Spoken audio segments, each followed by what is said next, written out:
Chapter 554. The vast battleground below the Holy Ji Palace was now filled with people. The crowd stretched to the horizon. Gradually, people entered the battleground. They were the 160 prides who'd been chosen yesterday and their friends and elders. Everyone was discussing today's battle and famous figures. The vast battleground below the Holy Ji Palace was now filled with people. The crowd stretched to the horizon. Gradually, people entered the battleground. They were the 160 prides who'd been chosen yesterday and their friends and elders. Everyone was discussing today's battle and famous figures. When Yi Futian and Hua Jieyu arrived, Yu Sheng and the others were already there. Seeing them, Yi Shaoshi and the others gave them looks of disdain. They wondered where the two went for a date yesterday. Yi Futian was smiling and looked vibrant. They must have had a happy night. Others stared coldly at Yi Futian and Hua Jieyu walking together. Zhuge Xing stared daggers at Yi Futian. The other youths of the Zhuge family didn't look happy either. These two seemed very close and no one knew where they'd gone or done yesterday. It seemed that he'd really helped train a divine spiritual sorcerer for someone else. Right then, two figures flashed and appeared. They were Zhuge Mingyue and Beitang Xing'er. Zhuge Mingyue looked ambiguously at the two and smiled. Seems like yesterday went well. Senior sister. Hua Jieyu cried, embarrassed. Are you prepared? Zhuge Mingyue asked Yi Futian. Entering the palace shouldn't be a problem, Yi Futian said. Zhuge Mingyue's eyes brightened as she smiled at him. He seemed confident. Most of those who enter the Holy Ji Palace are at the top of the barren sky ranking. Take advantage of this chance, Zhuge Mingyue said, smiling. Yes. Yi Futian nodded. When the Holy Ji Palace invites you, just watch my eyes, Zhuge Mingyue said. Yi Futian blinked and then nodded earnestly. After all, he wasn't familiar with the strong cultivators of the Holy Ji Palace. Since he was so amazing, people might fight for him and he wouldn't know who to choose. His second senior sister really thought of everything. Jieyu, Shaoshi, you need to work hard too, Zhuge Mingyue said to the others. Of course. Yi Shaoshi stuck his chin up. He couldn't be worse off than Yi Futian. As the senior brother, he had to show his skills this time. He couldn't be beaten by that guy, especially before second senior sister. Otherwise, he would be completely humiliated. I'll wait and see, Zhuge Mingyue said. Then she walked towards the Holy Ji Palace. Sister Mingyue, a voice called out. She looked over to the other direction and saw it was Zhuge Xing. They're important to you, but this is a competition. I will be fighting for the glory of the Zhuge family and I won't go easy on them, Zhuge Xing said. Zhuge Mingyue was his cousin. She'd left when she was young and only returned 2 years ago. Instead of caring about the family, she was closer to Hua Jieyu. However, Hua Jieyu was beautiful and the Zhuge family all had other thoughts, so they didn't mind. Now, it seemed that Zhuge Mingyue wasn't nice to Hua Jieyu because of herself but because of her junior. As a member of the Zhuge family, Zhuge Xing was naturally upset. Zhuge Mingyue had high hopes for Yi Futian but had no hopes for them at all. Did she not care about her family's honor at all? You said that this is a competition. There's no need to go easy. Do your best. I hope you will bring glory to the family. Zhuge Mingyue smiled and left. I will. Zhuge Xing's tone was proud. He glanced at Yi Futian, who also looked at him at the same time, and then looked away. Futian. Chen Yuan's group walked over. Yi Futian looked over and saw that Mu Chuan of the Zhaixing house was still there. Mu Zhiqiu was beside him too. Chief, Yi Futian called. As the son, you should rule the generation, Chen Yuan said, repeating their conversation in the starry school. Seeing the anticipation in Chen Yuan's eyes, Yi Futian nodded. Okay. You're dreaming. It seemed to be Mu Chuan's habit to insult Yi Futian and Chen Yuan. Senior, you're still here. Didn't Zhiqiu choose an island to cultivate on? Yi Futian asked Mu Chuan, smiling. This old guy was pretty funny. It's interesting to see the juniors competing. More importantly, there are so many geniuses here. I'd like to see how the son of the starry school loses miserably. Mu Chuan scanned Yi Futian. Then watch if you'd like. Yi Futian smiled. More and more people arrived. The 160 prides arrived gradually and countless figures appeared in the direction of the Holy Ji Palace too. They sat on the steps quietly, looking down. They appeared quietly, but many elders of the Holy Ji Palace bowed towards them. Clearly, they were important. Sage Lu Yun is here. Someone looked up and saw an old elder sitting there quietly. Many people from the 1,000 Holy Islands recognized him. Sage Qi Jue is here too. That's Sage Daozong. Senior Sword Demon. Another figure appeared, instantly attracting much attention. It was the Sword Demon, one of the top 3 swordsmen of the Barren State. He was a super strong cultivator on the Barren Sky ranking. The top 3 swordsmen of the Barren State were Yen Wuji, leader of the Sword Saint Villa, fatal sword god of the Tingxue House, and the Sword Demon of the Holy Ji Palace.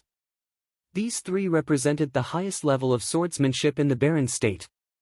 Yen Wuji never passed his skills to outsiders.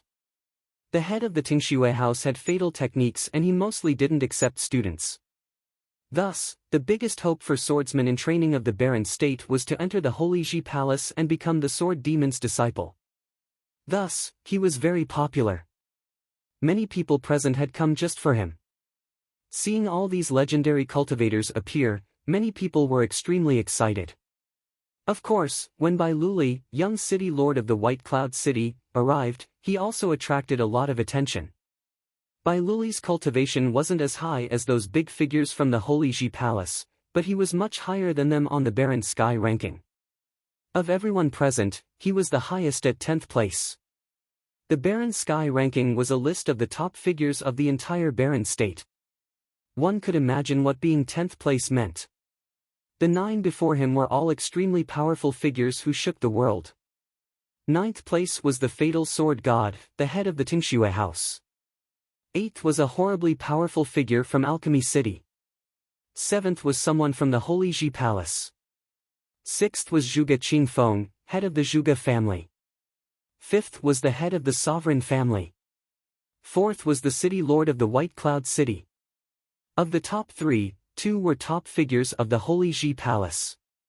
The remaining one was the 2nd place. She was in the Ice Temple. Thus, of the top 10 figures on the Barren Sky ranking, 4 cultivated at the Holy Ji Palace. The city lord of White Cloud City and Zhuge Qingfeng had once been disciples of the Holy Ji Palace too. One could imagine what kind of status the Holy Ji Palace enjoyed in the Barren State. There was a reason why it was the Mecca for cultivation. The people other than the 160 prides gradually left the battlefield, leaving room for them. Everyone felt that the atmosphere had changed. They were the top figures, the best of the best. Today's battle was basically the top battle of those in the lower noble plane. Let's begin, a big figure said to the elder on the steps after everyone was in place. The elder nodded. He gazed at the battlefield and said, "Everyone, move to the edge of the battlefield. Space out." Everyone nodded. Even those from the same force spread out. Yi Futian glanced at Hua Jiayu, Yu Sheng, and the others. They nodded and spread out to the side, each taking up a different place. The huge battlefield easily fit the 160 people. Everyone had a lot of distance between each other. The Holy Ji Palace usually chooses disciples for the core island from the top 100. Right now, there are 160 people left. Instead of purposely eliminating 60 people, we will directly begin the battles. The winners will qualify for the next round. The seniors of the Holy Ji Palace will choose from the defeated. If the chosen one is willing, they can cultivate in the Holy Ji Palace. If not, they will leave. If they are not chosen, they are eliminated. The elder on the steps announced the rules for choosing disciples. They were quite unique. The seniors would choose from the defeated ones. This way, the losers would become stronger as time went on. Other than the last person, the other 159 people would all be defeated in the end. Their combat abilities could be seen through the battles. Now, they must put in their all for every battle and show all their abilities. There wouldn't be a second chance. Technically, this battle would be even crueler than the competition for the 1,000 Holy Islands earlier. Some talented figures might be eliminated because they didn't perform well. The rules are a bit different from before. You cannot repeatedly challenge the same person and everyone must participate in each round, the elder continued to announce. The battles were 1 against 1, so there would be 80 battles for the first round. Half would qualify and continue fighting. The losers would either be chosen or eliminated. The order for challenges is very simple. Whoever steps out first can challenge first. If 2 step out at the same time, they will fight without choosing. Then the elders said, "Now, let us begin. The battlefield is yours." Chapter 555. As the elder on the sky stairwell finished speaking, another figure moved rapidly out of the battlefield. The crowd saw him step out, but nobody was in a hurry to step out as well. The person who had stepped out was an elite genius from the Nether Road named Han Xiang. As the elder on the sky stairwell finished speaking, another figure moved rapidly out of the battlefield. The crowd saw him step out, but nobody was in a hurry to step out as well. The person who had stepped out was an elite genius from the Nether Road named Han Xiang. In this round, one could step out and select their own opponent, so it was also a test of one's mental fortitude. Han Xiang was a grade 9 noble, which was considered very low on the battlefield. He was at a huge disadvantage. Therefore, he had to grab the initiative without hesitation, otherwise, he would be in danger when others targeted him. He had thought that even if there was someone who had the same thoughts as him, it would not be those elite cultivators. As expected, he was fast enough to be the first to walk out and grab the chance. Han Xiang looked towards the crowd at the edge of the battlefield. The majority of them were grade 8 and 7 nobles. There were not many who were at the same level as him and only 2 who were of an even lower cultivation level than him. As such, his gaze landed on Yi Futian and Yu Sheng. Yi Futian had previously disabled the sword Saint Villa's Yan Nan and was a dangerous figure. Although Yu Sheng had also defeated his opponent to reach here, in comparison, he was less outstanding than Yi Futian. Thus, Han Xiang's gaze landed on Yu Sheng and he said, "I challenge him." His thoughts were to first win one match, that way, he would have one more match to perform. Even if he were to be defeated later on, the chances of being chosen would be higher. That was why he challenged Yu Sheng, to ensure that his chances of winning. Yi Futian saw Han Xiang look towards him, but select Yu Sheng. He understood the other party's thinking, that person appeared to be a grade 9 noble with decent battle ability. However, his choice of challenger was. He looked at Han Xiang sympathetically. With Yu Sheng's battling style, Han Xiang probably had no chance left and would have to say goodbye to the Holy Ji Palace. If he had selected someone else, even if he was defeated, he would at least still have a chance. Yu Sheng stepped forward and looked at Han Xiang calmly. "I am Han Xiang, I look forward to seeing your abilities." Yu Sheng. The two of them introduced themselves and a horrifying metal storm started to pick up around Han Xiang. The storm was extremely sharp and looked like it could tear apart everything. Moreover, it started to spread from his body and was extremely fearsome. Yu Sheng's palms stretched out, his demon qi rampaging. A dark golden heavenly halberd appeared in his hand. In the direction of the Holy Ji Palace, Elder Ning's gaze landed on Yu Sheng. He was indeed a demonic cultivator. He had heard that Yu Sheng could even demonize, so Ning Huang had died in his hands. Han Xiang is probably in trouble. Even though the people from the other holy roads were unclear, the people from the Dawn Road knew what kind of person Yu Sheng was. The image where Yu Sheng had stood in front of Jinshao City and declared that he was the killer was clear in their minds. For Han Xiang to challenge Yu Sheng, it was his misfortune. A dark golden demonic armor covered Yu Sheng's body. The cold aura gave Han Xiang a feeling of danger as demon wings sprouted from Yu Sheng's back and Yu Sheng stepped off the ground, his body flying into the air. He looked down from the air, his dark golden eyes looking down upon Han Xiang, looking disdainfully at everything. When Han Xiang saw his eyes, he had a thought. Could it be that he had selected the wrong opponent? Bam! Behind Yu Sheng, his demon wings flapped and he rushed downwards, heavenly halberd in hand. Han Xiang did not have too much time to think, and the metal storm that had gathered around his body transformed into razor-sharp debris, raging towards Yu Sheng's direction. This was a large area of effect spell that covered a huge area, leaving no room to escape. Every golden ray in the horrifying metal storm was as sharp as a blade, making jarring sounds as the wind cut through the air. The horrifying storm tore its way straight onto Yu Sheng's body, but when it came into contact with Yu Sheng's armor, it made a piercing sound, like blades scraping against each other. However, it was unable to pierce through, unable to break through the defense of the dark golden armor. Han Xiang's expression paled. His assault was razor-sharp, but it was unable to even break through the other party's armor. At that moment, a demonic figure appeared in front of his eyes and an imposing might crashed down upon him, instilling fear in him and influencing him to kneel down and surrender. The metal storm gathered in front of Han Xiang, turning into a giant golden figure. Taking the form of his life spirit, it held an extremely sharp golden spear in its hand and pierced towards the air, tearing through everything. The heavenly halberd in Yu Sheng's hands also pierced forward and an unparalleled killing power descended. It was the god-suppressing strike. Bang! With a huge impact, the spear fell to pieces and the golden figure was crushed to pieces. The heavenly halberd dominated everything and landed on Han Xiang. Han Xiang's body instantly flew backward and he tumbled onto the edge of the battlefield, coughing up blood. His complexion was pale and his hand was in front of his chest, he could feel that his bones were already broken. This was only because Yu Sheng did not use all his strength, or he would already be dead.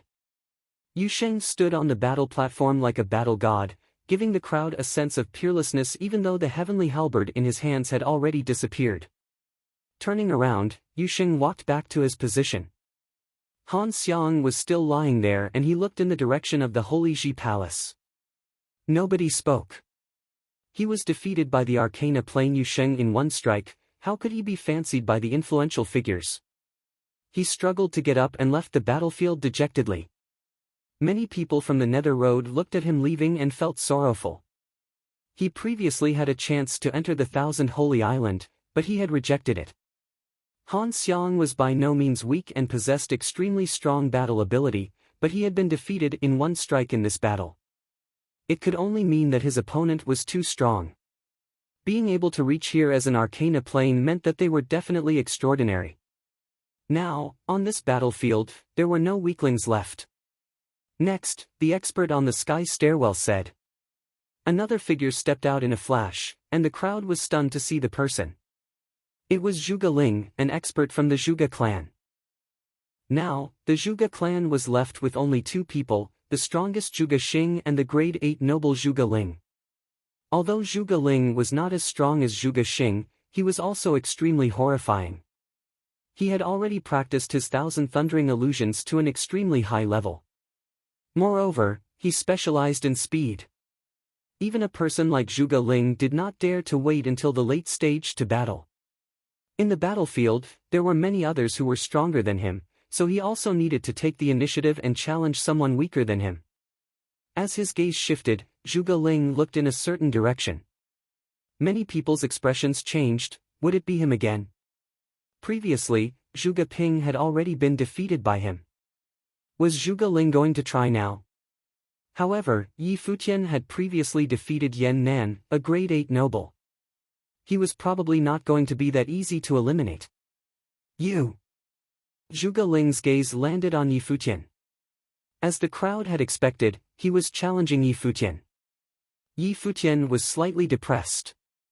Now that everyone on the battlefield was strong, he and Yu Sheng had been treated like pushovers. After all, their cultivation levels were lower. Grimacing and shaking his head, Yi Futian walked out onto the battle platform and looked at Zhuge Ling. Previously, Zhuge Ping had already lost the chance to be invited by the Thousand Holy Island and now Zhuge Ling was challenging him. Why did they do this to themselves? The Zhuge clan was his second sister's clan. If they did not target him, he would not actively deal with them. However, they all seemed to dislike him, with Zhuge Xing at the forefront of it all. "You go first," Zhuge Ling said. His aura was more steady than Zhuge Ping and Yan Nan's, and he was older than the two.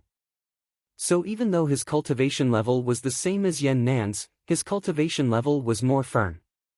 Yan Nan was previously struck by Yi Futian's Thunderbolt spell and restrained by his Wood Element spell. Zhuge Ling is different, he excels in the Thousand Thundering Illusions and can cast the Thunderbolt spell at the same time. His speed is also very fast, unlike Zhuge Ping who was unable to catch up to Yi Futian. Zhuge Ling's choice of Yi Futian as his opponent is indeed apt, as his abilities can counter Yi Futian's. This was the thought of many people as they watched. In this battle, Zhuge Ling's chances to win were higher. Although Yi Futian's battle abilities were exceptional, his cultivation level was lower, so he would be eliminated sooner or later. To many people, even if Yi Futian could win, he would win one more match at best. After this round, there would be only the top 80 remaining. By then, there would be no place for Yi Futian. Of course, the precursor would be that Yi Futian could first defeat Zhuge Ling. "Why do you do this to yourself?" Yi Futian looked at Zhuge Ling and said. As his voice landed, a pair of brilliant golden wings appeared on his back. The rock wings were dazzling and the power of wind enveloped his body. In an instant, a roaring typhoon appeared around Yi Futian's body. Bam! Kicking off the ground, his thundering illusion step bloomed and all the crowd could see was an afterimage of Yi Futian. He was quick to a horrifying degree. So fast. Zhuge Ling's expression changed and his body also left afterimages as he moved in flashes of lightning in various directions. However, he realized that Yi Futian was flying towards his true body with a flap of his wings. Zhuge Ling's expression became grim and thought, "Looks like his victory against Zhuge Ping was not coincidental." "Die!" Zhuge Ling yelled as his images struck out towards Yi Futian. One of his images held a thunderbolt spear and pierced forward, the thunder tearing through the air towards Yi Futian's body. However, he saw Yi Futian's body move like a phantom, dodging the spear in a beautiful arc too fast. How can he be this fast? The crowd looked at Yi Futian's figure and said. Numerous phantoms assaulted Yi Futian yet again, but they saw the dazzling golden figure moving with the wind, changing directions rapidly and moving forward. In the battlefield, they could only see his phantoms but not his true self, like a rock speeding up to its limit. What is that movement? It looks like a rock. It's a combination of a movement technique and a spell, someone said in amazement. It was too dazzling. Zhuge Ling's expression became solemn. He stepped backward and started to cast an alarming thunderbolt spell. He pointed forward with all 5 fingers and numerous splendid rays shot forth. However, as the rays shot forth, he saw the rock's shadow fly past a ray and the next thing Zhuge Ling felt was a sense of absolute danger. Over there. Many people were stunned as another phantom manifested itself behind Zhuge Ling in the air above his head. Many people's hearts were beating out of their chests. How could he be this fast? His speed was even faster than lightning. Chapter 556. The rock extended its wings and danced with the wind. Just now, Yi Futian's series of movements looked precisely like a rock. Yi Futian moved with the wind, as if he had merged into the air. Then, he made a beautiful arc in the sky. The rock extended its wings and danced with the wind. Just now, Yi Futian's series of movements looked precisely like a rock. Yi Futian moved with the wind, as if he had merged into the air. Then, he made a beautiful arc in the sky. When everyone else realized what had happened, Yi Futian had already appeared above Zhuge Ling's real body. Immediately, all the lighting phantasms vanished. Countless vines swept out from Yi Futian's body, winding around Zhuge Ling's throat and body at once, just like his battle with Yan Nan earlier. Furthermore, this battle seemed to be much easier for him. Buzz! A violent gust of wind swept past. Yi Futian flew over like a rock that had extended its wings, bringing Zhuge Ling's body high up in the sky. In just an instant, he reached where Zhuge Xing was at and the vines swept out, ejecting Zhuge Ling. Following a loud bang, Zhuge Ling was thrown outside the arena directly. Instant defeat. Many people were bewildered. Staring at the figure with extended wings in the sky, they could not remain calm. It turned out that Yi Futian did not actually show his real speed earlier, and this was actually his fastest speed. He had a series of movements which looked really like a rock. Zhuge Ling's speed was also amazing, but he could not even display it before Yi Futian. Yi Futian's golden wings trembled and he glided down from the sky, returning to his original position. He had an easy victory. The arena fell into a deafening silence, and many people felt somewhat strange. Yi Futian was not even in the noble plane, but he had still managed to defeat a grade 8 noble from the Zhuge family almost instantly. Everyone wondered how the people from the Zhuge family felt at the moment. Yi Futian did not injure Zhuge Ling. When he got up from the ground, his face was very pale. This was such a humiliating fight for him. In fact, it was the most miserable battle for him in his life. Moreover, the battle was held in front of countless people. It was obvious how he felt at the moment. Zhuge Ling looked in the Holy Ji Palace's direction and realized that nobody was looking at him. After such an embarrassing battle, even the people of the Thousand Holy Islands would not accept him, not to mention to more powerful cultivators. Just like Zhuge Ping, he would not be able to enter the Holy Ji Palace. The leader of the Zhuge family was hoping for them to enter the palace. How could he explain this situation to his seniors after going back? Next, the elder on the sky stairwell said emotionlessly. Nobody would care about how Zhuge Ling felt now. It was a winner-take-all fight, so no one would pay attention to the loser, especially when he lost so badly. He was unworthy of attention from the others.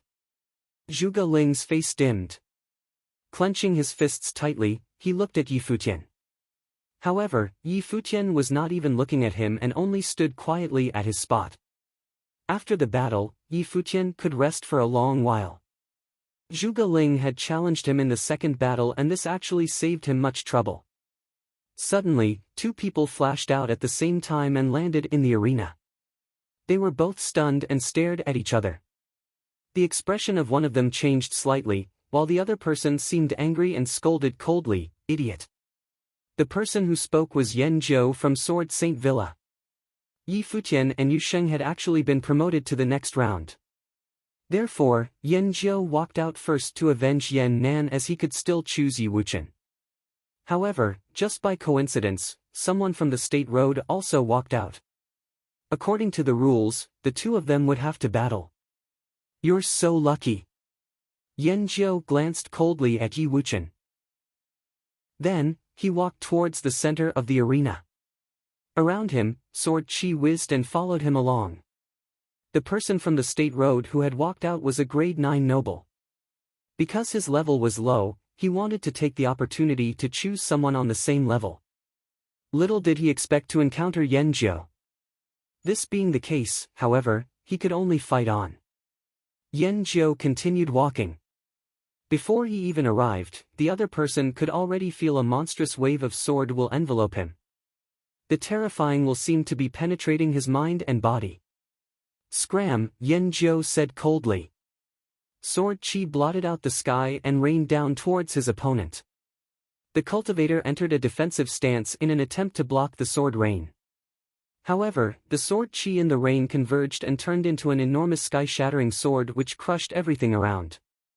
It was the great sword of the 9 swords of the Celestials. Accompanied by a clear crack, the cultivator's defense was crushed directly, and the great sword fell down along with a long stream of sword will. The cultivator quickly shouted, "I admit defeat." He could feel that if Yan Zhou did not stop, his body would be penetrated by thousands of swords and he would certainly die. "Unlucky guy," many people muttered to themselves. The cultivator had encountered Yan Zhou from Sword Saint Villa who was 2 grades above him. Moreover, Yan Zhou was a top genius, so the battle ended quickly. After such a battle, the loser clearly did not manage to enter the Holy Ji Palace. Since the start of this round, there had already been 3 battles, and none of the 3 losers was selected. The elimination was indeed cruel. The people who were eliminated were destined not to be able to enter the Holy Ji Palace. Actually, Some of the people who had accepted the offers from the 1,000 Holy Islands earlier were also excellent geniuses. However, they knew that the battle today would be cruel and it was very likely for them to encounter even stronger cultivators. Only those nobles who were grade 8 or above would feel confident participating in the current round. Jieyu, Wuchen, try to participate in a battle early and don't drag it out to the last moment, Yi Futian said to Hua Jieyu and Yi Wuchen secretly. In the current situation, the most powerful people were all calm. On the other hand, those people in the lower levels were more like to walk out early. Therefore, if Hua Jieyu and Yi Wuchen walked out actively, the worst situation would be to fight against someone who also walked out. It would, therefore, be less likely for them to encounter the more powerful cultivators. Both of them understood what Yi Futian meant. After another battle, Yi Wuchen walked forward. A grade 8 noble had the same intention and they encountered each other. The noble was quite powerful, so the two had a fantastic battle with one another. In the end, Yi Wuchen managed to defeat his opponent by merging the Heavenly Eyes sword technique into thousands of swords, successfully promoting to the next round. The person who was defeated was actually not weak.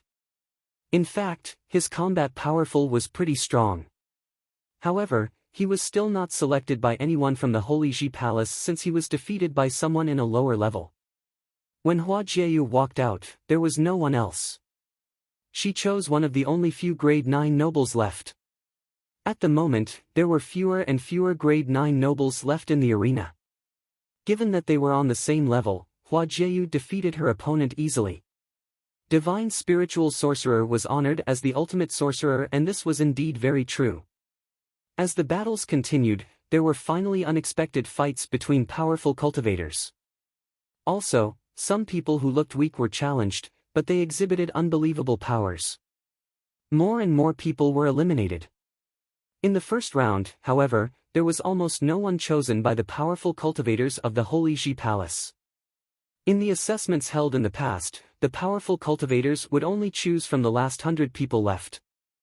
The current round started with 160 people, and even after the round finished, there would still be 80 people. Therefore, no one was shocked. Even if none of the 80 eliminated cultivators was selected, it would be nothing surprising. Yuan Zhan and Yi Shaoshi also defeated their respective opponents.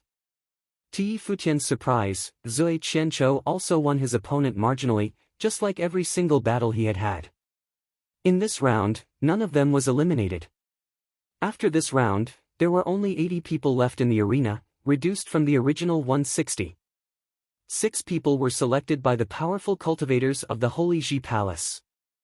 They were all those who lost to other powerful people. All of you have taken part in a battle. We'll give you half an hour to rest, the elder on the sky stairwell said. Many people sat down cross-legged, while others closed their eyes to rest their minds. This round had successfully eliminated those who were comparatively weaker. Among those that were left, not many were weak. They knew there were 9 holy roads and 80 people at the moment, so on average, there would only be 9 people from each road. Each holy road represented a direction, so what did 9 people mean? They were the brightest stars in the sky, the most outstanding geniuses from their respective holy roads. Among the 9 holy roads, there seemed to be too many people from the Dawn Road, which caused many to be surprised. The Dawn Road was not the road which people thought would do well, but there were actually over 10 people left in the arena. Yi Futian and his friends already made up 7 of them. After this round, all the weaker ones will be eliminated completely. Those left would really be at the top of the pyramid, someone said.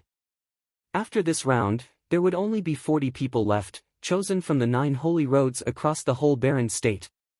It was obvious how strong they would be. Now, Yi Futian, Yu Sheng, Yi Wuchen, and their team should be the weaker ones in the arena. In this round, it's very likely that all of them will be eliminated. The people outside the arena were discussing. Many people nodded in agreement. Previously, Yi Futian and his friends had all displayed exceptional combat powers, but power was comparative. Among those who were left, there were not even many grade 8 nobles, and most of them were grade 7 nobles. The difference in their levels would be harder and harder to cross. Just now, Yi Futian had fought against Zhuge Ling. However, he might have to face people like Zhuge Xing, Xie Ji, and Yan Jiu later. It would be too difficult. Suddenly, Virgin Bing Yi from Mortal World transferred her voice to Chu Shang secretly. Chu Shang. Chu Shang looked at Bing Yi, who continued, in the next round, many people in the arena will be more powerful than you. It'll indeed be difficult for you to continue. You should be proactive and choose an opponent from Yi Futian and his friends. In this way, it will be more likely for you to win. At the moment, there were almost no weak cultivators left in the arena. Only Yi Futian and his friends had the lowest levels. Chu Shang glanced at Yi Futian and his team. Yi Futian and Yu Sheng were still in the Arcana plane, while Hua Jieyu and Yi Wuchen were grade 9 nobles. Indeed, they were the people in the arena that she would have the highest chance of beating. It was only that she could still vividly remember Yi Futian's speed in the previous fight. Would he create another surprise? Yi Futian was cultivating with his eyes closed. Having felt something, he opened his eyes and realized that many people were scanning him. He immediately knew why they would look at him. With the current situation, everyone thought that he, Yu Sheng, and their friends were the weakest people left. Therefore, they were waiting to choose them as their opponents. Then, let's wait and see. Time's up, the elder on the sky stairwell announced suddenly. Chapter 557. This time, everyone seemed to be more steady. Nobody was eager to walk out first. Suddenly, a lazy-looking figure walked out slowly. Realizing his appearance, everyone only glanced at him lightly, not feeling stressed. This time, everyone seemed to be more steady. Nobody was eager to walk out first. Suddenly, a lazy-looking figure walked out slowly. Realizing his appearance, everyone only glanced at him lightly, not feeling stressed. The person was Zui Chencho. Apart from Yi Futian and his friends, nobody knew where he was from or anything about him apart from his name. Nevertheless, his level was not too low and he was a grade 7 swordsman.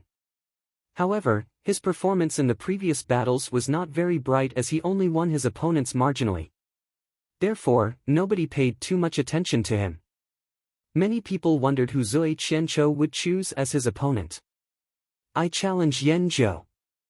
Zui Qianzhou sounded very lazy and his face was filled with a calm smile, but his look suddenly turned extremely solemn. Yan Zhou was a disciple of Sword Saint Villa and the son of Yan Wuji. During that time, Yan Wuji was ranked second among the 4 great swordsmen. At the moment, although his position on the Baron Sky ranking was not as high as the leader of Tingxue House, many people claimed that his sword skills were no weaker than Tingxue swordsmen. It was only that Tingxue swordsman was expert in killing others. If they were to fight each other with all they had, most people would expect Tingxue swordsmen to win. In the arena now, Yan Zhou and Su Kei should be the 2 cultivators who had the best sword skills. Many people were very surprised that Zui Qianzhou challenged Yan Zhou, but perhaps this was a swordsman's pride. He challenged the strongest swordsman to prove himself, which was quite respectable. Yan Zhou stepped out and looked emotionlessly at Zui Qianzhou. Zui Qianzhou was not the opponent he wanted to fight, but since he was chosen, he could only agree to fight.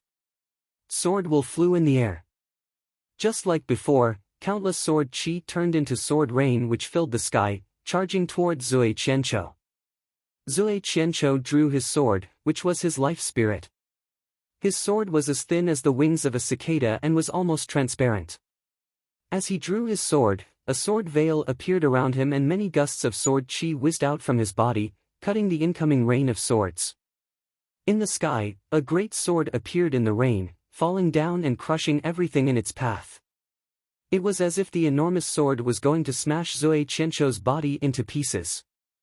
Sizzle! A sharp whistle was heard from Zui Qianzhou's sword. He suddenly moved, escaping the force from the huge sword above him. The wing-like sharp sword in his hand cut through the sword rain and his body danced with the sword, creating a strange arc in the air. Then, he actually escaped from the range of the great sword and continued towards Yan Zhou. In the Holy Ji Palace, the eyes of Sword Demon sparkled. Zui Qianzhou's movement looked somewhat familiar. Yan Zhou still looked calm. The sharp sword behind him started buzzing and countless swords will converge towards him, eventually turning into 9 swords. As he pointed his finger forward, the 9 swords penetrated across space and charged towards Zui Qianqiu. Instead of moving forward together, the 9 swords had different speeds, as if they were deliberately trying to attack their opponent at different times and from different angles. Vaguely, they actually sealed off all the possible paths that Zui Qianqiu could dodge. It was the sword sealing technique in the 9 swords of the Celestials. The 9 swords reached in an instant. Zui Qianqiu glanced at them briefly, after which his body turned into a beam of light. His sword continued to cut the sword chi around him, but his body did not slow down at all. He seemed to have turned into a ghost, or maybe a drunk person, as he moved forward. The beam of light that he had turned into jumped rapidly in the air and formed a perfect arc, passing through the gap between the last of the 9 swords. Why is Zui Qianqiu so strong? Qin Yin and the others from Mount Jiuxian were all astonished. Was Zui Qianqiu not a clanless cultivator from White's sovereign city? That time, he had even rejected the invitations from Li Sun several times. They only knew that he valued drinking as much as his own life. However, at the moment, he could actually fight Yan Jiu. Zui Qianqiu's series of actions were smooth and looked easy, but in reality, his situation was extremely dangerous. Given how powerful Yan Jiu was, he would have been killed if he was slightly careless. Many bolts of lightning flashed across the sky, charging towards the incoming Zui Qianqiu. The swords of light approached Zui Qianqiu, but a brilliant sword aurora erupted from Zui Qianqiu's body suddenly. His speed also increased further, as if he was no longer a person, but rather a sword which was tracing out many incredible curves in the sky. Many terrifying swords collided into the air, producing a violent bang. The swords of light and swords of darkness both missed. Is this drunken sword? Someone from the Holy Ji Palace looked at Sword Demon. Zui Qianqiu had also been drinking in the arena and he looked drunk at the moment. This is not drunken sword. With a serious expression, Sword Demon answered, "It's Ghost Sword." The eyes of the people around Sword Demon sparkled and they were slightly surprised. Was it the ghost sword that had vanished for very long? In the arena, many afterimages of Zui Qianqiu appeared which looked like phantoms. They flew in different directions and gathered around Yan Jiu like many ghosts. Suddenly, Yan Jiu closed his eyes. His sword spirit bloomed and resonated with the sky. Thousands of swords vibrated in the air, producing a loud clank. Endless celestial swords. Strike! Just as Yan Jiu finished shouting, his willpower and body seemed to have merged with the endless sword will in the vast sky. Then, many brilliant strikes were released from his body, and there were no blind spots. Everything around him was crushed into nothingness. Everyone saw Zui Qianqiu's multiple afterimages converge into one. There, a dazzling blade of light erupted. The two people collided with each other and separated instantly. When the light dimmed, everyone actually saw a blood mark on Yan Jiu's face. Some people had noticed that Yan Jiu had dodged the blade of light. Otherwise, the blood mark would be on his throat instead of his face. As for Zui Qianqiu, his condition was even worse. His body was covered in blood, producing a shocking sight. However, his face was still filled with a calm smile. He had still lost. Sometimes, one's talents would determine one's future. Even though Zui Qianqiu had been working extremely hard, his talent would still form a bottleneck. Therefore, he had lost to Yan Jiu. What's your relationship to Gui Zhenqiu? Yan Jiu asked, staring at Zui Qianqiu. Only then did many people realize that these two names were quite similar. That time, there was some resentment between Wuji Sword and Ghost Sword, two of the 4 great swordsmen. In the end, the once famous Ghost Sword was disabled, and there were many rumors claiming that he was actually dead. There were also some who claimed that he secluded somewhere and lived an ordinary life. Make a guess, Zui Qianqiu said, smiling. Then, he turned around and left. Suddenly, in the Holy Ji Palace, Sword Demon asked, "Are you willing to cultivate under me?" Zui Qianqiu raised his head to look at Sword Demon and replied, "Since I already have a good master, I can't allow someone just as famous to become my master. Senior, please forgive me. You don't have to worship me as your master. You can just cultivate under me," Sword Demon said again. It was indeed unfortunate that Ghost Sword, one of the 4 great swordsmen that time, had been disabled. Zui Qianqiu glanced at Sword Demon. Then, he knelt down on both knees and said, "My master said that he drank alcohol and had friendly fights with you in the past, and he indeed admires you. If I can cultivate under you, he will be very happy. Stand up." Sword Demon nodded. "If it's possible, I also want to see your master. My master has already died." Zui Qianqiu kowtowed on the ground and stood up. Sword Demon was momentarily stunned, after which he saluted at the distance and sighed, "There is one fewer swordsman in the barren state." Zui Qianqiu left the arena. Looking at his back, many people were somewhat emotional. His master had already died, but he was still unwilling to call Sword Demon his master. His character was indeed strong. Qin Yin and the rest were even more astonished. Clearly, they did not expect a clanless cultivator from Mount Jiuxian to actually be a disciple of Ghost Sword. From this, they could deduce that the disabled Ghost Sword had been secluding in White Sovereign City in the Mount Jiuxian region. Staring at Zui Qianqiu's back, Yi Futian could tell that Zui Qianqiu was somewhat sad and not happy at all. He had chosen Yan Jiu in this round to reclaim that glory that his master once had so that the people in the world could remember his master. However, he had lost, so he was certainly unhappy. Yan Jiu was also somewhat anxious. Zui Qianqiu had lost, but he was accepted by Sword Demon. Everyone knew the resentment between Sword Saint Villa and Ghost Sword, which clearly included Sword Demon. Therefore, would Sword Demon still accept Yan Jiu? Apart from meeting the other geniuses of the barren state, Yan Jiu had come here for another reason. He wanted to join Sword Demon to learn sword skills. Only by learning various techniques from the best swordsmen could he become stronger. He came from Sword Saint Villa, but he did not have a master yet. If he could become a disciple of Sword Demon, he would learn the techniques from the 2 best swordsmen of the barren state. At the moment, he was unsure of Sword Demon's thoughts. However, he was also not too much bothered, as his sword would prove everything. Even if Sword Demon would not accept him as a disciple, he could still go back. After Yan Jiu returned to his original position, the elder on the sky stairwell continued, "Next." The first battle of the second round had already left a deep impression in everyone's mind.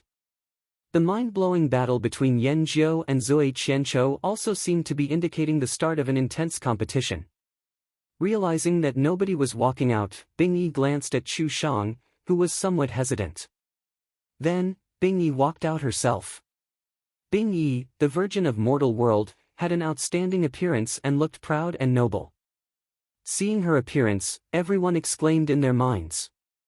At the moment, most people left in the arena were geniuses from top forces in the barren state. However, who would the virgin of mortal world choose as her opponent?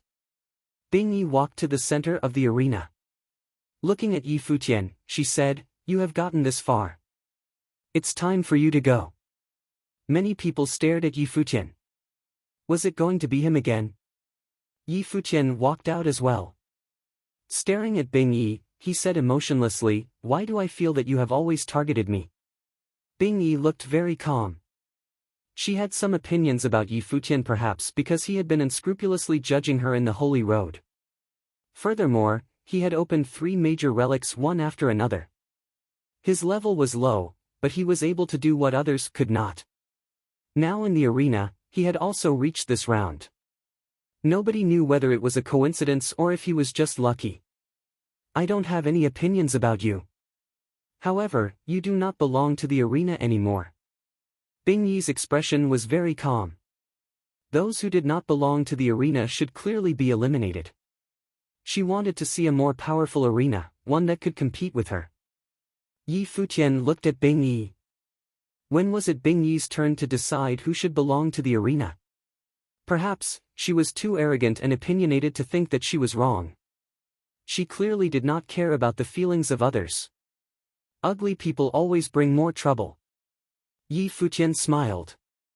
Previously, Bing Yi had gone to Flaming Prison City to snatch his holy badge. Now, Yi Futian could finally get his revenge. Chapter 558, Rejected. Chapter 558, Rejected. Bing Yi was stunned. Ugly? As one of the three virgins from the mortal world, she had never been described by anyone as being ugly. Yi Futian was unruly in both his words and actions. Perhaps this was the reason she disliked him. Bing Yi did not speak anymore. In the vast arena, an extremely cold aura erupted and the coldness kept seeping into Yi Futian's bones. He shivered uncontrollably and even the flow of his blood seemed to be slowing. In his mind, a powerful ice will attacked. Yi Futian saw an endless amount of white frost trying to bury him forever. Bing Yi was arrogant, but as one of the three virgins of mortal world, her powers were undeniably strong. Flames started burning on Yi Futian's body. A sun appeared, and the scorching flames expelled the coldness. However, under the chilliness, even the flames seemed to be extinguishing. Suddenly, a green radiance glittered. The flames burning on Yi Futian's body were actually somewhat green in color. He had merged wood elemental willpower into the flames which were now undying. Suddenly, Yi Futian appeared in an icy world. There was no more arena, or anyone else, and only a place filled with endless coldness. Showered in flames, he stood lonely at his spot. Illusion. Surprise flashed across Yi Futian's eyes. He immediately realized that Bing Yi was a spirit elemental mandate sorcerer. Illusions were classified as spirit elemental spells. Right, it's an illusion. Bing Yi appeared in the icy world. She was dressed in an icy robe and looked as pure and noble as a goddess. She looked coldly at Yi Futian, after which she waved her hand. Immediately, many terrifyingly sharp icicles appeared around Yi Futian, charging wildly towards him. Yi Futian's body was actually sealed in the icicle-filled prison. Yi Futian glanced at the prison. Just as the countless icicles were about to hit him, an overpowering aura bloomed from his body. Noble will erupted and a pair of golden wings appeared behind him, sending out a powerful golden storm. Yi Futian's wings vibrated, and the sealed space was cut open at once. The incoming icicles were all crushed into pieces and the prison broke apart. Floating in the air, Bing Yi stared at Yi Futian and said coldly, "Noble level in martial arts." Yi Futian's wings flapped and he also ascended into the air in the icy world, looking back at Bing Yi. "So what if your martial arts is in the noble plane? Can you break my spirit elemental spells?" Bing Yi's face was still cold as always, and she was only surprised for an instant. Sorcerers would cultivate their spiritual energy, while martial arts cultivators would train their physical bodies. Even a noble-level sorcerer might not be able to break her illusion, not to mention a noble-level martial arts cultivator. "I really don't understand why you're so confident," Yi Futian said coldly. In his mind, Saint's will merged with his spiritual energy and a terrifying flaming radiance bloomed. Right away, his spiritual will turned into flame will which incinerated all the ice will around, melting away the icy world. Soon, the illusion before Yi Futian disappeared. He was still floating in the air with Bing Yi not far away before him. What happened? Bing Yi stared at Yi Futian. She could not understand why the flame will just now was so powerful and broke her illusion at once. Noble plane. So his martial arts has broken through. At the moment, countless people were staring at Yi Futian, feeling the noble level aura from his body. Suddenly, a powerful momentum appeared around Yi Futian, as if his body was enveloped in a sovereign aura, causing his power to grow continuously. Spiritual chi of various elements in the air whizzed towards him and formed an astonishing field. Wind whizzed in the sky, and it seemed as though all the spiritual chi in the huge arena was gathered around Yi Futian. The wings of the rock behind Yi Futian flapped slowly. Finally, he stomped on the ground and an ear-piercing sound erupted as if the air had exploded. Lightning flashed and an illusory rock emerged in the sky above the arena. It charged towards Bing Yi, along with the powers of the sky. Compared to the battle with Zhuge Ling just now, Yi Futian's attack this time was swifter and more powerful. His martial will seems to contain a terrifying power, a sovereign power. Its pressure is shocking and it can boost his power significantly. Moreover, he seems to have learned a body-enhancing technique. His body looks like a rock and is just so fast. Many people were thinking of the same thing. Even though Bing Yi was strong, her situation would still be very dangerous if such a powerful martial arts noble could get close to her. Bing Yi reached out her white hand and a beautiful ice scepter appeared. An endless stream of ice elemental spiritual chi danced in the air. Then, she shouted, "Ice barrier." Right away, the spell was cast. Many tree-like sharp, icy blades penetrated through the sky and the earth, appearing in front of Bing Yi in a crisscross pattern. Immediately, they sealed off the entire space. The sharp icy blades even pierced towards Yi Futian like many enormous trees made from ice. Yi Futian's rotating body, however, did not stop at all. His speed even increased further, turning into a bolt of lightning. An extremely sharp golden will appeared on his brilliant wings which extended, striking forward. Following many loud cracks, the huge icy blades were all crushed into small pieces. Yi Futian had been cultivating his physical body, and moreover, his martial arts had broken through into the noble plane. Given that his body-enhancing technique was taught by Emperor Yi Qing, it was clear how strong his body was. In addition, he had the imperial tactics to make him even more powerful. At the moment, his body, together with metal elemental willpower, was almost invincible. Many people were surprised. Bing Yi's ice elemental spell actually could not stop Yi Futian's advance. Yi Futian's speed was too fast. Being a sorcerer, Bing Yi was skilled in crowd control, but not speed. However, this time, she could not restrict Yi Futian's movement and her illusions were also ineffective. All of a sudden, many dazzling mirror images appeared, circling around the arena. All of them looked like Bing Yi as if she had been reflected in countless mirrors, creating a dizzying scene. However, Yi Futian, who had just broken the barrier open, charged towards one of the images without hesitation. Bing Yi's real body was standing there. Just like the two cultivators from the Zhuge family previously, illusions were completely useless against Yi Futian. Mirror strike! Bing Yi shouted coldly. Immediately, snow filled the sky and the temperature around her dropped below the freezing point. The mirror images released many terrifying beams of light, shooting towards Yi Futian. Yi Futian, who was diving downwards, was hit by one of the beams of light at once.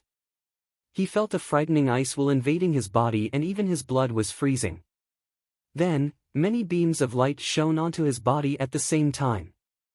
The temperature in the arena fell rapidly and everything seemed to have stopped moving. Yi Futian's body slowed down continuously. He could feel his entire body being frozen, and half of his blood was turning into ice, stopping totally. It's Mirror Strike, one of the most famous spells from mortal world. To cast the spell fully, a sorcerer would need to use all of her spiritual energy. Many people were astonished.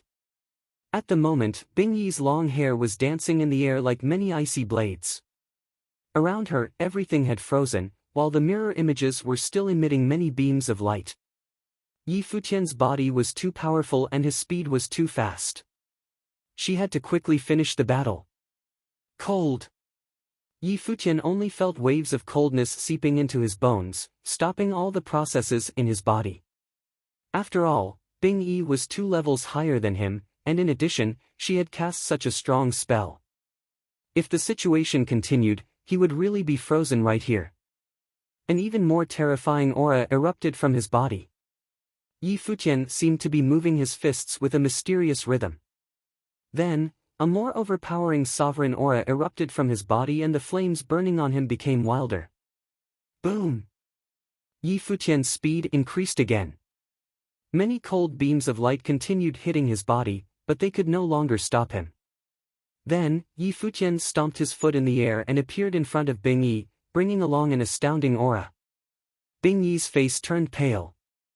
An icy world appeared in her pupils as she tried to influence Yi Futian again. However, Yi Futian punched out without hesitation. His fist penetrated across space. Bang! Accompanied by a loud bang, Yi Futian's emperor-like fist landed on Bing Yi's chest, and the clear cracks of the bones could be heard. In just one strike, Bing Yi's body flew backward like the wind, after which she collapsed onto the ground. She spat out a mouthful of blood, coloring her shirt. Many people were stunned. Yi Futian did not show any mercy towards the female opponent and punched her with full force. Nobody knew how many of Bing Yi's bones had been fractured. She put her hands on her chest and her face was as white as a sheet. Raising her head, she stared firmly at Yi Futian. "Are you happy now?" Yi Futian said emotionlessly. Then, he turned around and left, as if he had never been bothered with this virgin of mortal world. Many people stared at Yi Futian. They realized that they had all underestimated Yi Futian's combat ability. Perhaps, this battle had shown everyone his true powers. Bing Yi was certainly not weak, but she had still lost to Yi Futian. It was yet another unexpected outcome. Hence, Yi Futian was already powerful enough to compete with the core disciples of various top forces. He was able to stand on the stage of the best. It was unlike what Bing Yi had said, that Yi Futian no longer belonged here. Chu Shang was stunned, unable to remain calm. The young man from the Eastern Barren territory at that time was already stronger than her. Apart from her, Nan Feng from Nantian House was also especially shocked. This time, Yi Futian did not use any ritual implement and defeated Bing Yi with his own strength. This meant that Yi Futian was also stronger than him already. He's already so strong. The disciples of Starry School were inconspicuous among the crowd. However, seeing Yi Futian's performance, they were also startled, especially Long Mu and Gu Yinshi. It turned out that Yi Futian was still able to shine on the strongest stage in the barren state. He did not only belong to the eastern region. Only this was his arena. After this battle, Yi Futian was promoted to the top 40. The top 40 competitors were certainly the best of the best. They would most likely all be able to enter the Holy Ji Palace. Zhuge Xing glanced emotionlessly at Yi Futian. He was somewhat surprised, but not really shocked. Yi Futian seemed to possess special willpower which had allowed him to resist the various illusions. Furthermore, his martial arts skills were really strong and had actually suppressed Bing Yi's control spells, which nobody had expected. Even Bing Yi's strongest attack was ineffective. It was no wonder that Yi Futian had been so arrogant. Nevertheless, it was good that he was so powerful as it would make things more interesting. "Bing Yi, do you want to cultivate under me?" an elder from the Holy Ji Palace invited. Although Bing Yi was defeated by someone with a lower level, they all knew how powerful she was. Bing Yi raised her head to look at that person. Then, she looked at another person and said, "I would like to cultivate under Sage Daozong." This was the mission given to her by her master. Sage Daozong knew many types of spells and was indeed very learned. With his help, she could return to mortal world in the future much stronger. Many people looked at Sage Daozong, who, however, only shook his head gently. Clearly, he was not very impressed by Bing Yi. Intense disappointment flashed across Bing Yi's face. Then, she stood up from the ground with much difficulty and left. Apart from meeting other people, geniuses like her had all come here with clear targets. Unfortunately, she had failed hers. Maybe she could have better displayed her abilities if she had not chosen Yi Futian as her opponent. Chapter 559, Yi Wuchen's Defeat. Chapter 559, Yi Wuchen's defeat. The elimination of the Virgin of the mortal world left many feeling shocked, but she was nonetheless able to enter the core island of the Holy Ji Palace to further her training. However, it was her decision to refuse the offer of training under Sage Daozong. "Next battle," a voice said from the sky stairwell, followed by a silhouette walking out from the edge of the battlefield, drawing the attention of countless watching the battles. Her looks were incredibly stunning, like a goddess descending upon the center of the battlefield. "I will challenge Chu Shang, of the mortal world." Her voice was calm yet ripples could have been seen in the eyes of everyone around. Hua Jieyu chose to challenge Chu Shang of the mortal world. Virgin Bing Yi had claimed that Yi Futian did not deserve to be left on the battlefield, and she herself had been defeated. Hua Jieyu seemed to now be taking her turn to challenge the only remaining disciple of the mortal world on the battlefield. Bing Yi, who had left the battlefield, felt herself shuddering as she looked at Hua Jieyu. The girl who just came to challenge Chu Shang looked stunning, and Bing Yi thought that would have been her, a figure drawing the eyes of everyone around. However, all she was able to do by then was just to watch the upcoming battle from the sides. My gosh, she has to do this? Yi Futian gave a bitter grin as he saw Hua Jieyu walking out, and he felt as if he was being defended by a girl. That fox is trying to get revenge for me. Chu Shang responded and looked at Hua Jieyu. Her looks were quite impeccable, yet she looked like a flawless decoration of some sort standing in front of Hua Jieyu. Bing Yi had her challenge a member of Yi Futian's party, and both she and Bing Yi had accomplished that. However, the outcome was nothing like what they had predicted. A seven-colored crown appeared as Hua Jieyu unleashed her life spirit, and the vast battlefield seemed to be permeated with a mystical aura, which was a manifestation of her spiritual qi aura field. Chu Shang felt as if the worldly spiritual qi around her was out of her control. Any attempt to build up a spell seemed to come with a risk of being interrupted and broken. A divine spiritual sorcerer was one who reigned supreme above all other sorcerers after all. As such, even if Hua Jieyu's plane was of a lower level and Chu Shang herself was no weakling, the fight would still end up with Hua Jieyu coming out as the winner. Chu Shang of the mortal world was eliminated. Due to being suppressed, she was unable to demonstrate all that she was capable of and thus was unable to capture the attention of any of the greater figures. With that, every mighty one from mortal world ended up leaving the stage. Chu Shang looked especially dejected as she left the stage. The mortal world had been one of the top forces to reign over the Eastern Barren territory, claiming the colleges to be lesser sects, and showing off their superiority. She had not taken any from the colleges seriously, yet many of those who had studied in the colleges turned out to be bright shining stars themselves, and had grown powerful enough to kick both her and Bing Yi out of the game. Both Yi Futian and Hua Jieyu made it to the top 40 after their respective battles. The couple who many had not thought to stand a chance going any further than they did, advanced hand in hand instead. Furthermore, there were others from Yi Futian's party who remained. The chances of both Yuan Zhan and Yi Shaoshi making the cut were high. The battles continued, and yet another silhouette dressed in green walked out. He had an impeccably sculpted face and a lithe body, looking dashing and outstanding as he made his steps. His face was one that suggested that he was of no harm to anyone, yet everyone in the battlefield knew well of the threat he posed. The ones from the Tingxue house had often been widely regarded as the most dangerous of figures in the barren state. The swordsman dressed in green was named Su Kei, the heir to the master of Tingxue house, who ranked 9th in the barren sky ranking. Su Kei himself was thought to be one of the most powerful to have made it thus far.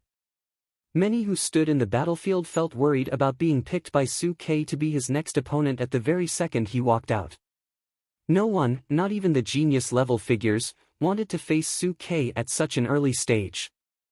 Su Kei shifted his gaze to Yi Futian and Hua Jieyu before turning to look at Yi Wuchen and Yu Sheng. His green shirt and jet-black hair billowed in the wind. He eventually locked his gaze at Yi Wuchen and said, "Since you are the one practicing the way of the sword, I will challenge you." Su Kei chose to take on Yi Wuchen. Yi Futian was stunned. The odds of the battle were obviously stacked against Wuchen, so much so that it seemed like Wuchen himself was already eliminated. Su Kei felt quiet yet dangerous to Yi Futian. Yi Futian was puzzled as to why Su Kei would pick Wuchen to be his opponent. Despite both men being swordsmen, it would have proven little with Su Kei defeating Yi Wuchen. However, Su Kei's opinion in this had been a simple one all along: the remaining numbers on the battlefield needed to be reduced further, and no matter who he ended up facing right then, it was all the same to him. However, he was not fond of gangs and groups. Yi Futian's party became the most numerous at that point, and that irritated Su Kei quite a bit. People of the Tingxue house often went about solo, and they shared the same sentiment for themselves and their opponents alike. None of them were fond of crowds. As Yi Futian's party was deemed too numerous at that point, he felt compelled to shave off their numbers for a bit. As for more specific reasons as to why he picked Yi Wuchen, it was because he thought it would have sufficed to have only 2 swordsmen remain on the battlefield, himself and Yan Jiu, and no other swordsmen were needed around, including Yi Wuchen. Yi Wuchen wore a serious look on his face as he walked towards the battlefield. He knew the odds of the fight was stacked against him, however, he saw no other way out of it but to give it his all at that point. Su Ke drew his sword with one hand behind his back. The sword was an incredibly common weapon, and as such, it did not count as relying on instruments and implements. His other unoccupied hand remained behind his back.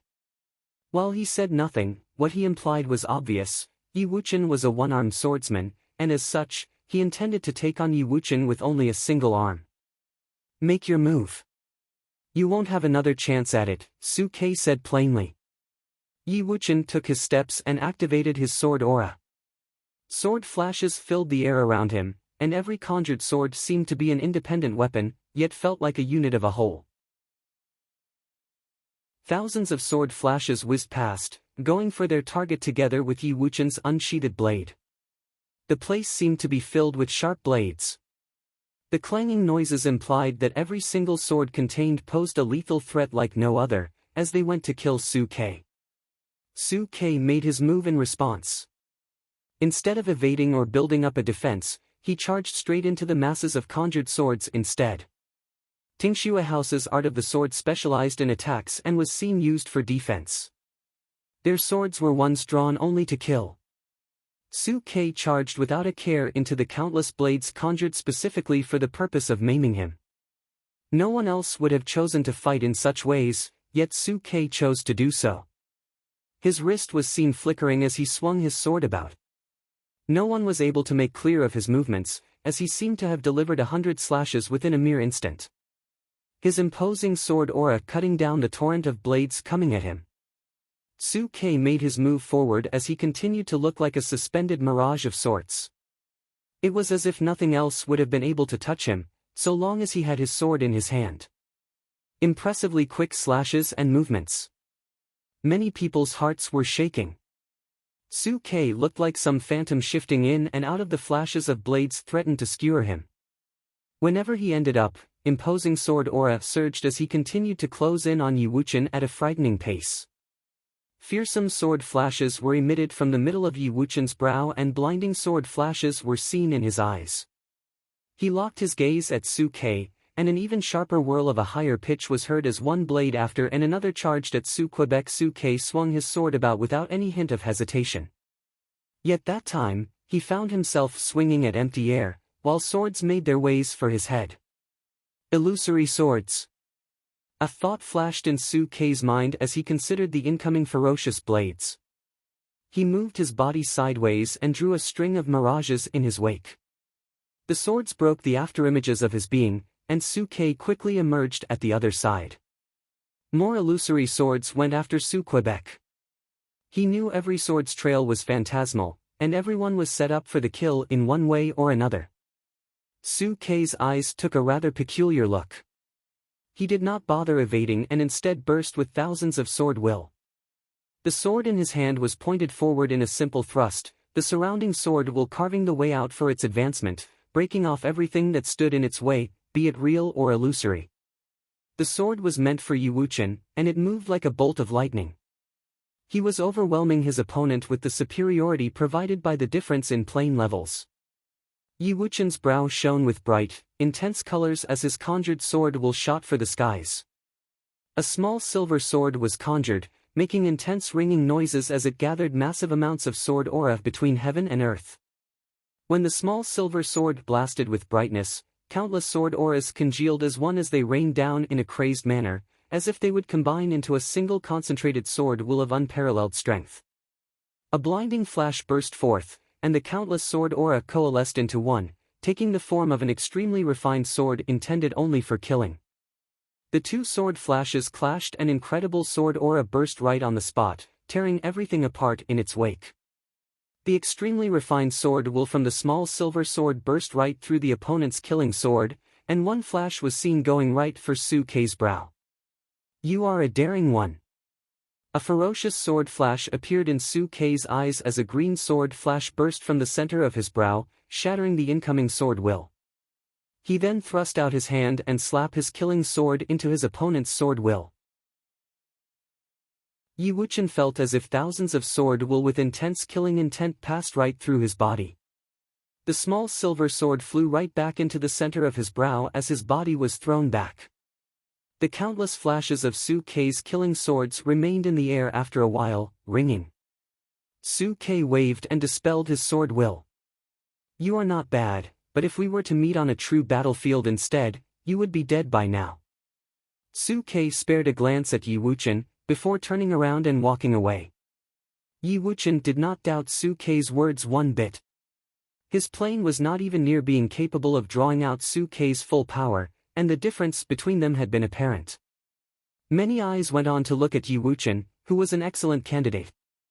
He was unfortunate enough to have had to face Su Kei, who was one of the most powerful in the current battlefield. It was quite an achievement on his part for being able to stand his ground for a while despite his opponent being 2 planes higher. However, the difference between the two men's powers was not one that could have been covered by any other means available then, and it brought about the end of Yi Wuchen's journey. Yi Wuchen turned around and walked down. Despite being defeated, he hardly felt much inside. He knew it had been adequate doing his best, and that there was nothing much he could have asked for. He had come a long way since the beginning of his journey in the Kangi Kingdom, and what he achieved had exceeded his expectations. Emperor Yi had not been very far from what Yi Wuchen was then. However, Yi Wuchen was by no means satisfied with where he was, and he vowed to continue seeking his own path in swordsmanship. Yi Wuchen, a voice said. Yi Wuchen halted his steps and turned to look at the Holy Ji Palace. Do you wish to train under my wing? The figure asked, shaking the hearts of many present. The sword demon extended an offer to Yi Wuchen. I had a teacher, Yi Wuchen replied. All who teach are teachers. If you are willing, you may address me as your teacher. If you are reluctant, then I will not press the matter further, sword demon elaborated in response. Yi Wuchen turned to face the sword demon and bowed. It would be my honor to study under you.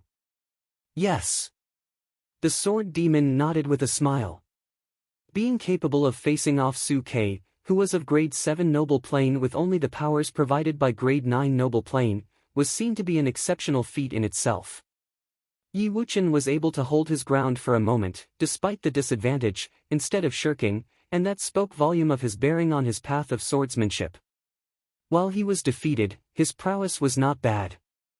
Yi Wuchen was, after all, capable of building a sword body, and possessed a pair of eyes as sharp as swords. Many looked at Yi Wuchen in envy.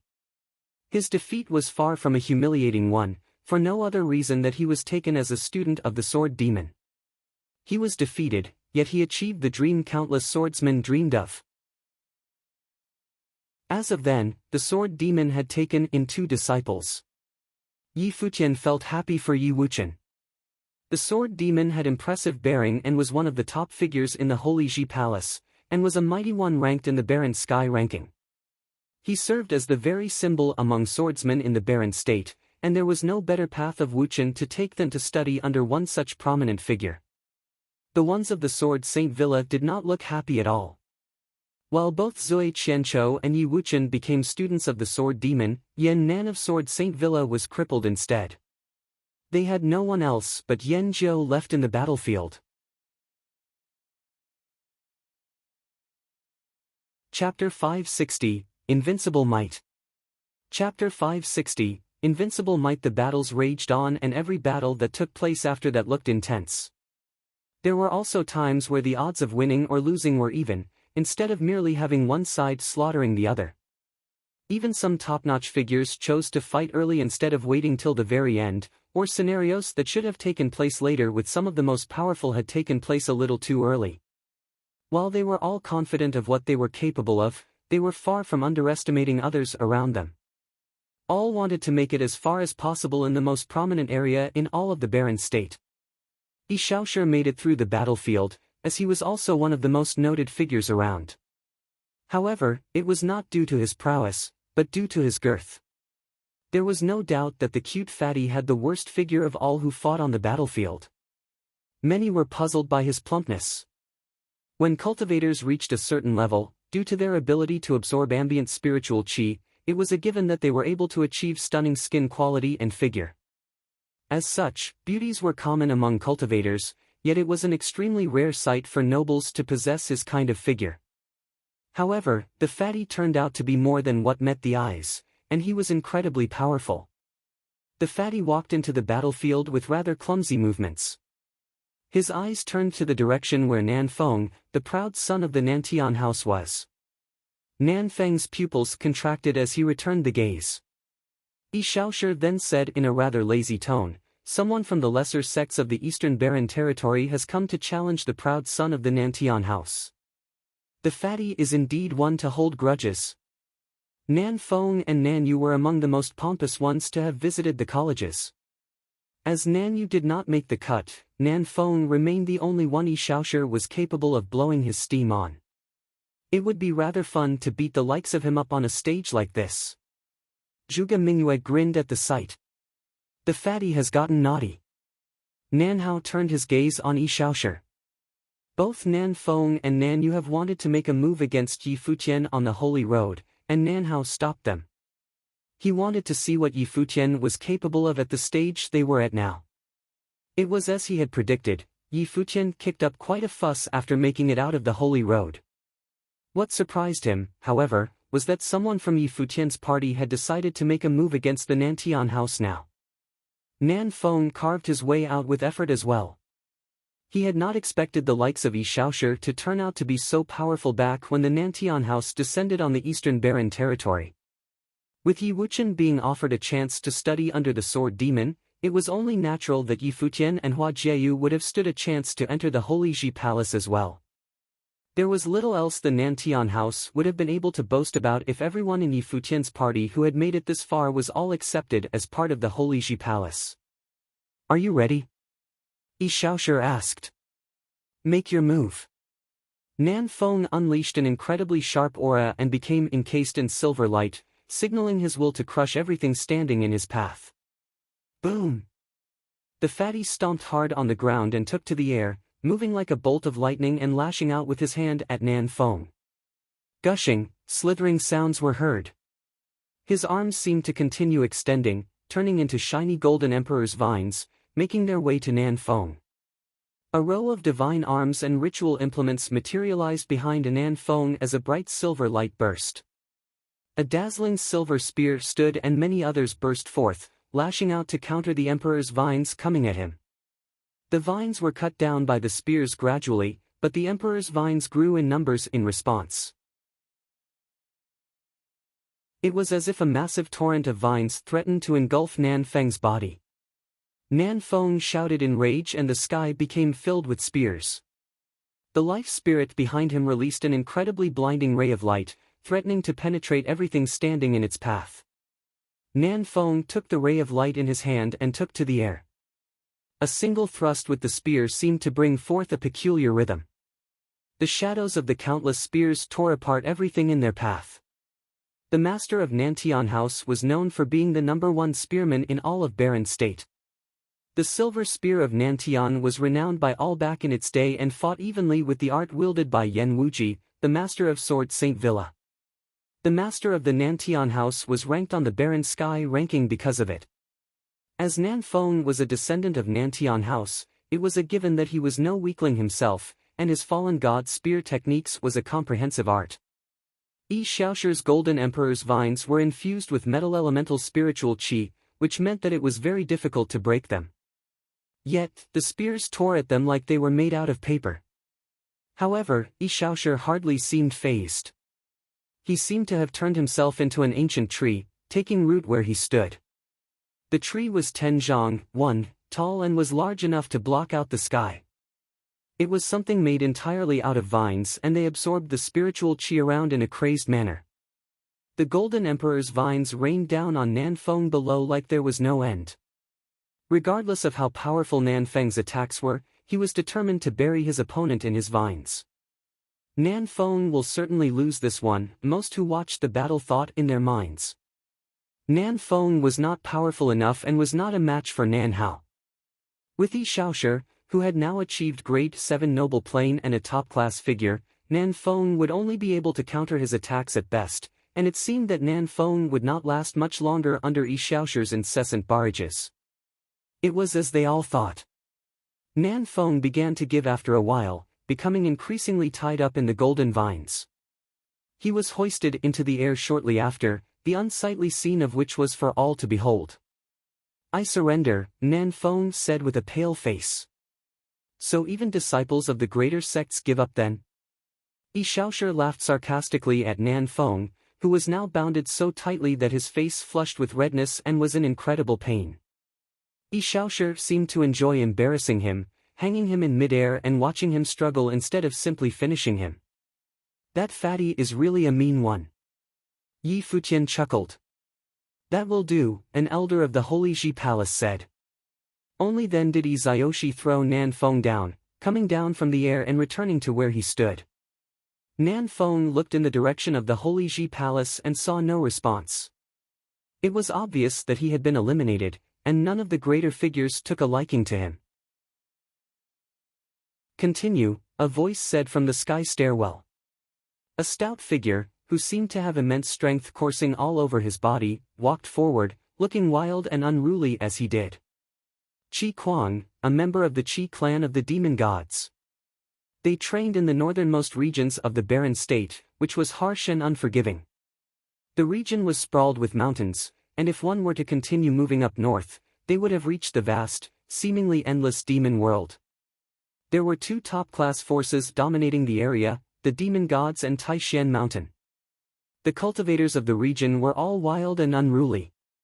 The cultivation scene was dominated by martial arts cultivators, and their way of combat leaned towards brute force more than anything else. The demon gods held their territory without rest, and they lived right next to the demon world. As such, it was not difficult to imagine how harsh their training environment was.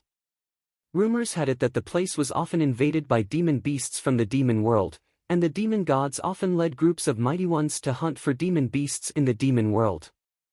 Qi Meng was the most powerful of the demon gods who made it to the battlefield, and Qi Kuang, who was a grade 8 noble plane, was a close second. They were the only two demon gods left in the battlefield. "I will challenge him." Qi Kuang pointed at Yu Sheng as he walked onto the battlefield. Yu Sheng was the one with the lowest level among all who remained on the battlefield. While he was a tough one, he was seen as easy to take on compared to others around. Furthermore, due to Yu Sheng's style of combat being similar to his, Qi Kuang picked him as his opponent. By kicking out Yu Sheng, Qi Kuang would then be fighting in the top 40, then the top 20, and then top 10. It was a great leap in every battle. Furthermore, to Qi Kuang, that was probably his last battle that was deemed easier to handle. There were no other opponents like that left to fight in the top 40. Yu Sheng stepped forward and kept his eyes on Qi Kuang. The demon god was one filled with pure, unadulterated strength, and he would make for a good opponent. Boom! An incredibly violent fire burned on Qi Kuang's body, which quickly engulfed him. The veins on his muscles looked wilder as they burned. It was as if his body was calling forth the endless power of magma deep within the earth. Boom, boom.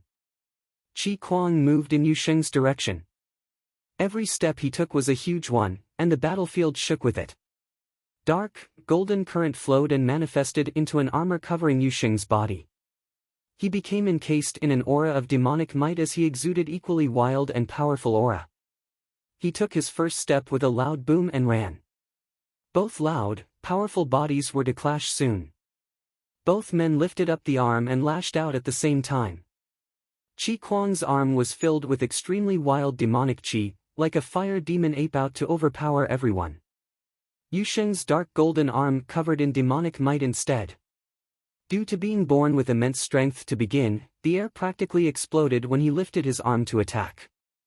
The attacks of the two men clashed hard in the air, resulting in a loud, deafening rumble. Both were thrown back by the resulting shock. Qi Kuang's arm felt rather numb. Having fought demonic beasts his whole life, he felt like a humanoid beast of war himself at the moment, clad in aura more overpowering than the demonic beasts. Boom! Yusheng stomped on the ground and took to the air. He sprouted devil-like wings behind his back and materialized a heavenly halberd in his hand. Rumbling, unruly currents permeated his body, as he brought down the might of a devil onto Qi Kuang below. Qi Kuang felt for the first time in his life that someone 2 planes below him was capable of manifesting a pressure that was more powerful than his. None of the demons on the mountains were capable of doing so, yet Yusheng, who was of an inferior level, managed. What was seen in Qi Kuang's eyes was an all-supreme devil bringing down the murderous might of hell onto Yusheng's head. Yusheng's heavenly halberd, imbued with the might of the heavens, crashed down on him. Qi Kuang felt as if a devilish god had appeared from the heavens, ready to overpower everything on the battlefield of the demons beneath before Yusheng got there. The elders of the Holy Ji Palace all had their eyes fixed on the scene before them, compelled to acknowledge that Yusheng was more suitable at the god-suppressing strike of the god-slaying halberd than Ning Huang. Yusheng was the man more suitable at using the god-slaying halberd. Qi Kuang roared instead of evading. Being a mighty one among the demon gods, he was no stranger to clashing head-on with powerful beings, let alone one who was of lower plane. Roar! A fiery red ape shadow appeared and howled at the heavens. Qi Kuang's right arm felt as if it was being covered by fiery rocks. The arm felt like it belonged to an ape instead of him as he lashed out at the heavenly halberd formed using spiritual qi. The heavenly halberd clashed hard onto the arm of the ape. The arm exploded, but the extremely powerful halberd was no more at the same time. Qi Kuang snorted, cladding ape arms on both his arms and sending them out to grab Yusheng. Yusheng, like Qi Kuang, had no fear of fighting up close and personal. The dark golden spikes on his arms absorbed spiritual qi around him maniacally. A shadow of an ape materialized behind Qi Kuang, while the shadow of a devil materialized behind Yusheng. Boom, boom, boom. Both men clashed head-on, with a force that seemed to be able to tear everything to shreds. Their first clash had many feel like their hearts were soon going to burst out of their chests. The two brutes out to overpower each other went on fighting for rounds and rounds over a very short span of time. Being able to do so also suggested Yusheng's body was more solid and packed more punch than Qi Kuang of the demon gods. What was even more terrifying was that he became wilder and unrulier as the fight raged on, making him a war beast in human form who was born solely for war. Qi Kuang roared and his body took a stouter and even more muscular form. As his body enlarged, his ape shadow became even more overwhelming. The hand that seemed capable of tearing everything in its path to shreds went for Yusheng. Yusheng's demonic current burst forth, making the demon shadow at his back look even more solid, as if a devil had truly descended upon them as it extended its arms. Yusheng's thick, overpowering arms extended to take on the arm coming for him and held it tight. "Get off me!" Qi Kuang roared. Boom! Yusheng took a step forward and raw strength surged in his arms, hoisting Qi Kuang's body off the ground. The demon god was flung off the ground against his will by Yusheng. There was no methods nor techniques involved, all there was used right there was raw, primitive, brute strength. Qi Kuang was shocked to the core, intending to lash out with his other hand to counter.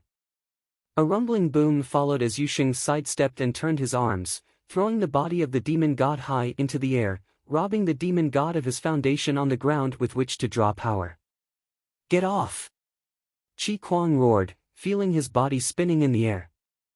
Boom! Yusheng's arms let go. A rumble followed soon as he did, but the throw ended up flinging Qi Kuang hard onto the ground, and everyone heard the bone-cracking sounds. The air returned to silence in an instant. So mighty ones of such levels are capable of fighting like this? One can still fight in such a way. Many felt as if their perceptions and knowledge was being screwed over. Was that how powerful nobles were supposed to fight?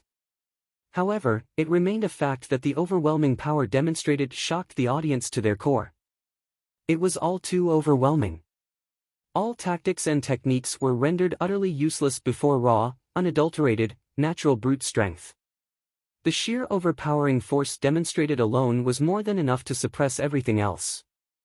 Yi Futian was in cold sweat as his heart raced. Wow, Yu Sheng, you are something. 1. Zhang, an old Chinese measure of length equal to 3.58 meters, or 11 feet 9 inches.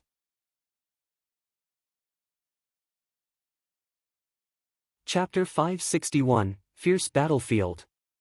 Chapter 561, Fierce Battlefield. The demon gods specialized in overwhelming brute force, yet one such powerful demon god, Qi Kuang, ended up being completely overwhelmed by Yu Sheng. Yu Sheng's solid build and explosive power startled many in the audience, especially when he hoisted Qi Kuang up with both his arms. What was more surprising was that he was at the pinnacle of Arcana Plane. While he was simply one step away from developing comprehension of noble plane of martial arts, it remained a fact that his level was lower than Qi Kuang's. It was anyone's guess how far his strength would grow if he was to be a grade 8 or 7 noble. The hearts of those who emerged from the Dawn Road raced. Many recalled that startling scene right outside Jinshao City, and that was before he had achieved demonization. Once he was fully demonized, he would turn into a true demonic figure. It was no surprise then that he was able to kill Ning Huang. Many truly came to believe that Ning Huang had actually perished in Yu Sheng's hands. As the battles raged on, the earth-shaking shock that Yu Sheng brought about did not last for long. Every battle that followed was earth-shattering in each of their own right. All who fought were genius-level figures. The Golden Great Ape, Yuan Zhan, whom Yi Futian's party came to be familiar with, was just as violent in his fight as Yu Sheng had been, overpowering his opponent with sheer brute strength and little else. When the round of battles finished, there were only 40 silhouettes left on the vast battlefield. The elders of the Holy Ji Palace permitted them to rest to prepare themselves for the next round of battles that were to come. Many outside the battlefield scanned the place, and they were hard-pressed to find anyone that was remotely considered weak. All who were left were considered geniuses. Even Yi Futian and Yu Sheng, whom many did not expect to have gotten this far, managed to prove themselves. Yi Futian defeated Bing Yi and Yu Sheng beat down Qi Kuang with his godlike strength. They were simply considered comparatively weak to those top-class candidates. Of all those who walked the 9 holy roads, only 40 remained, with candidates emerging from Dawn Road and Barren Road being the most numerous. The most prominent of those emerging from the Barren Road were the mighty ones from Zhongzhou City. Due to the Barren Road being one of the top 3 most arduous roads of all 9, what was seen then was simply within everyone's expectations. However, what happened with the Dawn Road was something else altogether. Due to the emergence of dark horses such as Yi Futian, Yu Sheng, and Yi Shaoshi, those who were left from the Dawn Road turned out to be more numerous than those from the Barren Road. Other than Yi Futian's party, there were also Nanhao from the Nantian House, Yan Jiu from the Sword Saint Villa, and Xiao Junyi, heir of the Dark Sage.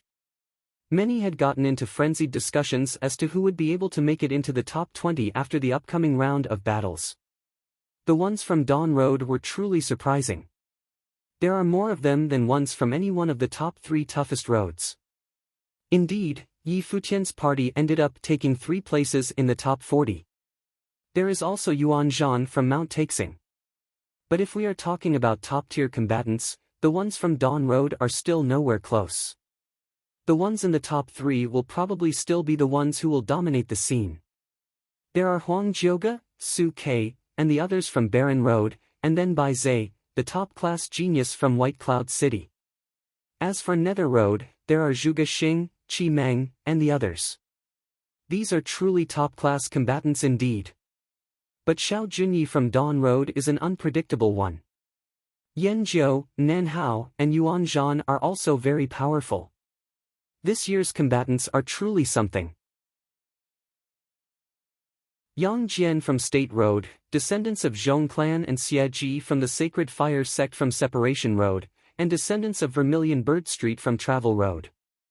The ones from Frost Road and Decay Road are definitely the most mysterious. The guy who called himself Huang from Frost Road, the heir of the undying old man, and then the mysterious ancient shaman clan from the Decay Road, all feel dangerous. Many shared the same sentiment. Everyone who managed to make it to the top 40 was terrifying in their own right. The next round of battles would definitely turn into a clash of titans. With things being so intense at this stage, it was anyone's guess as to what would become of the battles during the top 20 and the top 10 stages. Even the question of who would be able to make the cut to reach such stages remained a mystery. Many had the opinion that one or more from Yi Futian's party, namely Yi Futian, Hua Jieyu, and Yu Sheng would have been eliminated in that round of battles. It was not that they were not powerful, but that the ones they were about to face were all grade 7 or even grade 6 nobles. No matter how much of a genius those people were, there was simply no chance for them to come out on top. Those who remained on the battlefield were, after all, incredibly powerful figures themselves.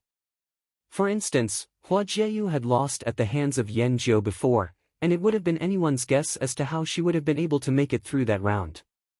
Everyone was a top-notch genius at that point, and no one dared to pick fights without some measure of deliberation. Opponents were to be chosen wisely, as there was hardly anyone who dared underestimate anyone still standing. Yi Futian closed his eyes to train in the battlefield, and spiritual qi was seen swirling around him. It was something startling to many in the audience. He is actually training at a time like this? Is there any use now? The fact that his plane is inferior to many will remain unchanged. It looks like Yi Futian knows the situation he is in well and is feeling the clinch. Many on the battlefield shifted their gaze onto him. Other than him, Yu Sheng and Hua Jieyu were the ones getting the most attention. It became apparent that they were indeed incredible combatants, and while they suffered disadvantages, they still stood a chance. The same could not be said for many who seemed to have a better chance. The break ended quickly. The elder on the sky stairwell announced for the battles to continue. Two figures leaped into the battlefield almost at the same time, almost at the very second the round commenced. Yun Su and Zhongli. The eyes of many sparkled. The clash of the titans was about to begin. White Cloud City was one of the few main cities in the Barren State, and one that was renowned throughout the entire state. There were two clans in control of the city in the early days of the city, the Bai clan and the Yun clan. As Bai clan came to overpower the Yun clan in the latter days, the city lord of White Cloud City was descended from the Bai clan. However, the Yun clan had never truly fallen on hard times, and the clan remained one of the top forces in the region. But then again, the city lord of White Cloud City himself was ranked 4th in the Barren Sky ranking, and Bai Luli was ranked 10th. Regardless of how powerful the Yun clan could be, they were unable to surpass their current stature as retainers helping the Bai clan rule the city. Yun Su hailed from the Yun clan from White Cloud City and trained alongside Bai Zhe. His combat prowess as a grade 7 noble was formidable. Zhongli emerged from Separation Road as a member of Zhong clan, a great clan renowned on the Separation Road. The clan shared an amicable relationship with Alchemy City. The clan leader of the Zhong clan was a mighty one who was ranked in the Barren Sky ranking. Zhongli was also a genius.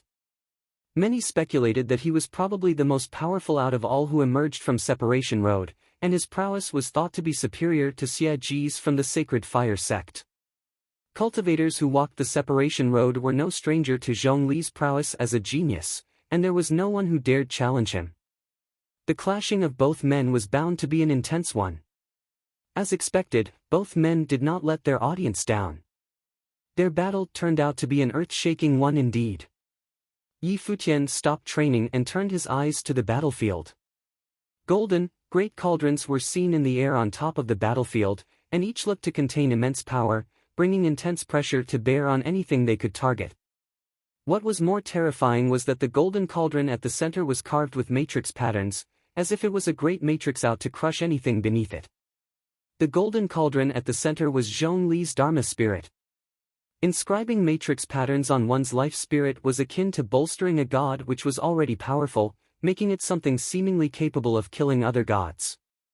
Yun Su from White Cloud City was immensely powerful, yet he was utterly cornered and was only able to keep defending himself until the inevitable came.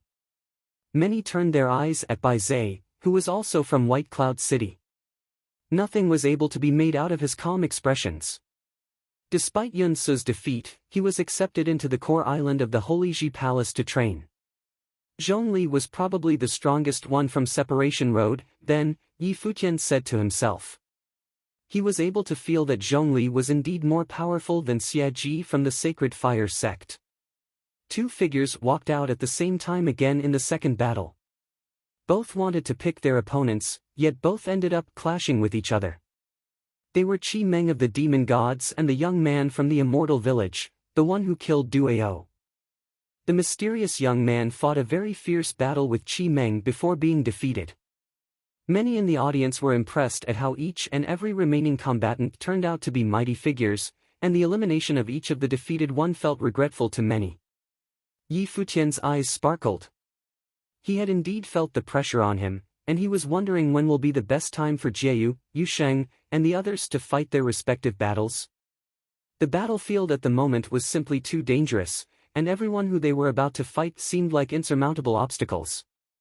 Top-notch genius figure from Taishan Mountain clashed with the mysterious Huang from Frost Road in the third battle. The outcome of the extremely violent battle was a surprising one, with Huang being the victor, and all of the mighty ones from Taishan Mountain were eliminated by then. Hua Jieyu made her move in the fourth battle, and she clashed with someone she had fought before, Yan Zhou. Hua Jieyu did not give up easily in that battle and only lost after fighting fiercely. She ended her journey at the top 40 stage splendidly. The most beautiful girl right from the beginning on the battlefield had finally made her exit. Do you wish to train under my wing? Hua Jieyu, will you become my student? Several great figures from the Holy Ji Palace extended their invitations to her, and some were of a caliber equal to Sage Daozan. Yet, Hua Jieyu simply bowed lightly to everyone in the Holy Ji Palace and looked at Yi Futian with a smile before continuing, I will go where he goes. I ask for your forgiveness in making such a decision. The great figures all wore funny looks on their face, before grinning while shaking their heads. She is one hell of a girl indeed. And Yi Futian became the target of many eyes speaking of envy and jealousy. However, given that Hua Jieyu was not able to advance any further, many thought it was that Yi Futian would get eliminated as well. Huang Jiuge made the first move in the fifth battle and ended up running over his opponent. Su Kei fought the sixth battle and managed to overpower his opponent. The seventh, eighth, and subsequent continued. Every single battle was one that shook the hearts of the audience, and every victor proved their worthiness for being in the top 20. Half of the battles took place in the blink of an eye. 10 made it to the top 20 after 10 battles were fought. Xia Ji from the Sacred Fire sect walked out to take the 11th battle, and there were no other genius figures who walked out at the same time. It was one of the rare chances to pick one's opponent. Despite his strength, he was by no means capable of simply beating any opponent who he fought. However, things might have proven different for him given that he had obtained the initiative. Xia Ji's eyes turned to Yi Futian, and it proved to be a good chance for him to settle the scores. So Xia Ji managed to take the opportunity. Looks like Xia Ji stands a good chance of being in the top 20, many in the audience said to themselves. But given that Yi Futian had defeated Bing Yi before, it was no easy feat for Xia Ji to use Yi Futian as a stepping stone. It would require Xia Ji to give it his all. Yi Futian took his steps, and dazzling golden wings appeared as he did. The wings flapped as he became encased in wind spells. Yi Futian's body took to the air and gained speed. He is trying to go straight into battle like that? An incredibly destructive dark lotus appeared behind Xia Ji's back, and the temperature of the battlefield rose all suddenly, turning the place into a scorching hell.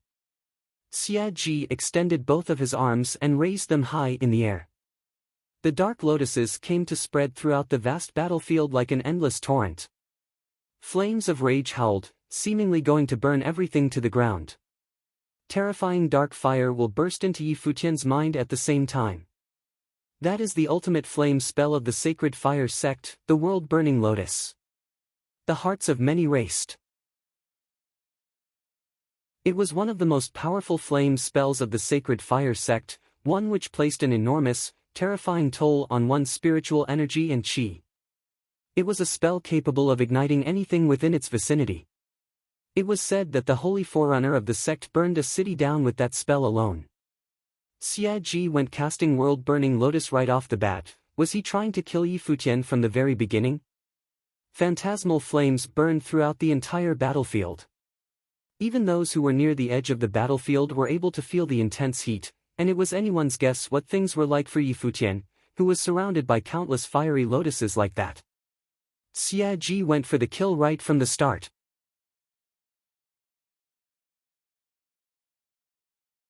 Chapter 562, Yi Futian's wings were dazzling, it was as if the shadow of a rock had appeared. He blazed at Xia Ji like a bolt of lightning. However, one fiery dark lotus after another came at him, each packing incredible destructive potential. Yi Futian's wings were dazzling, it was as if the shadow of a rock had appeared. He blazed at Xia Ji like a bolt of lightning. However, one fiery dark lotus after another came at him, each packing incredible destructive potential. Yi Futian picked up speed and drew a beautiful arc, like mirages blitzing forward. However, the number of lotuses grew in response, and a terrifying dark fire blazed. Countless lotuses blocked his way. Yi Futian tried to cast freezing spells and brought about freezing aura in an attempt to snuff out the fires of the lotuses. Yet all he heard were sizzling noises, his freezing spells evaporated almost instantly by the flames. Xia Ji is marking his own turf by exerting his own spirit and will onto the place, and he cast that incredibly terrifying world-burning lotus. Yi Futian's plane has been weak all along, and none of his water elemental spells could have worked. This was the opinion many people watching held. A fearsome meteorite storm appeared around Yi Futian, cloaking him in terrifying starlight as he continued moving forward. The meteorite storm clashed hard with the dark lotuses. He had intended to use such measures as a defense and carve his way in. However, the dark lotuses latched onto the meteorite storm and went on to eat at the rocks. The meteorites burned soon and the fire spread, threatening to burn Yi Futian's starry world to dust. Countless dark lotuses turned into enormous petals blocking Yi Futian's way forward completely. It happened with all the other directions as countless more gathered around, turning into petals to do the same. A huge lotus platform appeared beneath Yi Futian. Xia Ji's life spirit was unleashed, melding with the platform of the lotus. The vast battlefield turned into one giant world-burning lotus, with an explicit purpose to cook Yi Futian inside. Many of the people in the audience's faces changed. Chen Yuan, Gu Yunxi, Li Qingyi, and many others watched the scene in awe. The move was simply too powerful, and it was simply terrifying when the geniuses actually went all out against anyone they fought. Yi Futian stood inside the huge dark lotus. The entire world was filled with flames, eating their way at him. None of his spells would have been able to do much to save him from the fires. His deep, starlit eyes looked forward as his wings flapped about. He kept his sights to the front within the world of lotus, thinking what would happen to him if he simply barged his way out. Xia Ji proved to be more vicious than Bing Yi. Xia Ji used his most powerful spell right off the bat without giving Yi Futian any chance. However, the cost of doing so was immense, as it would affect Xia Ji's performance in latter battles. Xia Ji would need a lot of rest later, and perhaps he had simply intended to use the stage to prove himself and never had any intentions of staying till the very end. He might have wanted nothing more than to show his prowess to the world. Yi Futian activated freedom meditation, wanting to see how powerful the world-burning lotus could get. He saw the lotus being manifestations of the fire spiritual qi congealing. He was even able to feel Xia Ji's lotus life spirit and that it melded with that particular lotus he was caged in. He felt he was able to see Xia Ji's silhouette inside the spell itself. The power of nobles lied with the ability to have one spirit and will resonate with the heaven and earth around, giving birth to even more powerful spells instead of controlling spiritual qi with one spiritual energy, and using such manifestations as spells. The cost in Xia Ji's spiritual energy would be proportionate to the powerful spell he cast, which was an enormous one. A sun appeared behind Yi Futian, and he was bathed in fearsome flames in an instant. A terrifying fire imprint blossomed in the middle of his brow, dazzling like divine light. Fire spiritual qi gathered maniacally, and even the phantasmal flame that was created specifically to kill him melded with his surroundings. A divine tree appeared within the sun, shining with jade-like brilliance, like undying fires. Yi Futian's body turned into a divine sun furnace, embodying flames that could have burned down anything in existence. The flames of the world-burning lotus crept up on him, yet the incessant fires were simply absorbed by the divine sun furnace. Yi Futian's body turned into an incredibly voracious instrument, out to devour everything around it. Yi Futian activated the sun scripture and was surrounded by brilliant lights. He felt he was a body of flesh and blood, he felt himself becoming one with the sun, turning into a divine furnace. His spiritual will fused into the furnace, and he felt like he was able to see even more spiritual qi, which enabled him to devour even more fire spiritual qi. A mystical brilliance of fire was born within the dark world of lotuses, shooting at the heavens. A crisp sound was heard in Yi Futian's mind, like he broke something. Even more violent flames burst forth at the very next moment. Spiritual qi practically gushed at him, as if he were to steal every bit of the fire spiritual qi from his opponent. So, I have made a breakthrough. Yi Futian smirked. His spiritual energy had long reached a critical point, and it was no surprise that he was able to break into the noble plane. Since he had broken into the noble plane, he felt it was time for him to see how far the sun scripture, boosted by holy will, would have worked at devouring flames. The flames of the world-burning lotus came down upon him, threatening to devour Yi Futian's entire being through and through. However, some totally different form of fire powers seemed to have surrounded Yi Futian, and his body felt like the divine sun furnace itself, neutralizing any fire powers that invaded, even the flames of an attacking spell. What is happening? Xia Ji was using spells to burn Yi Futian to death, and it was only natural for him to be aware of things happening to his spell. He was startled to find that formidable fiery powers covered Yi Futian, fires that were capable of neutralizing all types of fires eating at him. Xia Ji's spell was unable to move against Yi Futian any further. Die! Xia Ji's mind went cold as the lotus platform that was formed by his life spirit gave birth to even more terrifying lotuses, sending them out to devour Yi Futian. The rock behind Yi Futian, who was practically encased in fire, flapped its wings hard, and then blitzed into Xia Ji's fires. Yi Futian's body devoured everything in its path like a divine furnace, making little of Xia Ji's fires capable of eating Yi Futian's body. Boom! Fires raged up front, and Xia Ji saw a fiery silhouette bathed in divine light appear, coming for him at a blinding speed. His face turned pale. He had paid a huge toll in spiritual energy to cast the spell, a spell that was not only incapable of killing Yi Futian but had actually allowed Yi Futian to come at him with impunity. Furthermore, Yi Futian actually managed to break through into the noble plane while fighting. Xia Ji recalled his dark lotus life spirit in an instant, and his body seemed to be clad in flames as well. He pointed his finger forward, and terrifying light of his dark flames burst forth. However, given how not even the world-burning lotus was able to harm Yi Futian, a common trick like what Xia Ji had just pulled proved useless.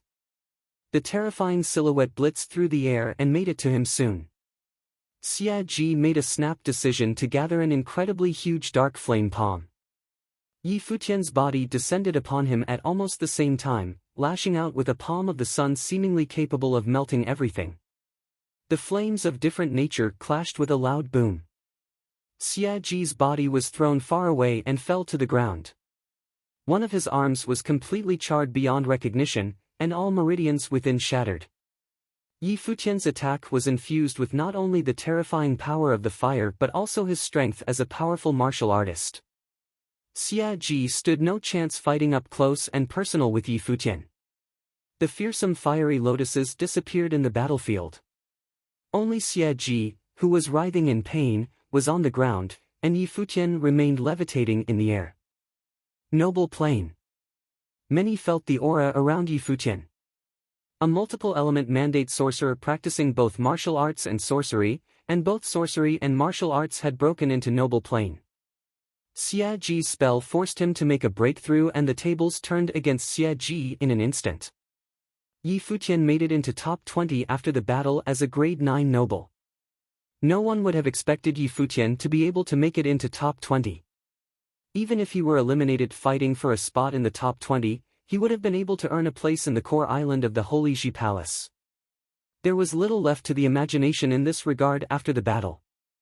Mighty ones from the Sacred Fire sect were all eliminated after that battle. Yi Futian's wings shone as he made it back to his original spot. There were mighty ones from the Holy Ji Palace extending their invitation to Xie Ji, but he refused them all, perhaps due to his dissatisfaction at those who invited him. The battles continued, and the remaining ones continued to try to take the initiative to pick their own opponents. Every single battle was a clash of the titans, and every single battle turned out extremely intense.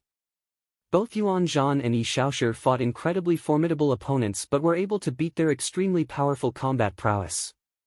Many people speculated that both Yuan Zhan and Yi Shaoshi were both vying for a spot in the top 10.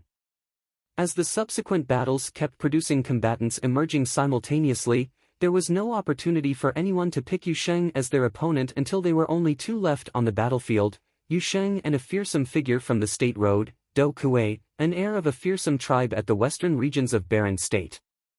Do Kuei had a stout build, which did not look all that different from Yu Sheng's. He had tanned skin and took a golden form in battle. All one was able to see was that he proved to be a terrifying opponent. Many watching them walk out to battle felt that there was little left to speculate about. Do Kuei would become one of the top 20. While Yu Sheng packed explosive power and was a born warrior, Do Kuei would probably prove stronger in every way. Only those who emerged from Dawn Road hoped that Yu Sheng would win the fight.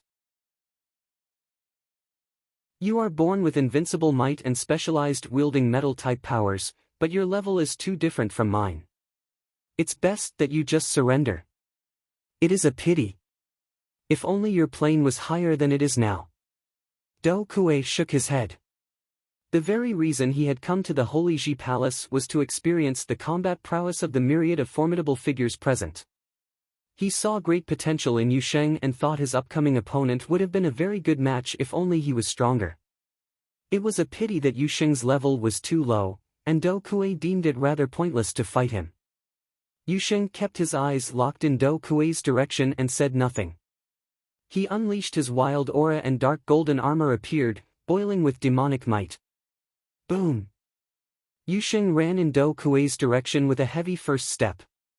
He did not choose to use wings but instead chose to fight on solid ground. The battlefield rumbled as if an earthquake had just taken place. Do Kuei's body exploded with a dazzling golden light, encasing his body. The holy, pure golden brilliance was a blinding one.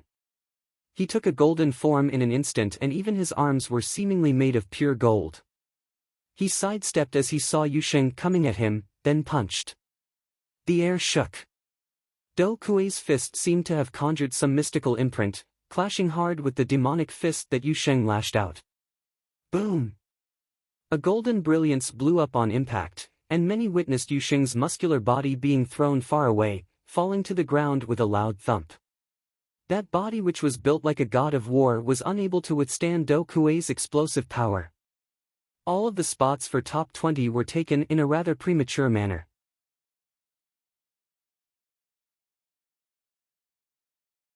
Chapter 563, The difference in plane proved to be too great still. The difference in plane proved to be too great still.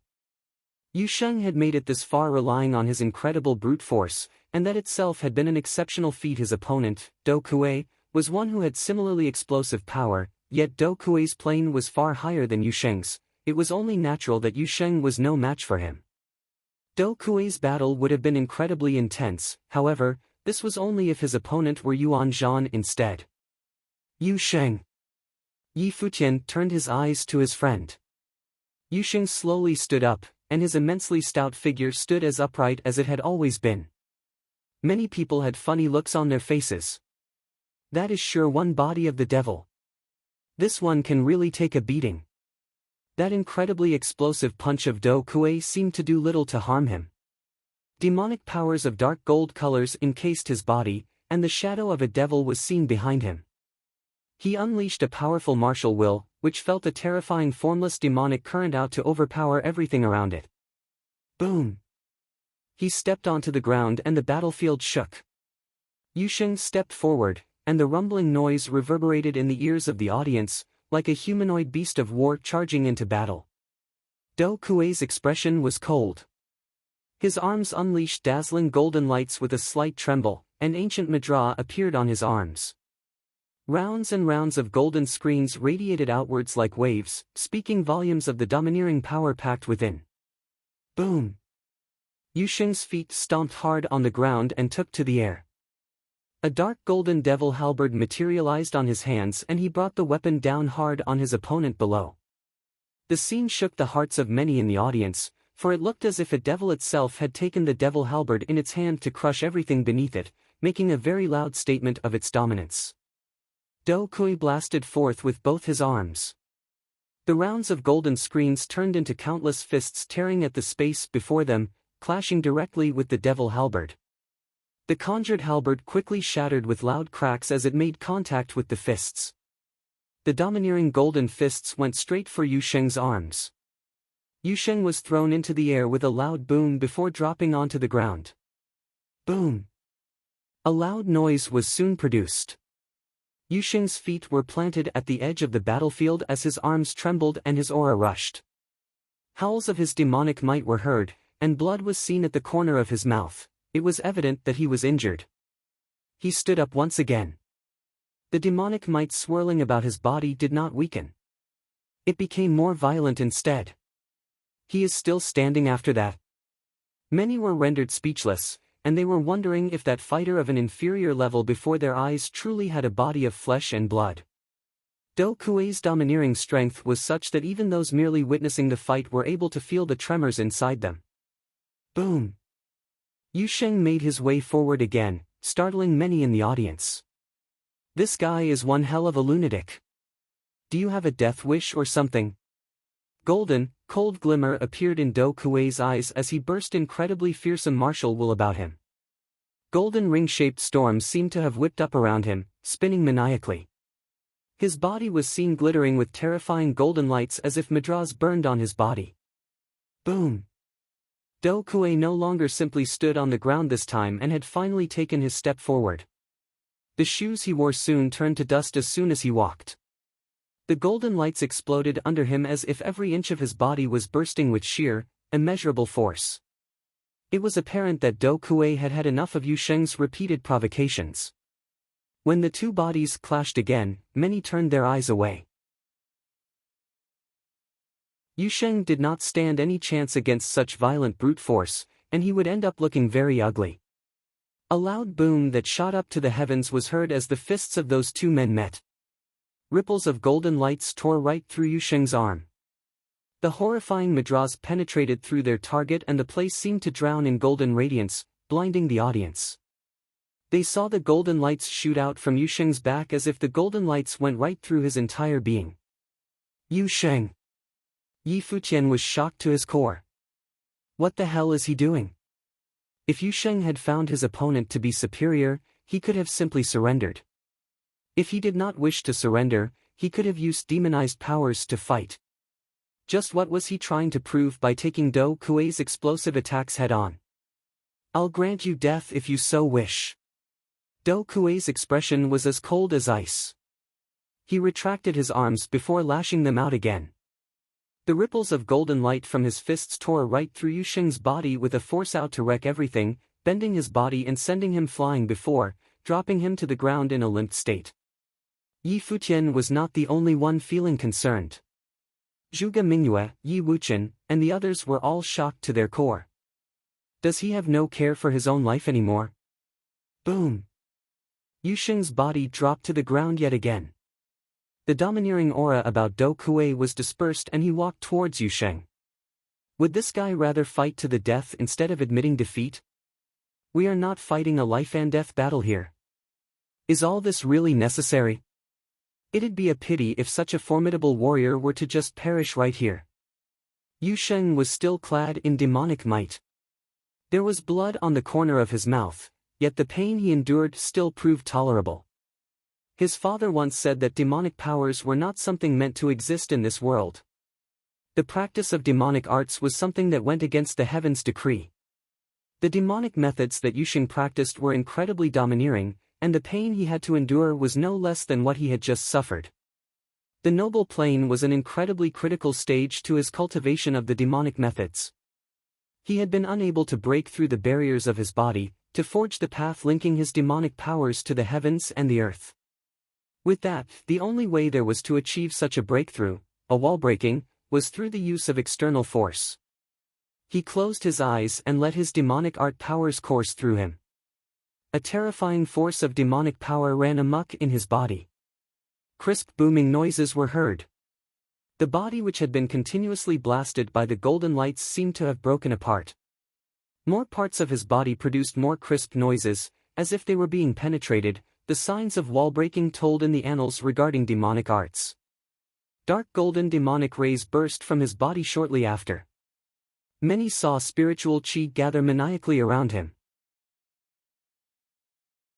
Regardless if it was the pure elemental spiritual chi used by sorcerers or the mixed, raw ones used by martial artists, it all gushed into his body like a torrent, like long bodies of dark dragons being devoured by Yu Sheng's very body. The surprising change attracted the attention of countless in the audience. Even Do Kuei stopped to observe the changes to Yu Sheng's body. What is happening? Great figures in the Holy Ji Palace looked concerned. Is that demonic arts devouring spiritual chi of the world? Such demonstration of demonic methods was the result of none other than incredibly high-level and ferocious demonic arts. The most powerful of practitioners of demonic arts were centered at the devil world, but there were still many such practitioners scattered throughout the world itself, just like the race of demons themselves. While it was no surprise that Yu Sheng happened to be a practitioner of demonic arts, he was an incredibly rare one for having reached such a levels, and was thought to be one in a million. Wretched devil, Elder Ning uttered coldly at the scene. He now came to believe that Ning Huang was indeed killed by Yu Sheng. The demonic methods Yu Sheng was practicing were simply too domineering. Practitioners of demonic arts are known to be cruel and bloodthirsty, and the young man before us went on a killing spree on the holy road before. If he is left to grow further, millions will die. I suggest that we uproot the cause of such misfortune right here, as it seems that we, the Holy Ji Palace, have been given an opportunity to do so. Elder Ning said to the great figures of the Holy Ji Palace telepathically. Many turned their eyes at Elder Ning. Someone said, the rules were set by none other than we at the Holy Ji Palace. We will be left with nothing to say for ourselves if we were to kill a cultivator who walked the holy roads. Even if we were to leave him be, we shall not accept him into the Holy Ji Palace for further training, in order to prevent him from becoming a bringer of calamity in the future, Elder Ning added. We will see, someone said. Their interactions were not known by anyone else, and as such, the eyes of the audience remained on Yu Sheng. Yu Sheng, who was devouring worldly spiritual chi maniacally, stood up slowly. Terrifying powers washed over his body. The key to the practice of the demonic methods lied within breaking through one's physical limitations continuously, breaking all that was shackling them and going against the very laws of nature. Boom! Incredibly violent demonic aura was unleashed, and demonic might engulfed the entire battlefield. Everyone was able to tell that Yu Sheng's aura had changed. His aura had become that of a noble's. He had been using the opportunity to break through into higher planes and become a noble. This guy is a tough one. He had been using Do Kuei's power as a crucible of sorts, then, some in the audience speculated. However, Yu Sheng, who had achieved his breakthrough, remained a grade 9 noble. Will he be able to withstand Do Kuei, a grade 7 noble? Thank you. Yu Sheng turned his eyes at Do Kuei, filled with utterly domineering demonic might. No need for thanks. The battle will probably be more interesting because of what you just did. I hope your new breakthrough will not be a disappointing one. Do Kuei grinned and turned. Golden rays encased his body, and Do's symbol mudras turned into rings of light screens as they spread out. You will have the fight you want. Yu Sheng's voice was cold as dark golden demonic might swirled about his body, draping a layer of glimmer over his surroundings. He turned in something like an embodiment of the demonic arts, clenched his fist, and charged towards Do Kuei. Do Kuei moved as well. Many saw the two rush at each other. A pure golden screen of light clashed with the dark golden glimmer of the demonic arts, resulting in blinding lights in the place. Their fists met each other. There was no more trickery, just pure clashing of physical bodies. Boom! Ripples of glimmer spread throughout the place as Do Kuei's body was thrown behind. His feet scraped on the ground, making piercing grinding noises. Both his legs were encased in golden light. Yu Sheng stood tall at where he was, making many shudder. Yu Sheng, who had just achieved a breakthrough, was able to throw Do Kuei with sheer power alone. Many turned their eyes at Do Kuei. The man lifted his head, and a grin was seen on his face.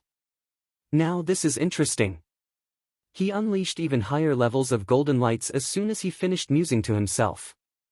Golden madras spun around his body, tearing everything in its way. His shirt was torn to shreds right there and then, showing off pure golden skin beneath. His life spirit was unleashed behind, a large golden ancient symbol, Do. The light of the Do symbol seeped into his body, enabling the symbol to appear in every part of his body. The intensity of the golden lights about him made him look like a god of war himself. Boom! Terrifying golden lights scattered about, spreading to cover the entire battlefield. It was the martial will of the Do, out to flood everything in its wake, even Yu Sheng. Yet, at the same time, Yu Sheng's surroundings were encased in dark golden demonic light. Immeasurably terrifying demonic will burst, the glimmer of the demonic arts spread out maniacally as if the world itself resonated with the powers Yu Sheng had unleashed. Yu Sheng's demonic will blended with Do Kuei's battle will of the Do. The scene seemed like Do Kuei, the god of war, was facing off with a devil. The shadow of the devil seemed to bear down on Do Kuei's will with incredible pressure, imploring him to submit to the supreme martial will. Domineering indeed, Do Kuei said to himself as he walked. Infinite golden light encased his body, making his body looking like a rainbow out to pierce everything as he charged at Yu Sheng. Yu Sheng stomped on the ground and everyone outside the battlefield felt the ground shake. It was like a devil standing tall. Yu Sheng responded with overpowering fist attacks when Do Kuei came bringing his might to bear. Infinite demonic might congealed around Yu Sheng's fist. The Do symbol appeared on Do Kuei's fist as the fists of both men clashed. Yu Sheng's fist was filled with nothing but sheer brute force. The practice of demonic arts implored its practitioners to never back down. Dark golden demonic fist pounded the enormous Do symbol. The clash seemed to have brought forth thousands of fist will on Yu Sheng's fist, cracking the enormous Do symbol. A blinding light shone and the Do symbol shattered. Do Kuei's body was sent flying right outside the battlefield, throwing him hard on the ground. Formless storms whipped about the battlefield. The eyes of countless people stared at the scene, startled. This is all just too powerful. While there were not many flashy moments with the fight, it was nonetheless one that was considered a clash between titans. The impacts were impressive, and every clash brought about a shock that sent hearts racing as if the spectators' blood was being set on fire. The powerful Do Kuei was defeated. Yu Sheng, who had just achieved a breakthrough, became the last candidate to make it into top 20. The glimmer on the battlefield was soon gone. Do Kuei coughed up blood as he slowly stood up. He turned his eyes at Yu Sheng. His eyes were not those of a dejected loser. He looked calm instead. Being able to fight a battle like that, I consider this trip on the holy road worthwhile, Do Kuei said and then walked towards the crowd. So you will not be entering the Holy Ji Palace? An elder at the sky stairwell asked. I'm here only to experience what the best of the barren state had to offer. Sorry to have been a bother to you all. Do Kuei bowed and left. He remained dashing, even in defeat.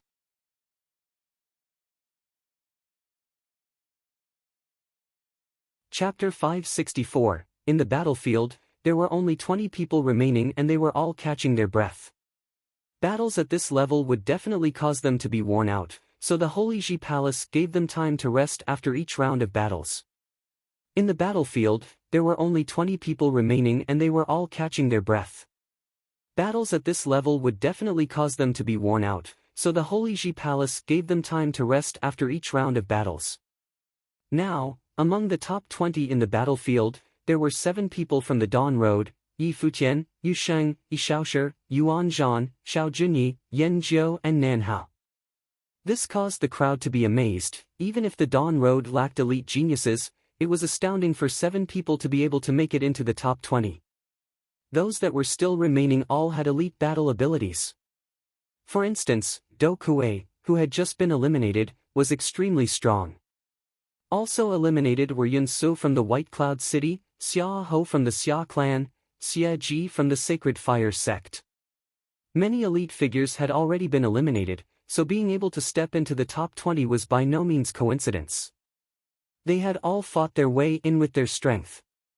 Apart from the 7 people from the Dawn Road, the Zhongzhou city's Barren Road had the most people. The sovereign families Huang Jioga, Su Kei from the Tingshui House, Shimin Yen from the Shimin clan and Zi Yen from the Thunder Courtyard.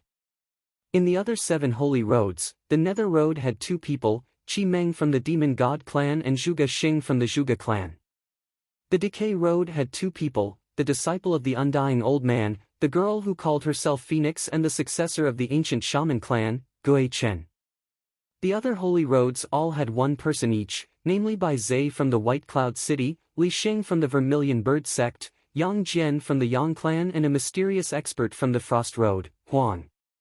At a glance, there was not a weakling to be seen, and even the crowd could not predict who was going to be eliminated next.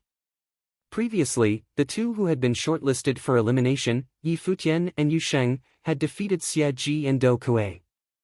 Who would dare to say that they would be eliminated next? Unless they were to be matched up against the strongest people. Everyone was debating about who would enter the top 10. Bai Zhe, Huang Jioga, Zhuge Xing, Su Kei, and Qi Meng should be able to continue. Apart from that, Zi Yen from the Thunder Courtyard and Li Xing from the Vermilion Bird sect were grade 6 nobles and had a high chance of proceeding to the next round. Besides that, they were unable to guess who it would be, but they knew that it was unrealistic to make their conjecture purely based on their cultivation level. The circumstances would change based on who was battling as their battling styles all differed. In a nutshell, any battle that happened next was highly anticipated. In the battlefield, the 20 people were exceptionally quiet, like they had all fallen asleep. Evidently, they were all under immense pressure. If they won another match, they would be in the top 10. In another direction outside the battlefield, Chen Yuan and Mu Chuan were watching, the Starry School's disciples behind them. Mu Chuan, it's already the top 20.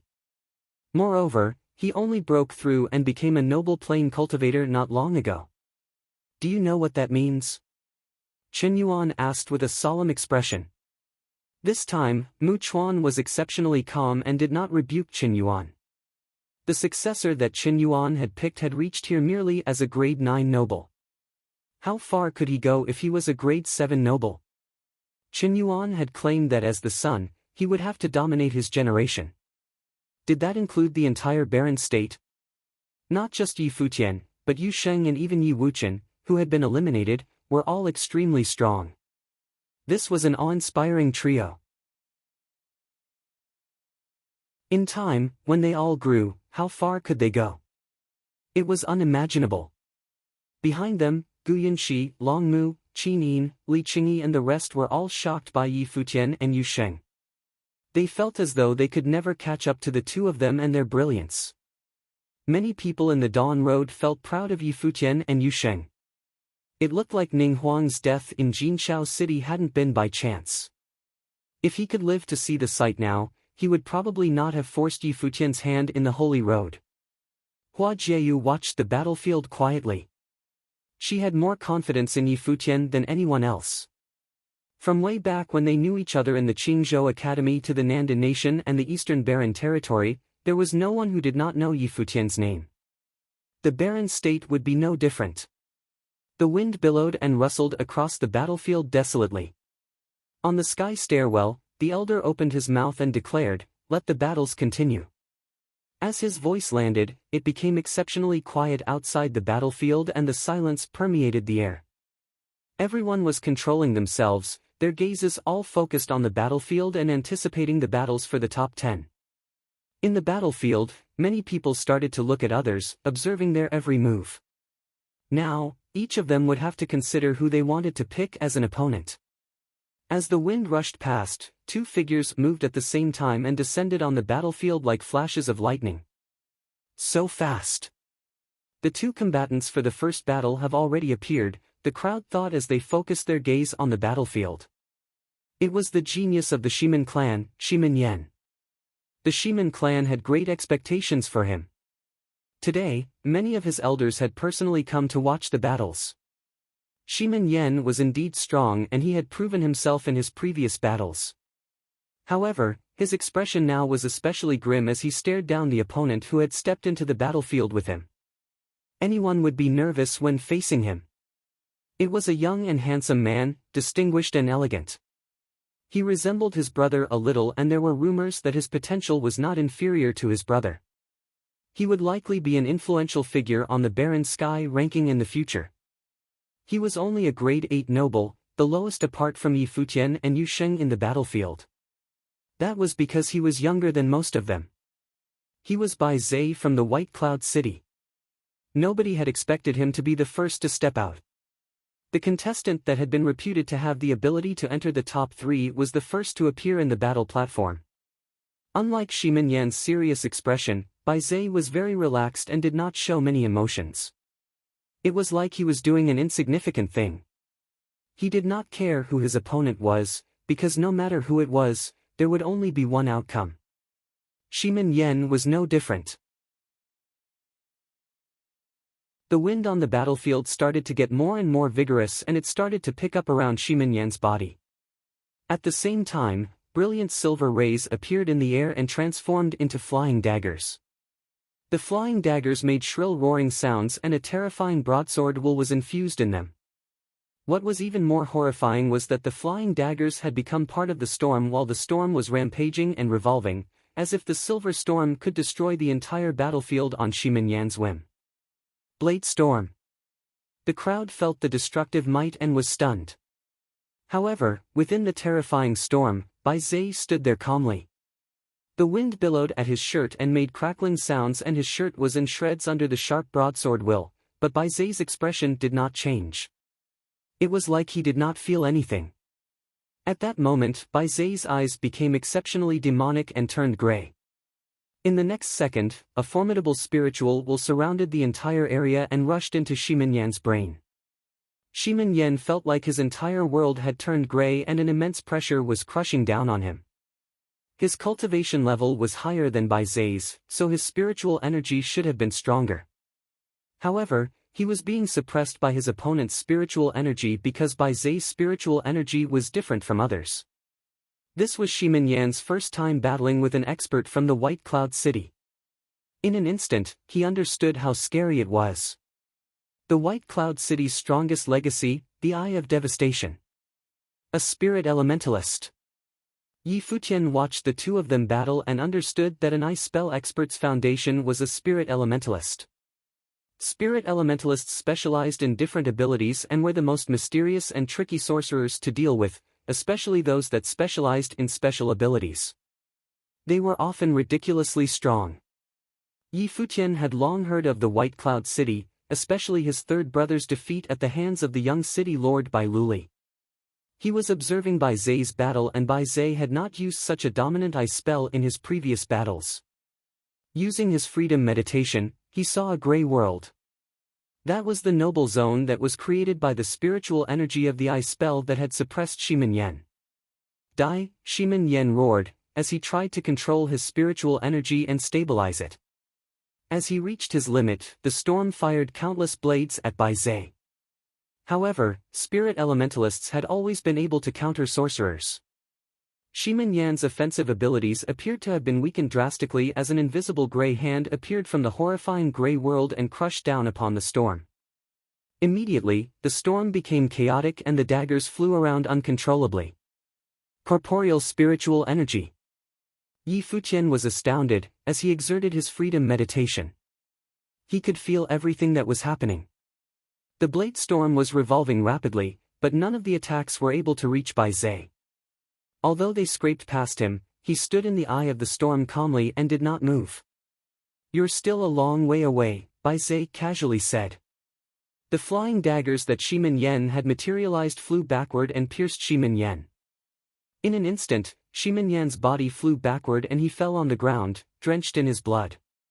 The horrific spiritual will suppression disappeared and Shimin Yan looked like he was at a loss. He had fought his way into the top 20, but he was still unable to withstand a single blow. This. Countless gazes froze. They had expected the outcome of the battle and knew that Bai Zhe was the definite winner, but they had not expected him to obtain victory in such a dominating fashion. Shimin Yan, who had fought his way into the top 20, was not even worthy of being his opponent. This caused many people to think of the glorious figures of the White Cloud City. The White Cloud Lord, 4th on the Barren Sky ranking, and Bai Luli, 10th on the Barren Sky ranking. This was a frightening clan that was making its way to the apex of the barren state. In the direction of the Holy Ji Palace, Bai Luli watched the battle calmly. He knew Bai Zhe's strength, so it no surprise for him to defeat Shimin Yan. In the battlefield, there were only 1 or 2 people who had the right to be Bai Zhe's opponent.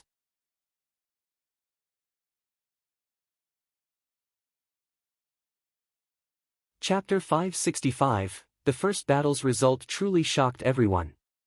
But when the 2 for the second battle walked out, everyone forgot about those thoughts. They refocused on the battlefield. As expected, everyone who stepped out today was able to shake their hearts. It was Su Ke of the Tingxue House against Nan Hao of the Nantian House.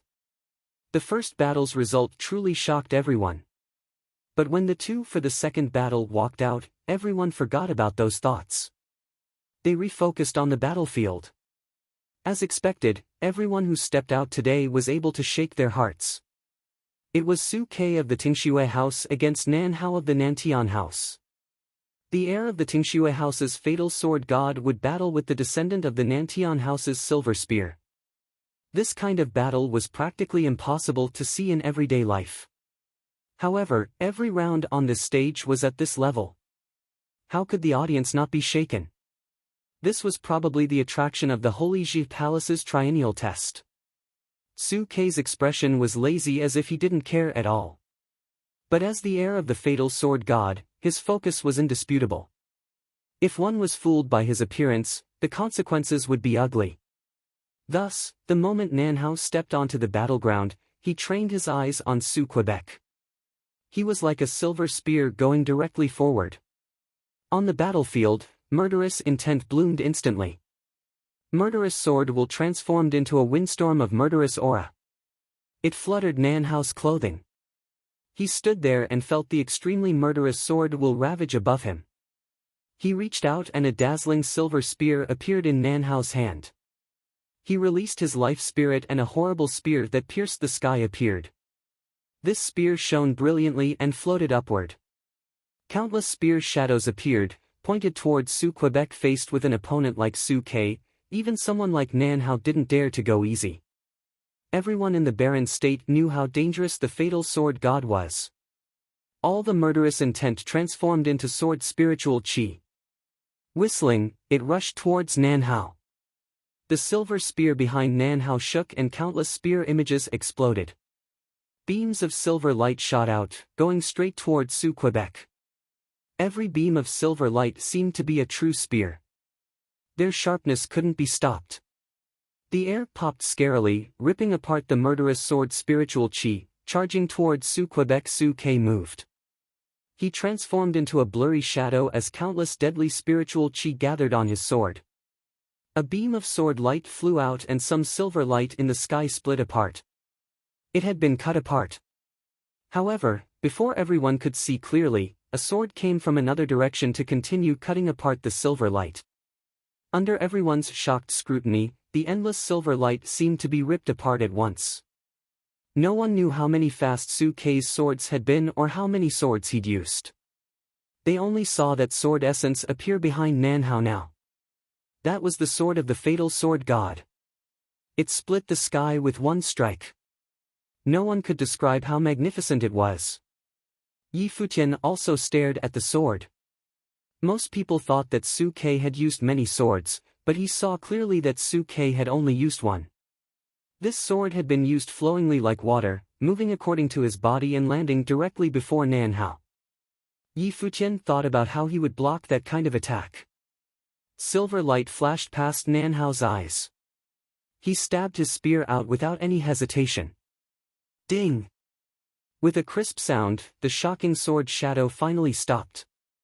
Everyone saw that the sword had reached Nan Hao's throat, but the spear had stopped it. The spear's tip hit the sword's tip. It wasn't even a millimeter off. Everyone looked at Nan Hao's silver eyes. It was rumored that the Nantian house trained the eye before learning the spear. One needed extremely strong observation skills. Their spear skills had to be faster, crueler, and more accurate to be cultivated to the extreme. The moment the sword and spear clashed, horrible fatal sword spiritual chi flared crazily. There was also a terribly sharp spear aura. They formed two formless light shields in the middle.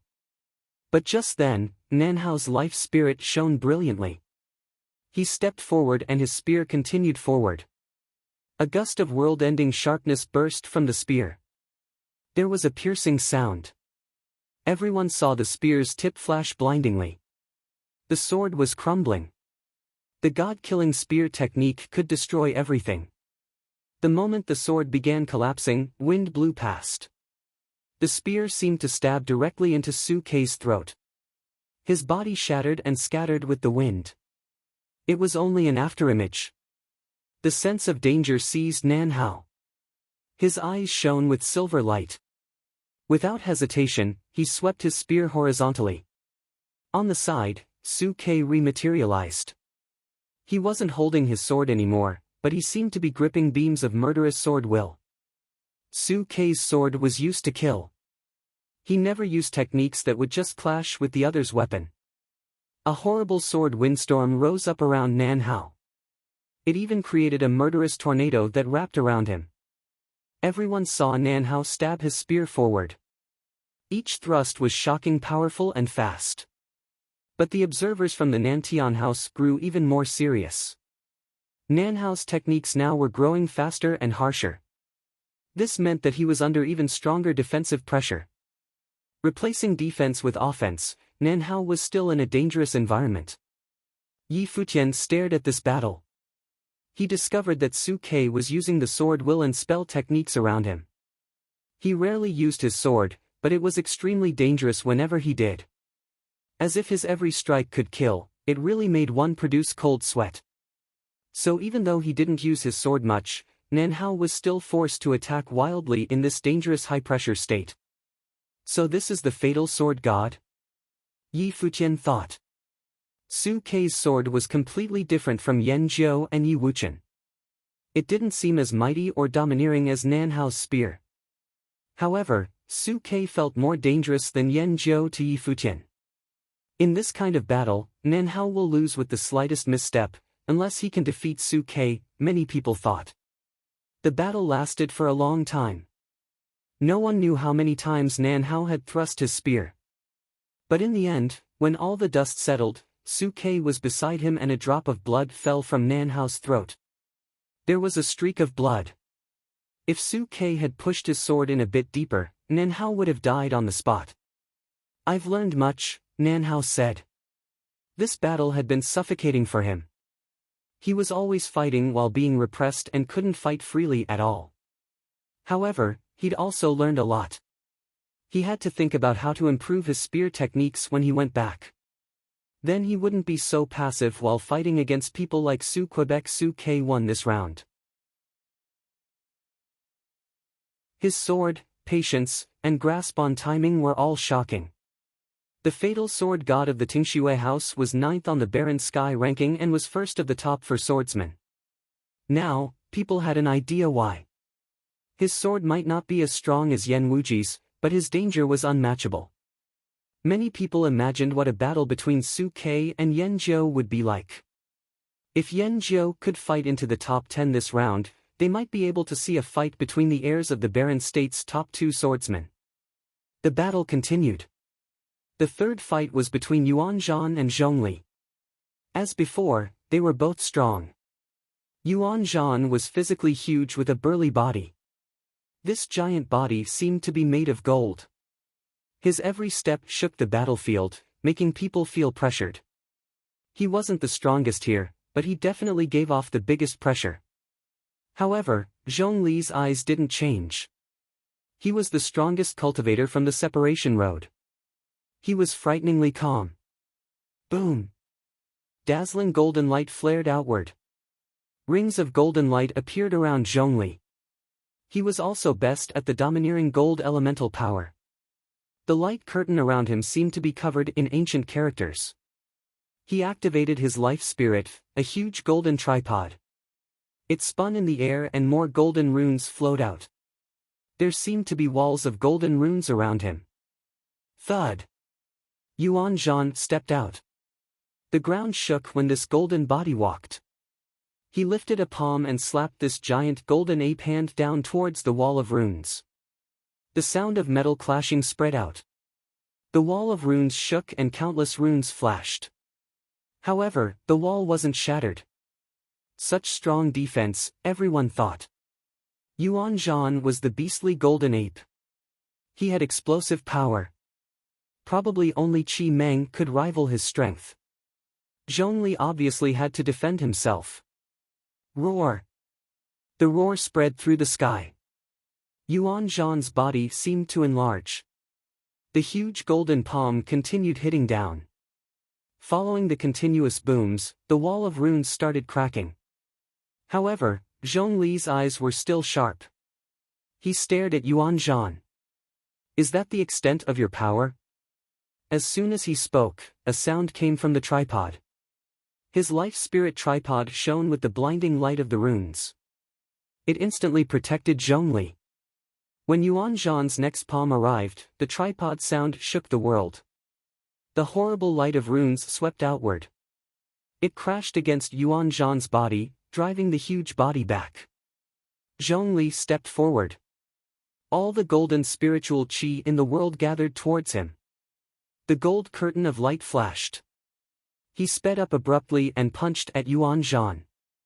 The other wasn't intimidated, naturally, and engaged him. The image of a huge golden tripod appeared above Zhongli's fist. Gold wind ravaged, actually forcing Yuan Zhan back with this terrible punch. The true qi of the 9 tripods. Everyone stared at Zhongli. This was a technique of martial arts that was unique to the Zhong family. It fit perfectly with the life spirit of the Zhong family's heir. Yuan Zhan stopped. He stretched out a hand and a golden staff appeared in his grip. Shaking his arm, he stepped out. A horrible golden windstorm gathered around his staff, creating a very domineering aura. Was this the 81 strikes of heaven traversing staff techniques of the ape clan? Zhongli didn't retreat at all. He activated the true qi of the 9 tripods to the extreme. Rings of golden light curtains swept out. He walked in the air and brought his hand down. The huge tripod pressed down immediately. But Yuan Zhan's golden staff crashed down angrily, shattering the tripod. Zhongli's expression didn't change. Even more terrifying martial arts true qi was born.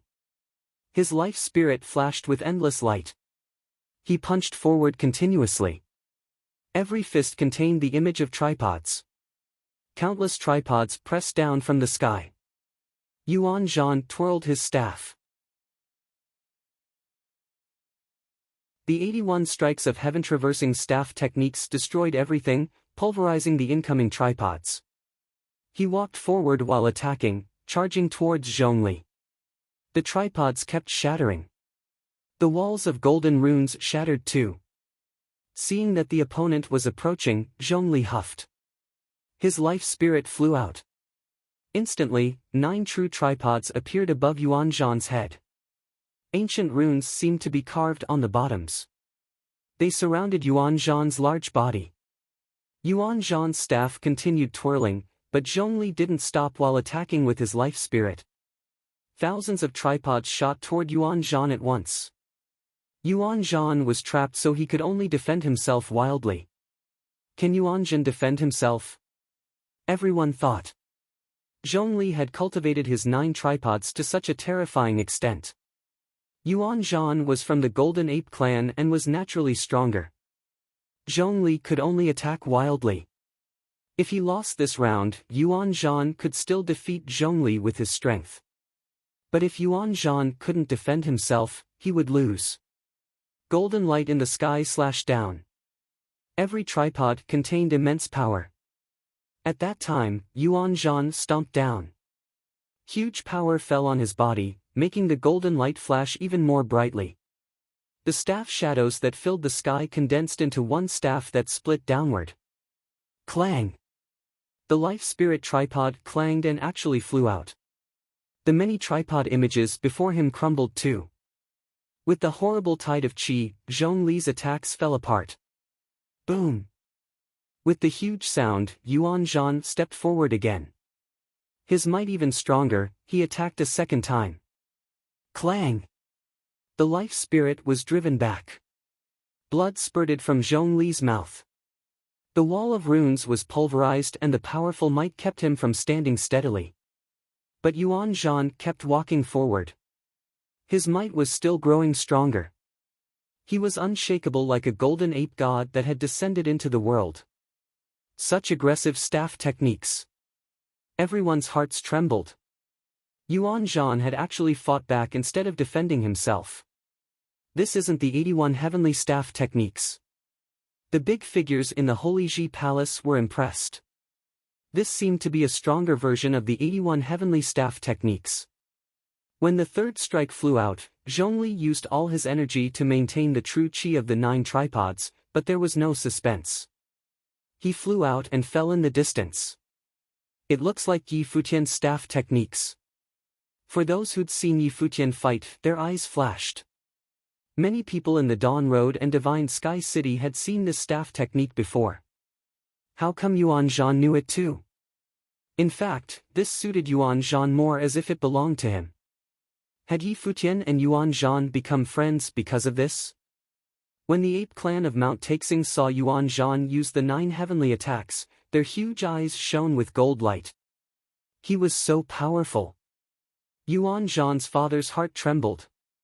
This must be the staff technique that the ape emperor had created. Yuan Zhan had taken one of the top 10 spots.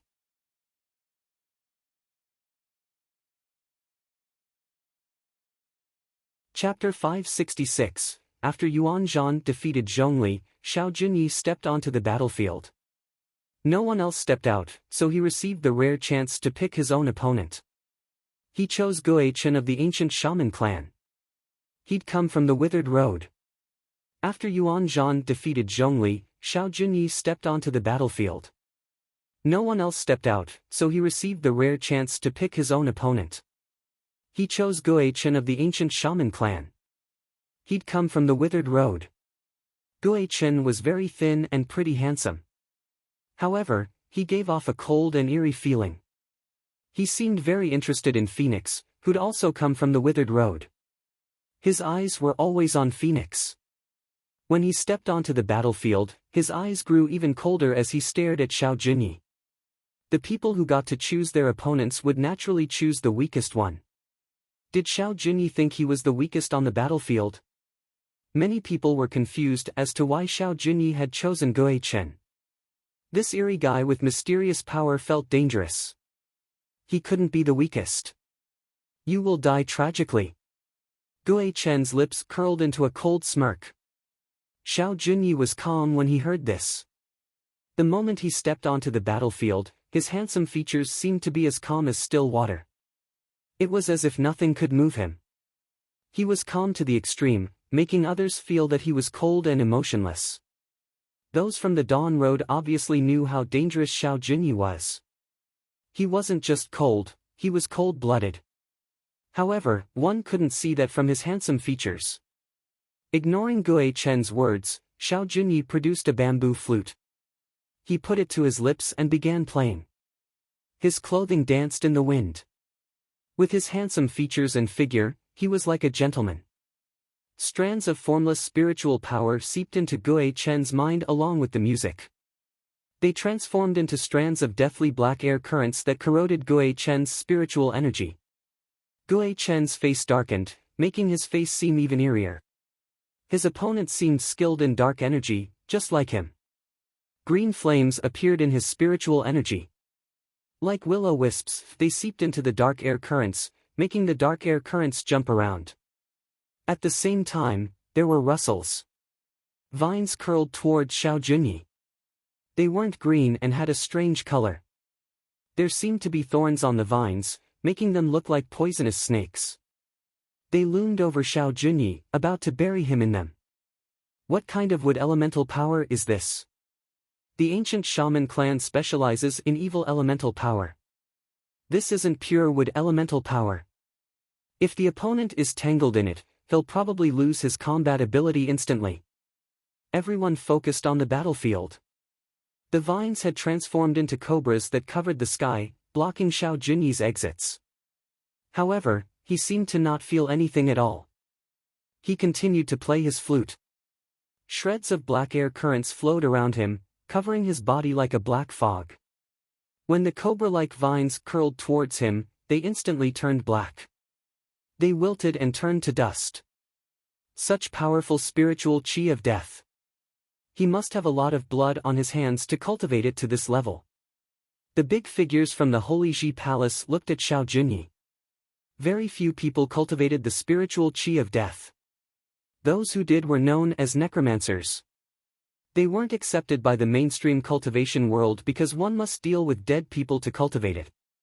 There was a very terrifying necromancer in the barren state. Many people didn't dare to anger him, the dark sage. Guichen furrowed his brows. His cultivation power was just as evil, but Xiao Junyi's spiritual power of death had repressed it. Even though Guichen's power was evil, it still contained vitality. Xiao Junyi's could kill everything. Boom! Fire burst forth. The vines that continued toward Xiao Junyi were set on fire. Wood and fire elemental power could never exist in harmony, wood must burn in the face of fire. However, Guichen put fire elemental power on his wood elemental spell, instantly creating will-o-wisps in the sky. Colorful air currents flowed out toward Xiao Junyi. Xiao Junyi continued playing his flute. The black air currents beside him grew stronger. It was like various black snakes dancing and wrapping around him. When the endless black currents flowed, all the spiritual chi in the world seemed to turn into spiritual chi of death. The fire arrived and extinguished. No spiritual chi existed with the death chi, so the spells would obviously extinguish. Xiao Junyi started walking. He stepped forward while playing his flute. The spiritual chi of death continued flowing crazily around him. All spells in its path died away. He walked out of the territory of spells and towards Guichen. He walked lightly and slowly as if he was just strolling. However, the observers all felt chills go down their spines. The dark air currents transformed into black cobras and then into black dragons. They galloped across the sky, covering the sun. The song was like an orchestra of death. Guichen was completely restrained. Behind him, a terrifying black shadow appeared, along with a huge image. Evil currents flowed through, transforming into a huge and frightening print. It was like a rune of the ancient shaman sect.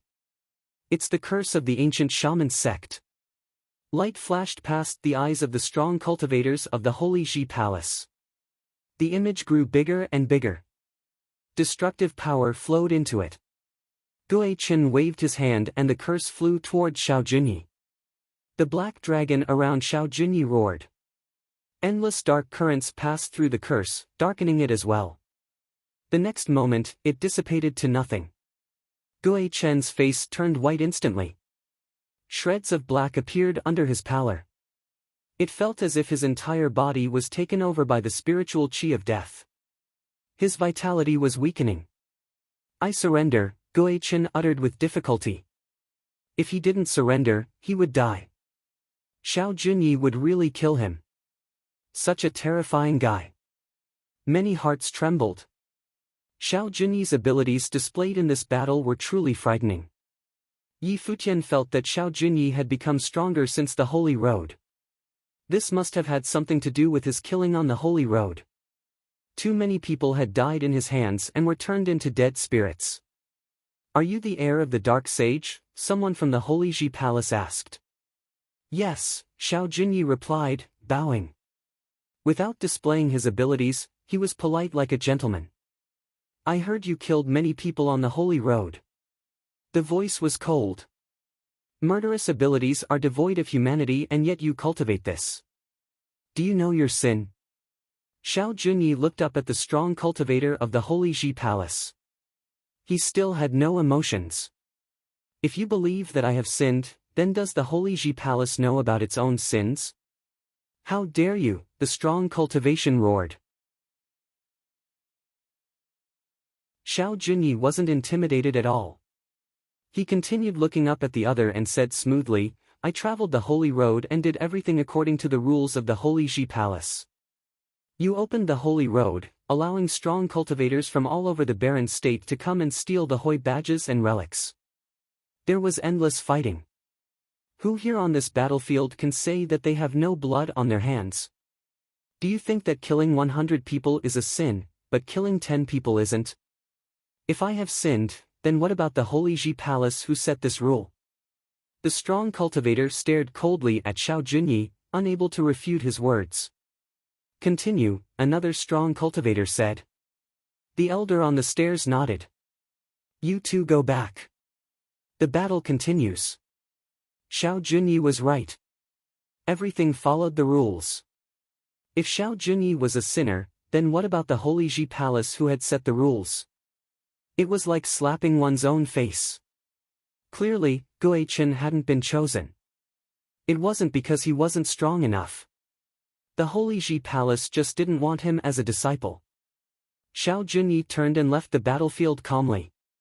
He knew that the Holy Ji Palace couldn't do anything to him. They were a group of fake people. The figures came out at almost the same time. Many people froze. Their eyes fell upon the youth in elegant clothing, Huang Jioga of the sovereign family. Then they looked to the person standing before them, wondering who this unlucky fatty was. He actually ran into Huang Jioga. Yi Shaoshi was also annoyed. His opponent was quite strong. Huang Jioga was probably the strongest of this batch. Many saw him as one of the top 3. The Emperor Vine's life spirit bloomed. A huge emperor-like tree appeared. Endless golden vines spread out, covering the sky and growing crazily. Rustles sounded. The frightening golden vines dropped down, shooting towards Huang Jioga like bolts of lightning. Sovereign spiritual qi emerged from Huang Jioga. It seemed as if he was covered in royal armor. Various sovereign swords appeared. Huang Jioga pointed in the air and the swords burst forward. They easily cut apart the golden vines. However, they regrew as soon as they were cut apart. More and more vines appeared, locking Huang Jioga's body. More vines shot forward like endless golden spears that wanted to bury Huang Jioga here. The sovereign swords cut frantically, but chopping the vines seemed to make them grow faster. They grew like weeds. Huang Jioga roared and the swords shot forward. However, the golden vines formed a wall of trees. The sovereign swords buried into it but disappeared. Yi Shaoshi couldn't even be seen. The wildly growing vines absorbed so much spiritual qi and filled the battlefield. Some vines wrapped around Huang Jioga's legs. The thorns tried to pierce him but couldn't get through the royal armor, so they just wrapped around his body, burying him. Boom! With a loud sound, the vines exploded. Huang Jioga's body shone brilliantly like the descendant of a true god. A shadow appeared behind him. It was like a god descending from heaven. This figure emanated with such terrifying pressure. At the same time, a sword appeared. It seemed to be undefeatable. Huang Jioga wasn't only a swordsman. He had a sword as a life spirit, but instead of one, he had 3 life spirits. The sovereign family who'd always called themselves the descendants of Renhuang had 3 life spirits, the Renhuang body, Renhuang sword, and Renhuang Bao.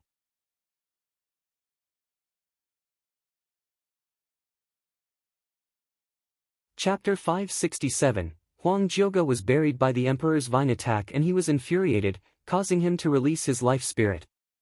A commanding sovereign aura circulated around Huang Jioga. He held the Renhuang sword in his hand and swung it with both hands. The Renhuang sword spewed out terrifying flames, shattering the oncoming vines. Huang Jiuge was buried by the emperor's vine attack and he was infuriated, causing him to release his life spirit.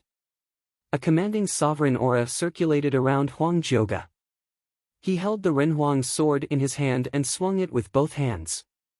The Renhuang sword spewed out terrifying flames, shattering the oncoming vines. Go!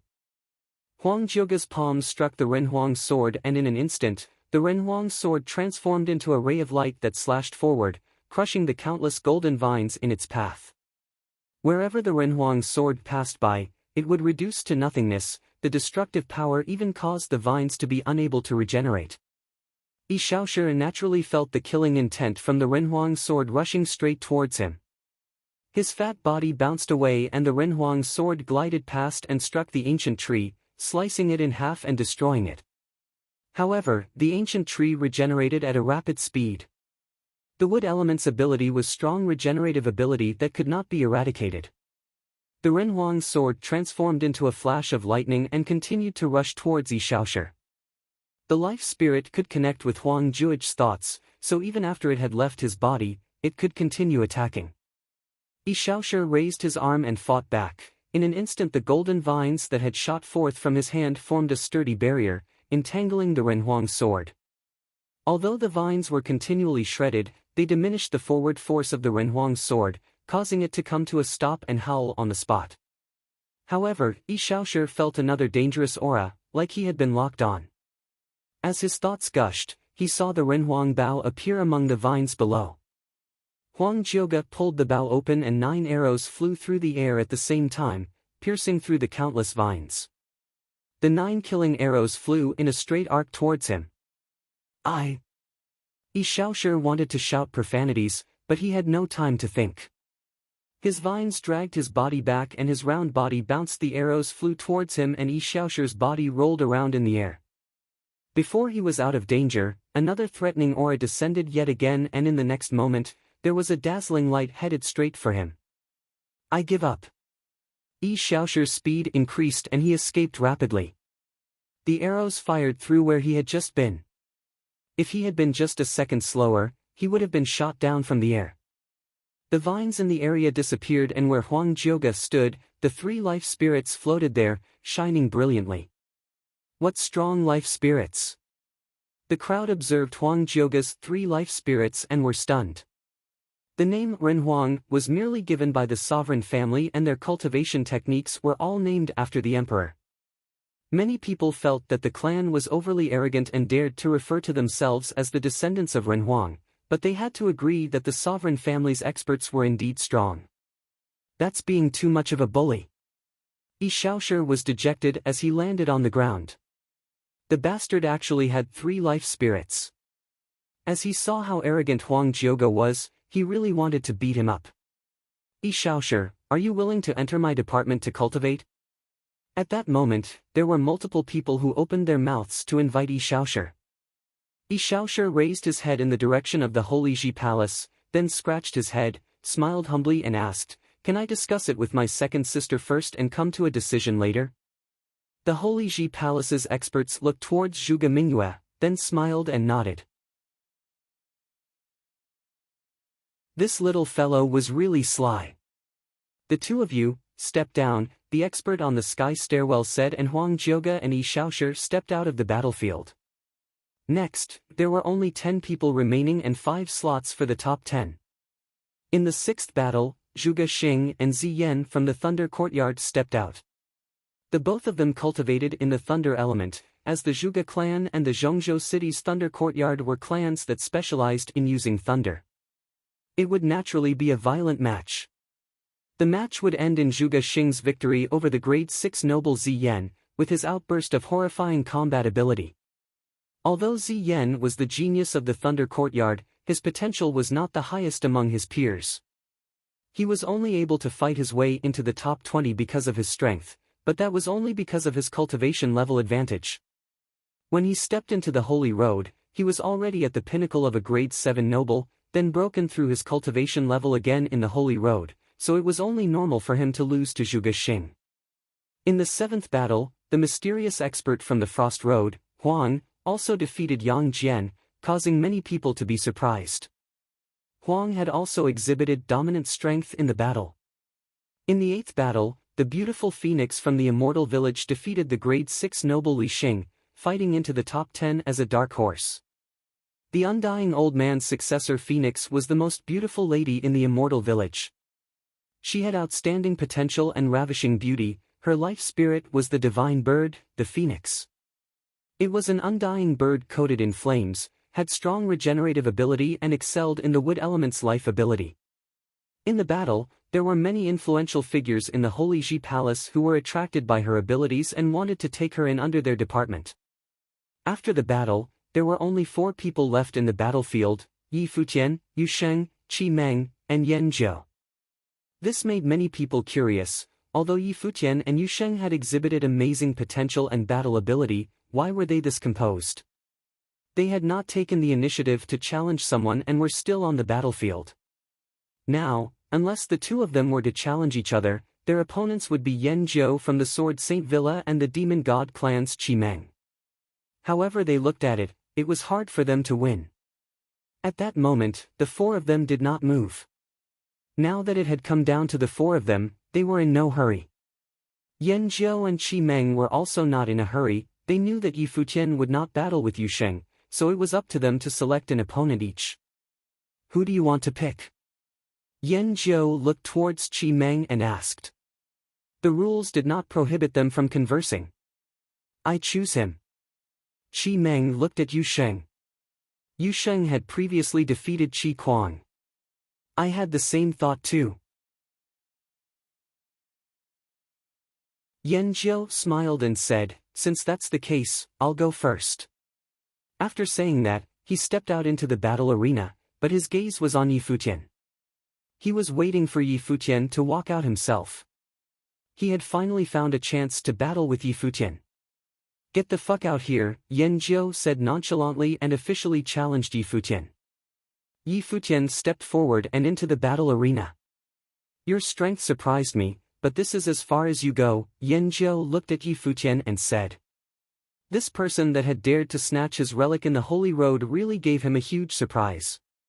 Defeating Bing Yi, Xie Ji and getting stronger as his opponents did. However, this battle would spell the end of Yi Futian's journey.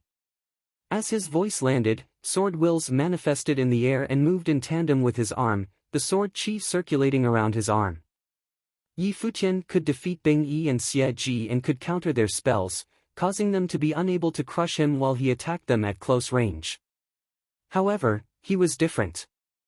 He was a strong swordsman and did not have weaknesses like Bing Yi and Xie Ji did, so he would naturally not give Yi Futian any chance to get near him. He would use Yi Futian as his stepping stone to enter the top 10, and if he had the chance, he would not mind getting revenge for Yan Nan. After he had entered the top 10, he would challenge Su Kei to end off the fight between swordsmen. As far as I go. Yi Futian smiled indifferently. Feeling the enveloping sword will, starry light started to circulate around his body. The sage will assimilated into the starry light, transforming into an imposing starry veil, covering his body and resisting the oncoming sword wills. Following that, a brilliant golden light burst forth and a rock shadow appeared behind Yi Futian radiantly. Yi Futian's entire body appeared to be submerged in the rock's shadow. His body became like the rock's body, and his eyes had an arrogant golden glow in them. Boom! As the vicious winds blew, the rock wings let out a brilliant light and Yi Futian's body floated in the air, surrounded by a wind spell. There were flashes of lightning that fired past, and in that instant, he had already used multiple elemental abilities. Using his freedom meditation, he could see everything clearly at that moment and every sword will appeared to be in his perception. Yan Zhou specialized in the swords of light and darkness, so Yi Futian would naturally be careful. Countless gazes landed on Yi Futian. At that moment, the handsome teen was exceptionally dazzling. Sensing the sword will flowing in the air, Yi Futian looked at Yan Zhou and questioned him casually, "Are you even worthy?" As his voice landed, lightning appeared at Yi Futian's feet as he burst forward with his thundering illusion step, causing his body to disappear in an instant. The wind was rampaging in the battlefield and the lower noble plane cultivators could not even see Yi Futian's body with their eyes. He was too fast. Had Yi Futian only shown the limit of his speed now?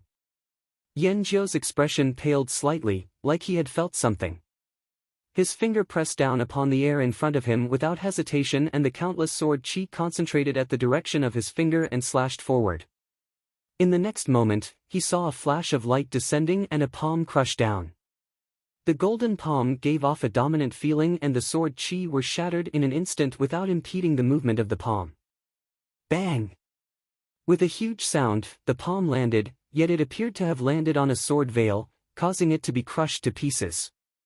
The overbearing palm similarly sent Yan Zhou flying all the way to the edge of the battlefield, the protective sword veil around his body decimated by the palm print. The sudden unexpected scene caused many of the crowd to freeze. Did Yi Futian just knock Yan Zhou back with just one strike? His speed and the strength in his overbearing strike was too horrifying. Yi Futian had probably not even reached his limit when he had defeated Xie Ji. Yan Zhou's gaze also focused on him. He could feel a stinging sensation in his chest, only he knew how much strength was concentrated in that palm. Raising his head, Yan Zhou stared at Yi Futian and sword chi filled the skies in an instant. Behind him, 9 swords flew out at the same time and the sword chi ravaged the heavens. Yan Zhou was infuriated. Angry? Yi Futian looked calmly at Yan Zhou and continued coolly, the outcome will still be the same.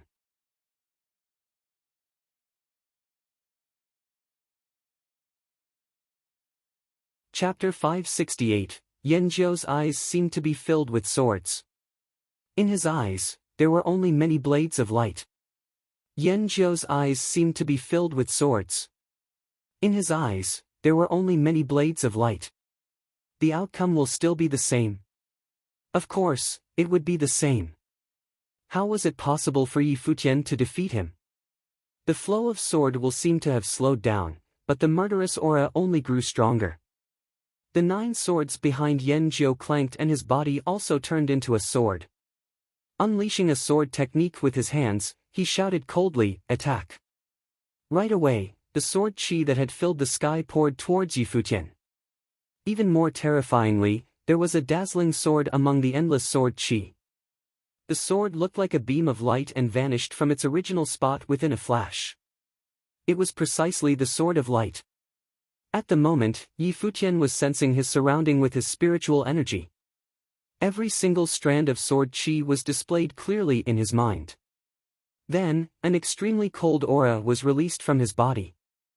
With his spiritual energy, he controlled the water elemental spiritual chi in the entire arena. Many water droplets appeared, after which they turned into fog and ice. It was awfully cold. Around Yi Futian, a region of light appeared, within which there was a moon. That was one of his life spirits. Saint's will had been fused into the life spirit, causing the surrounding to become even chillier. There were 3 beams of divine light contained in the Saint's will from the martial arts battlefield. They contained the stars, the sun, and the moon, which corresponded respectively to the element of earth, the flares of the sun, and the waters of the moon. From the chief of Bright Moon School, Yi Futian had obtained the shadow scripture. At the moment, all the swords in the sky seemed to be covered with frost. Most of the sword chi was frozen in midair directly, but some of them continued forward, albeit at a much slower speed. Suppressed by the powers of the moon, they were all covered with frost.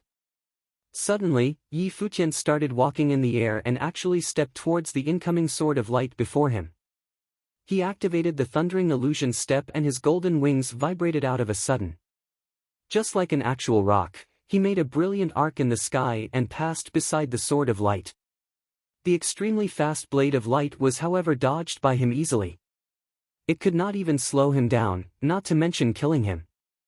The golden rock-like figure flew in the air and approached Yan Zhou at an astonishing speed. However, only coldness flashed across Yan Zhou's eyes as many swords of darkness struck out. Freeze! Yi Futian cast a spell directly with his spiritual energy. The ice elemental spell immediately engulfed the hidden sword chi.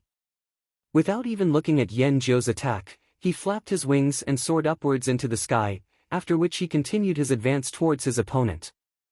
Everyone only felt that his action was extremely elegant. Only when the swords of darkness exploded behind Yi Futian, they realized that Yi Futian had made the beautiful arc in the sky to dodge the attack. Yan Zhou's face darkened. This was the first time someone in his generation managed to dodge his swords of light and darkness without much effort. Just then, coldness enveloped his body. It was so freezing that even his blood was stopping and his brain could not think properly. Swords of sealing! Yan Zhou shouted in anger. The 9 swords swept out one after another, charging towards Yi Futian.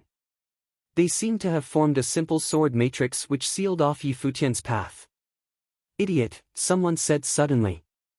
In the next instant, the swords of sealing were all affected by the frost. A brilliant figure rotated in the air and traced out a perfect arc with extreme speed, passing through the gaps between the 9 swords. Then, the rock-like figure went over the 9 swords and almost reached Yan Zhou's position. The word idiot sounded so ironic. Yan Zhou's ranged attacks were actually totally useless against Yi Futian. They were all rendered ineffective by Yi Futian's ice elemental spells and swift movements. A sharp radiance shot out from Yan Zhou's eyes. Then, he charged into the sky. The thousands of swords around him converged, turning into a single great sword. The sword was heavy and filled with power as if it was going to crush the incoming Yi Futian. Feeling the pressure from the huge sword, Yi Futian moved his hands. Immediately, 2 storms appeared in the sky, one filled with metals and the other with stars. The 2 terrifying storms merged together, forming a 100-meter-long starry rod before Yi Futian. The rod was covered with a frightening golden radiance which made it look even heavier. Edgeless great sword! Yan Zhou roared.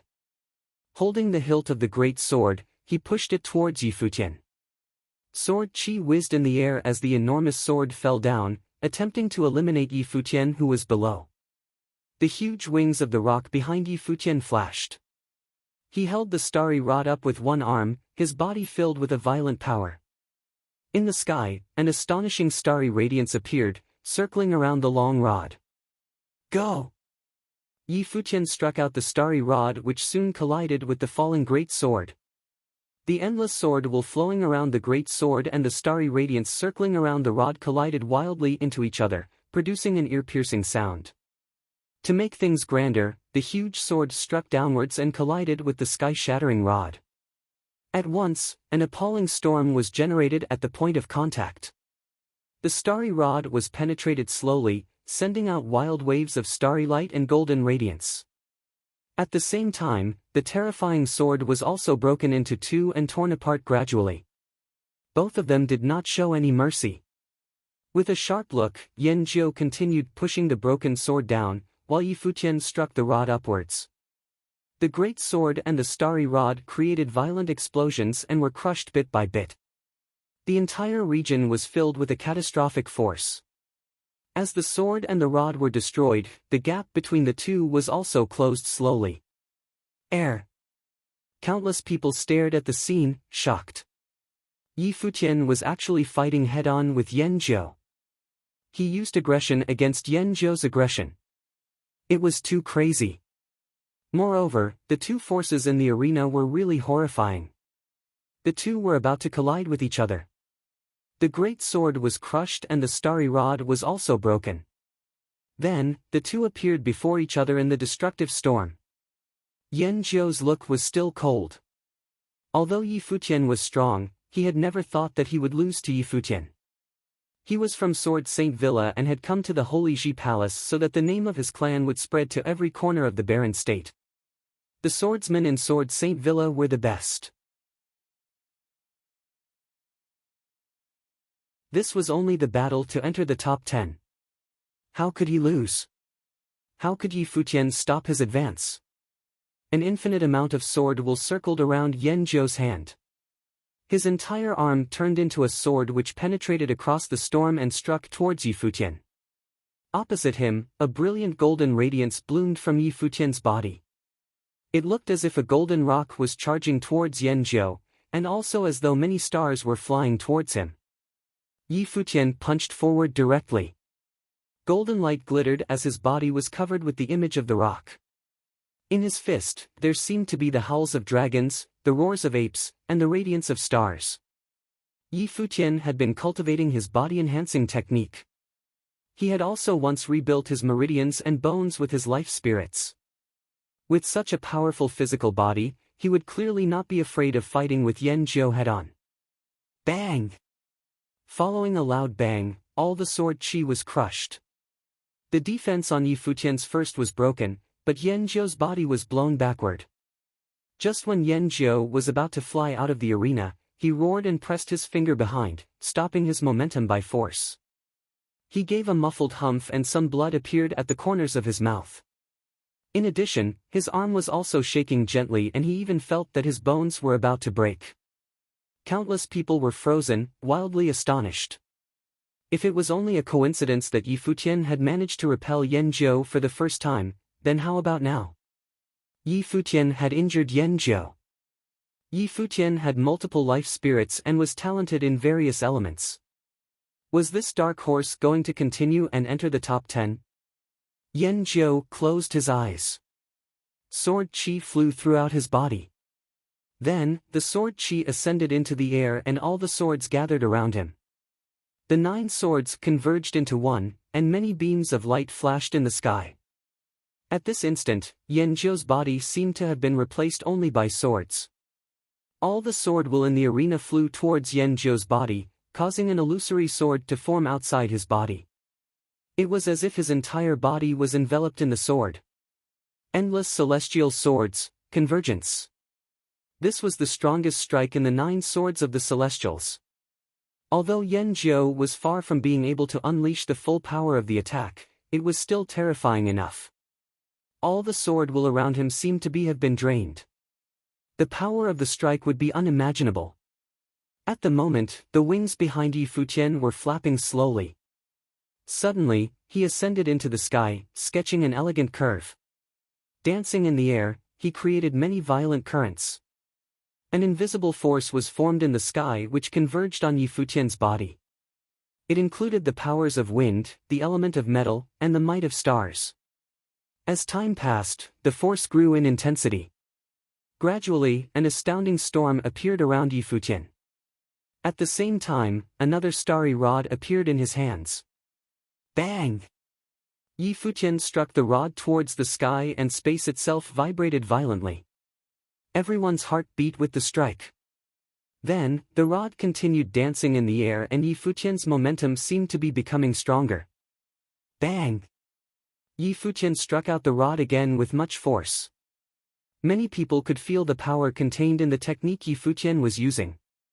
Furthermore, his technique seemed to be similar to the one that Yuan Zhan had been using. When Yi Futian used it, however, it seemed to be stronger and smoother. Clearly, Yi Futian had a better understanding of the technique. Suddenly, below Yi Futian, Yan Jiao opened his eyes and roared, "Strike!" The countless swords around him had converged into one. Yan Jiao moved with the sword, as if he was a sword himself. He flew across the sky like a bolt of lightning, or perhaps a meteor, charging towards Yi Futian. The rock-like figure was still ascending and dancing in the air. He reached an extreme height and the powers of natural gathered wildly around him. Then, following a flash of golden radiance, he dived downwards. A meteor-like rod appeared and a low rumble was produced. Even the heaven and the earth seemed to be shaking. Boom! A soft collision was produced as an eye-watering radiance erupted in the arena. Boom! Accompanied by a loud bang, the arena started shaking violently. Everyone's heart also shook fiercely with the collision as they stared firmly at the scene before them. In the arena, Yan Jiao was lying on the ground. He was spitting out blood continuously, severely injured. Raising his head, he could see a figure standing proudly in the sky. The figure's white shirt danced with the wind and he was covered in a charming, illusory rock. Yi Futian had managed to severely injure Yan Jiao and was promoted to the top 10.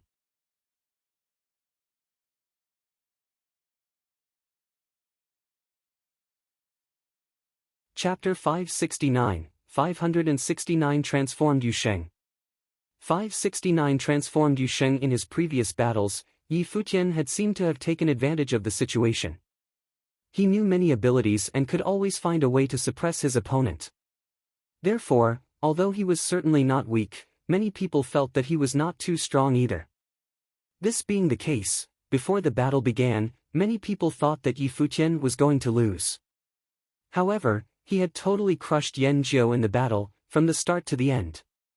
Even when Yan Jiao used his most powerful ability, Yi Futian still managed to defeat him with the most elegant move. After this battle, many people finally realized that Yi Futian was only a grade 9 noble, but his combat power was strong enough to enter the top 10. Indeed, he had been promoted to the top 10. Yan Jiao stood up from the ground, still coughing blood. With his body bent, he raised his head and stared at Yi Futian, his eyes bloodshot. He had lost to someone whom he thought he would never lose to. Just a so-so. Yi Futian turned around and left. Yan Jiao was clearly no longer able to fight. Puff! Yan Jiao spat out a mouthful of blood and clenched his fists tightly. He wanted to use this battle to prove his swordsmanship but only received such a humiliating comment before everyone else. Moreover, there were also people from Sword Saint Villa watching the competition at the side. Yan Jiao did not leave the arena, as if he was still waiting for something. However, nobody from the Holy Ji Palace spoke. Many people looked at where Sword Demon was at. Everyone knew that only Sword Demon might accept Yan Jiao as his disciple. Even if the rest asked, Yan Jiao would also reject at once. Only Sword Demon, the strongest swordsman in the Holy Ji Palace, was capable. However, Sword Demon did not speak until the end. Seeming to have realized something, Yan Jiao gave a self-mocking smile. He would never forget the humiliation endured today. Raising his feet with much difficulty, Yan Jiao walked away from the arena step by step, producing a desolate sight. Sword Demon had accepted Zui Qianqiu and Yi Wuchen. Zui Qianqiu was an implacable enemy of Yan Jiao, while Yi Wuchen was also a good friend of Yi Futian. In such a circumstance, Sword Demon would rather choose the two of them and could only give Yan Jiao up. Thus, only Qi Meng and Yusheng were left in the battle for the top 10. When the two of them walked into the center of the arena and stood opposite each other, many people had a strange feeling. They all felt that Yusheng was strong but weaker than Qi Meng. However, with Yi Futian as an example, and the battle between Yusheng and Dou Kuei, perhaps something unexpected would happen again. Both of them looked extremely burly. Just by standing there, they could already make everyone feel how powerful they were. Suddenly, devilish qi erupted from Qi Meng's body. A pair of wings appeared behind his back and an illusory dragon wound around his arm, as if a pure-blooded dragon was circling around him. His eyes looked as sharp, like the eyes of an eagle, and glittered in golden radiance, while his legs were enveloped in wind. On his body, an illusory yak appeared. It was as though his entire body was made up of various demonic beasts. He looked overpowering and devilish. The members of Demon God Clan were capable of borrowing the powers of various demonic beasts. They could even enter the margins of the demon world and fight with the demonic beasts there.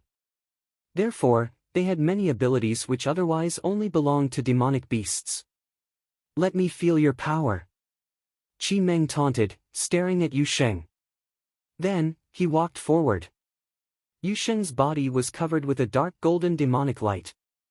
Spiritual qi in the sky gushed wildly into his demonic body, after which it turned into many streams of golden demonic currents that danced around him. Yusheng's body was covered with a violent demonic might. Dong! Yusheng stepped forward and the ground shook. With only one step, many people's hearts raced uncontrollably. He looked so strong that most people forgot his level. They all knew that Yusheng was powerful not only because of his overpowering demonic art but also because of his inborn strength. It was his innate talent that he was physically stronger than an ordinary person. One could feel his strength by just looking at his stature. Moreover, his physical talent and potential were activated further by his overpowering demonic method, which had finally created the frightening humanoid monster he was today. Their fists collided straight into each other. Immediately, a terrifying storm bloomed in the arena. The devilish chi and violent demon chi raged in the air. As the two collided with one another, many horrifying illusory demonic beasts leaped towards Yusheng. However, an enormous illusory demon appeared on Yusheng's body.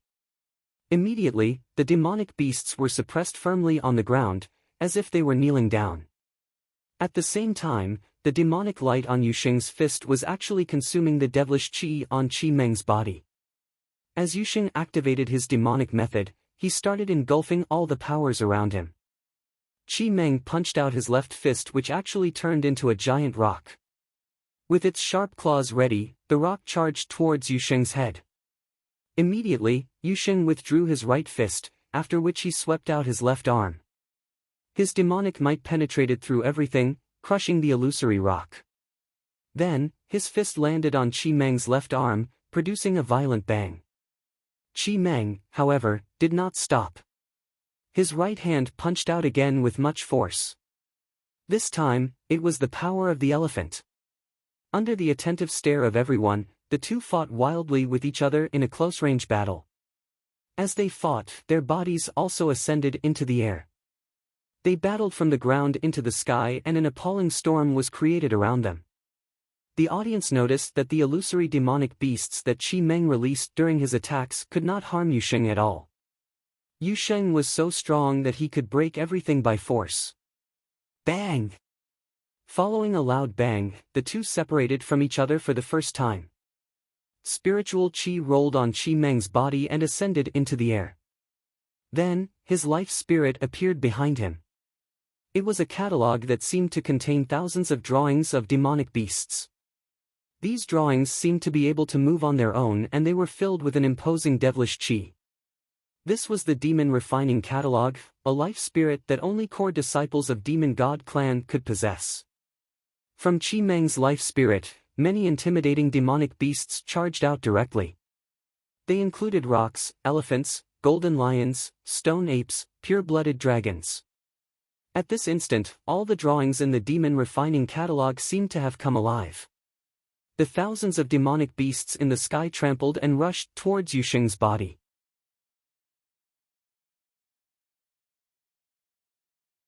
This life spirit. Yi Futian was somewhat shocked. Could this life spirit summon demonic beasts? Indeed, the Demonic Refining Catalogue was capable of summoning. Even among the cultivators from Demon God Clan, only a handful would possess this life spirit. It was said that the earliest leader of Demon God Clan was also extremely powerful, but the clan declined slowly after that. Despite this being the case, Demon God Clan was still one of the most powerful forces in the barren state. The demonic beasts raced and crushed everything in the sky, charging towards Yusheng. Yusheng's expression was extremely cold, and the demonic might on his body also grew in intensity. Behind him, the illusory demon seemed to have come into existence, turning into a real demon. It roared and the sky vibrated. The demonic beasts charging over actually trembled in fear, and many of them knelt down in the sky, not daring to advance further. It was as though they were terrified by the might of the illusory demon. Strike! Qi Meng shouted. At once, many demonic beasts continued charging. Even though they were fear-stricken, they still listened to Qi Meng's commands. With a demonic halberd in his hand, Yusheng swung the halberd forward suddenly, penetrating across the bodies of many demonic beasts. Blood danced in the sky. Nevertheless, there were still countless demonic beasts charging wildly towards him. Yusheng's eyes were glittering with an astounding demonic light. In the depth of his eyes, there seemed to be an all-powerful illusory demon. It was an ancient demon which had granted him his startling strength. Immediately, the spiritual Qi around Yusheng all turned into demon Qi, which circled around the sky wildly, crushing everything. Raising his head, Yusheng looked at the sky and then extended his arm. The spiritual Qi in the sky turned into many dark golden demonic halberds. The vast region around Yusheng was filled with countless demonic halberds. In the next moment, everyone saw the infinite number of demonic halberds start a crazy massacre. They penetrated across the incoming demonic beasts, producing many loud thuds. all the demonic beasts seemed to be whining in pain. The demonic beasts falling from the sky seemed to have been summoned by the demon god, which was Yusheng himself. Countless people were astonished. The scene of the countless demonic beasts being slain was too alarming. Those from the Dawn Road were now certain that Yusheng was the person who had killed Ning Huang. Did the same kind of massacre happen in Jinshao City? They would clearly not know that this was the ability Yusheng had obtained after entering the noble plane in his previous battle. He did not have this ability in the Dawn Road. Yusheng seems to have totally transformed after becoming a noble. Looking at the scene, Yi Futian was dumbfounded. That year, he had inherited the freedom meditation, while Yusheng had obtained the demonic art from Godfather. What kind of art is it exactly? Why is it so strong? He thought. The higher Yusheng's level was, the more overpowering he was. Suddenly, a ridiculous thought appeared in Yi Futian's mind: his godfather was Yusheng's actual father. Yusheng had obtained his talents and demonic art from his father. So was Yi Futian's godfather a demonic cultivator? Was this the reason that he was not tolerated by the powerful people in the divine prefecture?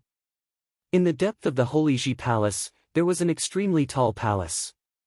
In the palace, there was a burly figure sitting quietly on the ground. Suddenly, he opened his eyes, looking at a certain direction outside the Holy Ji Palace. The person was half naked and his entire body was bronze in color, but at the same time filled with a golden luster. His muscles seemed to contain incredible power. At the moment, it was as though his sight could penetrate across space and he was looking at the arena directly. In the arena, many dark golden demonic halberds were charging towards Qi Meng. The thousands of demonic beasts roared but could not stop the incoming attack. Qi Meng backed off rapidly and stared at Yusheng, after which he said, "I lost." Right away, Yusheng stopped his attack. The demonic might on his body dissipated and he returned to his original position. However, his demon-like figure had been carved into the minds of countless many. Yusheng had beat Qi Meng and obtained the last position in the top 10. What exactly was his limit? Even Qi Meng did not manage to stop him from advancing. Yusheng was indeed a monster. The battles in the Holy Ji Palace were indeed the most exciting noble-level battles in the barren state. So many geniuses had shown up. Today, Yi Futian and Yusheng had both become famous in just one battle. One of them had defeated Yan Jiu, while the other had beat Qi Meng. The 10 top had finally emerged. They were Yi Futian, Yusheng, Yuan Zhan, Huang Jioge, Bai Zhe, Zhuge Xing, Su Ke, Xiao Junyi, Huang, and Phoenix. Scanning these people, many people were filled with excitement. How intense would the battle of the top 10 be? Even the powerful cultivators were looking forward to it.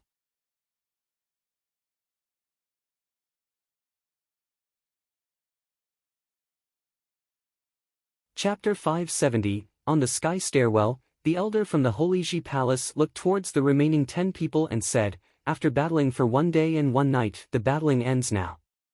The rules for the battle for the top 10 will have some changes, so take 1 day to rest and we will commence the final battle tomorrow." On the sky stairwell, the elder from the Holy Ji Palace looked towards the remaining 10 people and said, "After battling for 1 day and 1 night, the battling ends now. The rules for the battle for the top 10 will have some changes, so take 1 day to rest and we will commence the final battle tomorrow." Many people looked astonished. They were changing the rules. In the past, unless contestants who had made it to the next round were injured, they would not stop the battles. This time around, since none of the top 10 were injured, it would be sufficient for them to rest for a short period of time and there was no need to stop the battles. "You're all dismissed.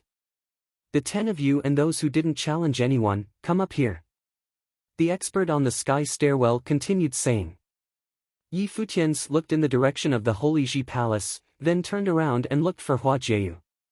Seeing Hua Jieyu in the crowd waving at him, Yi Futian walked over to her side. "Is my performance acceptable?" Yi Futian held Hua Jieyu's hand with an aura of smugness. Hua Jieyu smiled and nodded her head.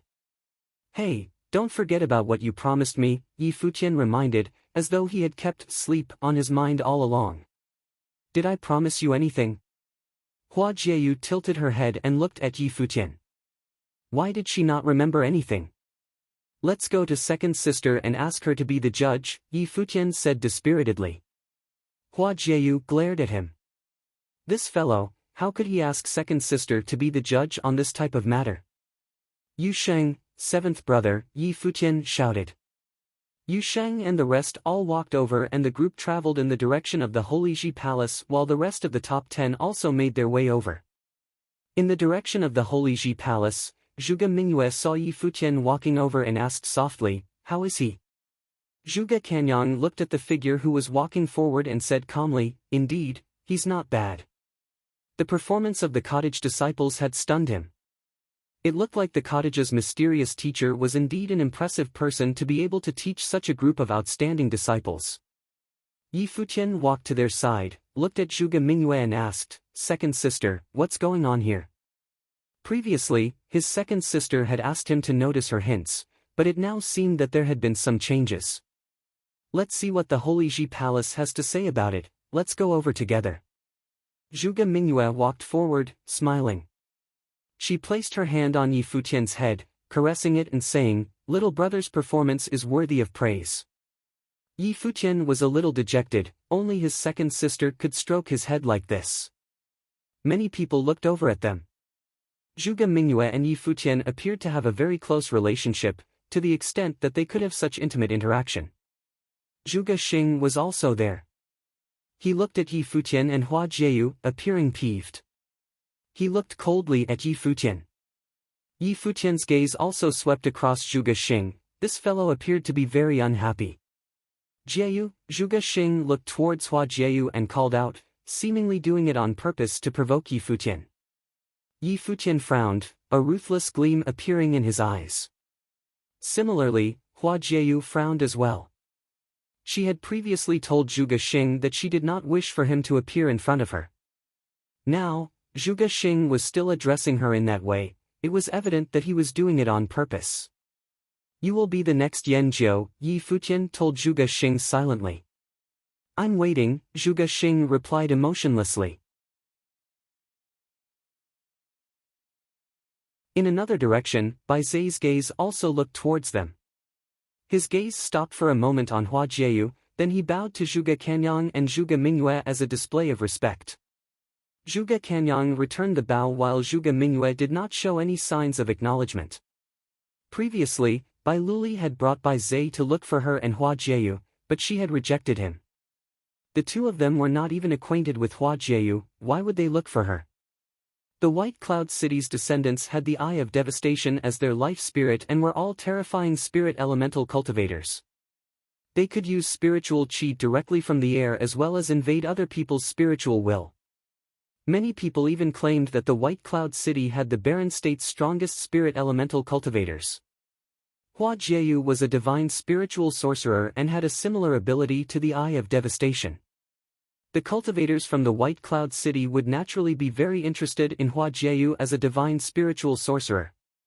Moreover, she had ravishing looks, so Bai Zai would naturally have his own intentions. The group of them came to a location, and the influential figures from the Holy Ji Palace were diagonally above them. Many people stood there, including the White Cloud City's young master Bai Luli. He stood there, casually chatting with other elders. Yi Futian glanced at Bai Luli from a close distance. He was indeed a distinguished person with handsome looks, as well as an aura of refinement, although still a far cry from himself.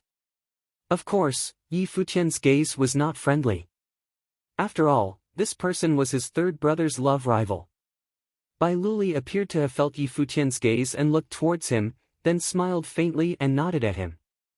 His smile gave people a pleasant feeling. "Mingyue, your little brother's potential is exceptional," Bai Luli said to Zhuge Mingyue, smiling. "He's still alright, with my little brother's potential, he should probably be able to make it into the top 10 of the Barren Sky ranking in the future." Zhuge Mingyue smiled and replied. Bai Luli was stunned for a moment, then smiled and shook his head. He really could not handle Zhuge Mingyue. After all, he was 10th on the Barren Sky ranking. Uncle Daozong, Yi Futian and Hua Jieyu have exceptional potential, they will likely achieve much in the future. Why don't you take them in under your palace? Bai Luli looked towards Sage Daozong and said, smiling. Sage Daozong nodded slightly. He had previously invited Hua Jieyu, but she claimed that she would wait for Yi Futian to decide together. All of you have come to the Holy Ji Palace, is there anyone who is willing to join my palace?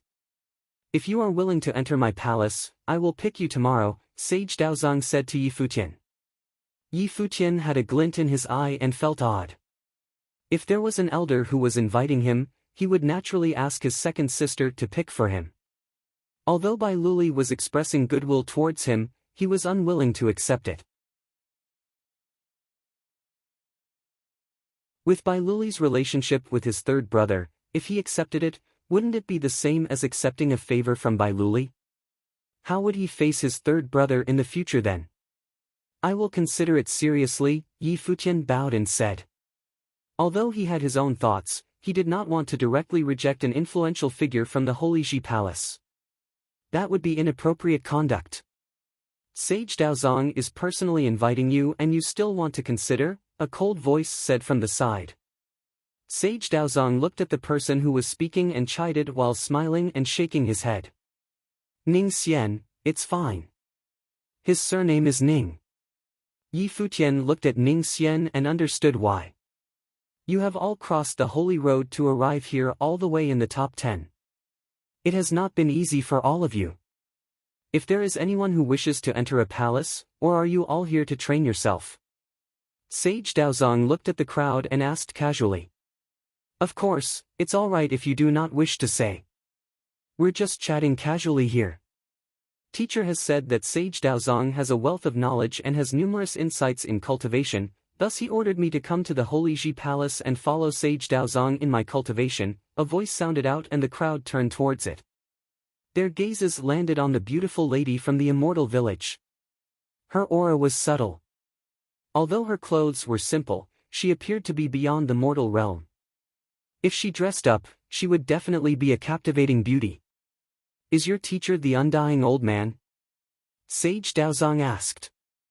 Yes, Phoenix nodded and replied. Alright, you will follow me in my cultivation in the future, Sage Daozong smiled and said, preemptively taking Phoenix in under his palace. Thank you, Elder, Phoenix bowed and replied.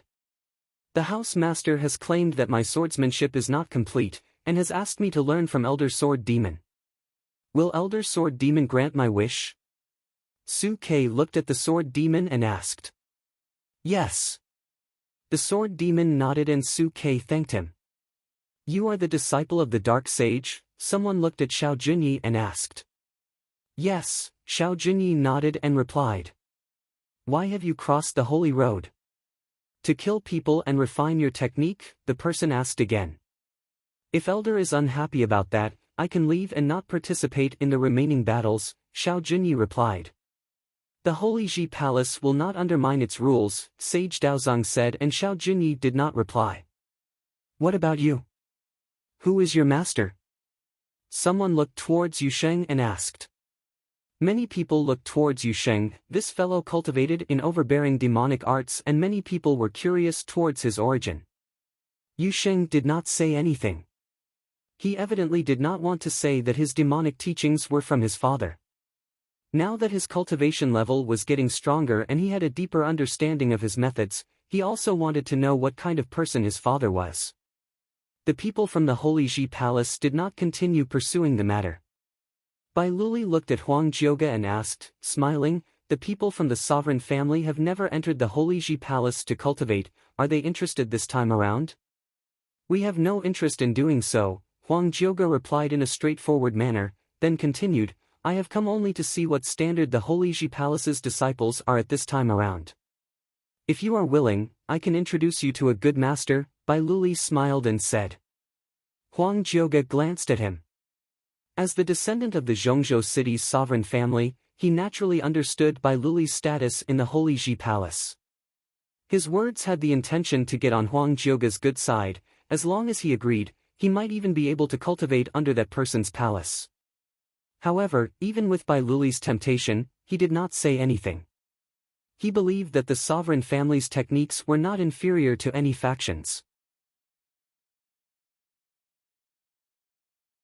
Even the Holy Ji Palace was unable to produce anyone on the top 3 of the Barren Sky ranking, and it was not because of their techniques.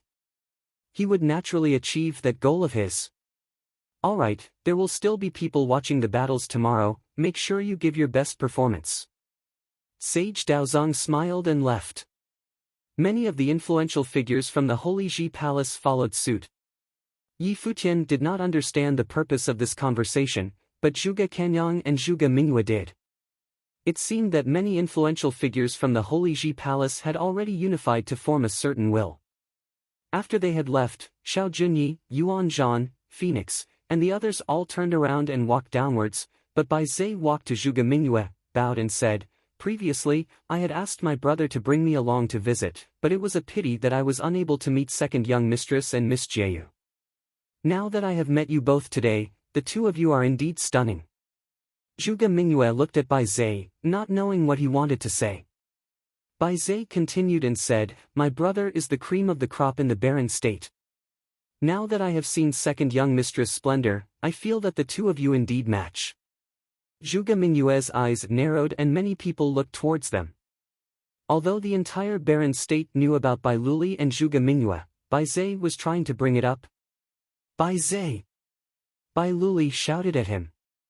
Bai Zhe did not move and continued looking at Zhuge Mingyue. Just like he had said, his brother Bai Luli was unparalleled. However, Zhuge Mingyue intentionally avoided him on purpose and made it look like his brother was wooing her, but failing at doing so. Regarding the matter, Bai Zhe was very unhappy. What right did Zhuge Mingyue have to do so? His brother could get any kind of woman he wanted if he just asked. Of course, as the son of the White Cloud City Lord, he would naturally hold back his words and appear refined and courteous. "The second young master of the White Cloud City, you better mind your own business." Zhuge Mingyue smirked at Bai Zhe, her tone unfriendly. Bai Zhe looked at Zhuge Mingyue and saluted, saying, "If Bai Zhe's words have made second young mistress unhappy, I beg your pardon. The previous time, I wanted to meet Miss Jieyu, but I was unable to do so. Only this time at the Holy Ji Palace was I able to meet her. Divine spiritual sorcerers are indeed the ultimate sorcerers. Although she was eliminated prematurely because of her cultivation level, the potential of a divine spiritual sorcerer will only get stronger with time. Why not let my brother introduce her to cultivate under the second palace lord?"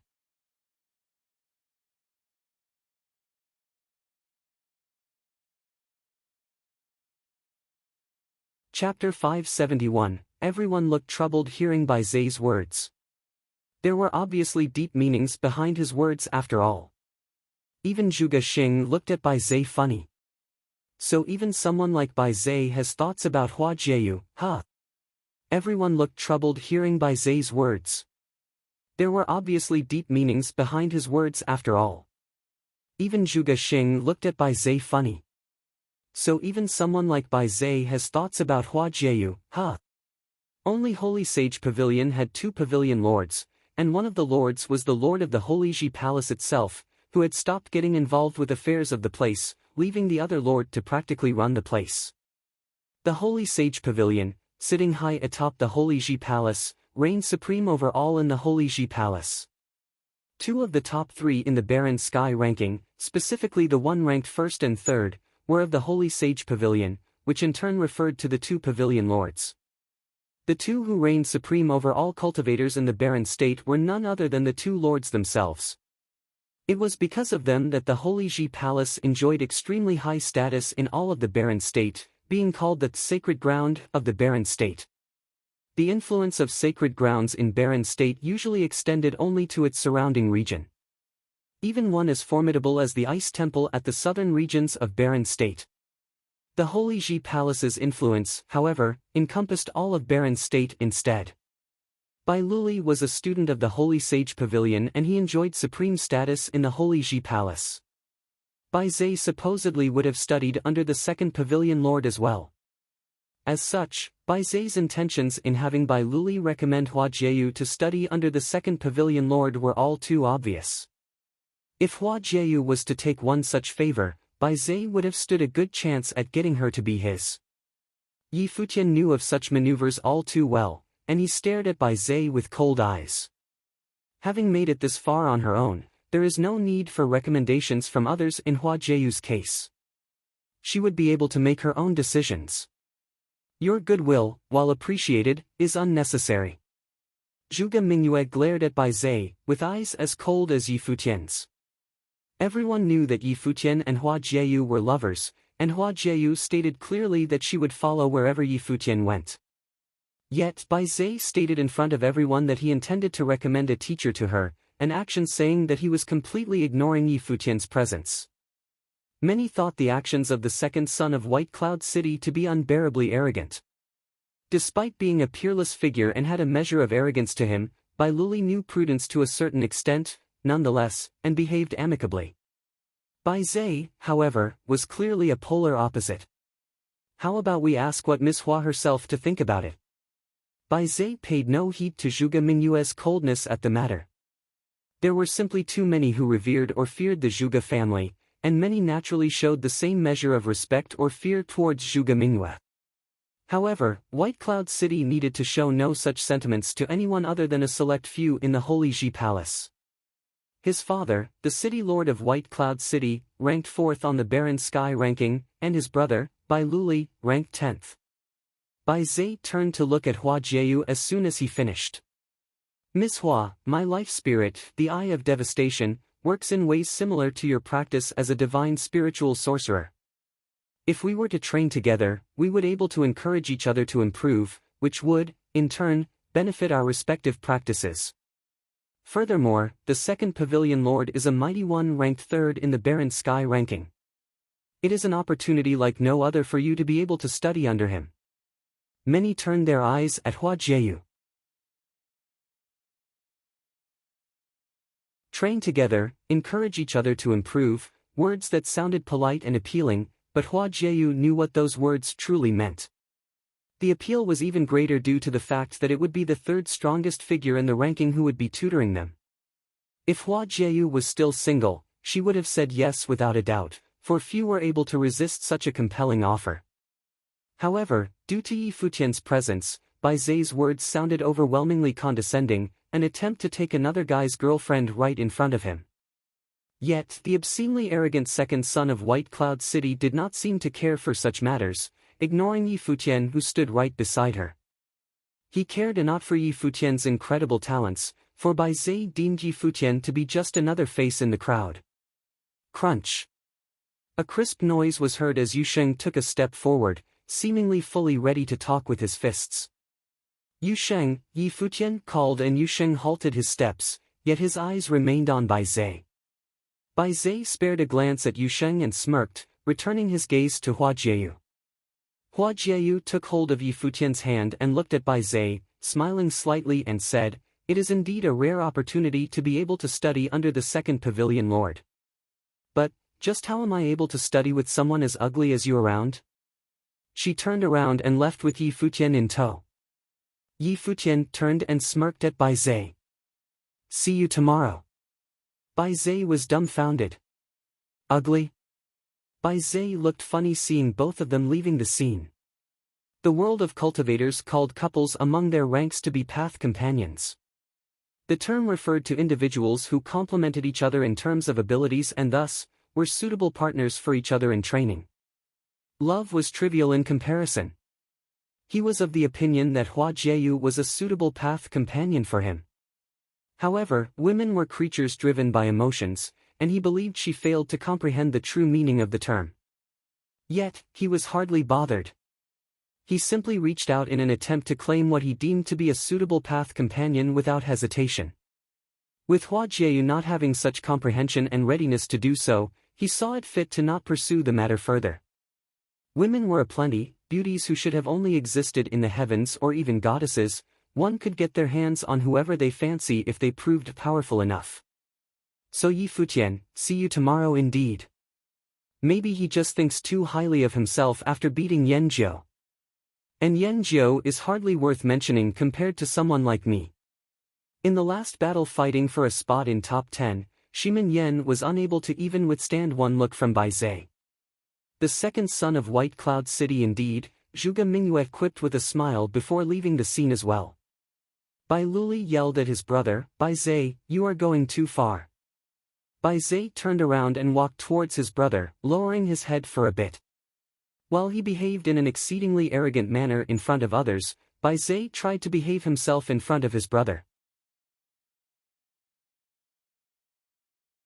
Bai Zai's eyes, however, were unflinching, as if to say that he could do no wrong. "My brother is a peerless genius in all of Barren State.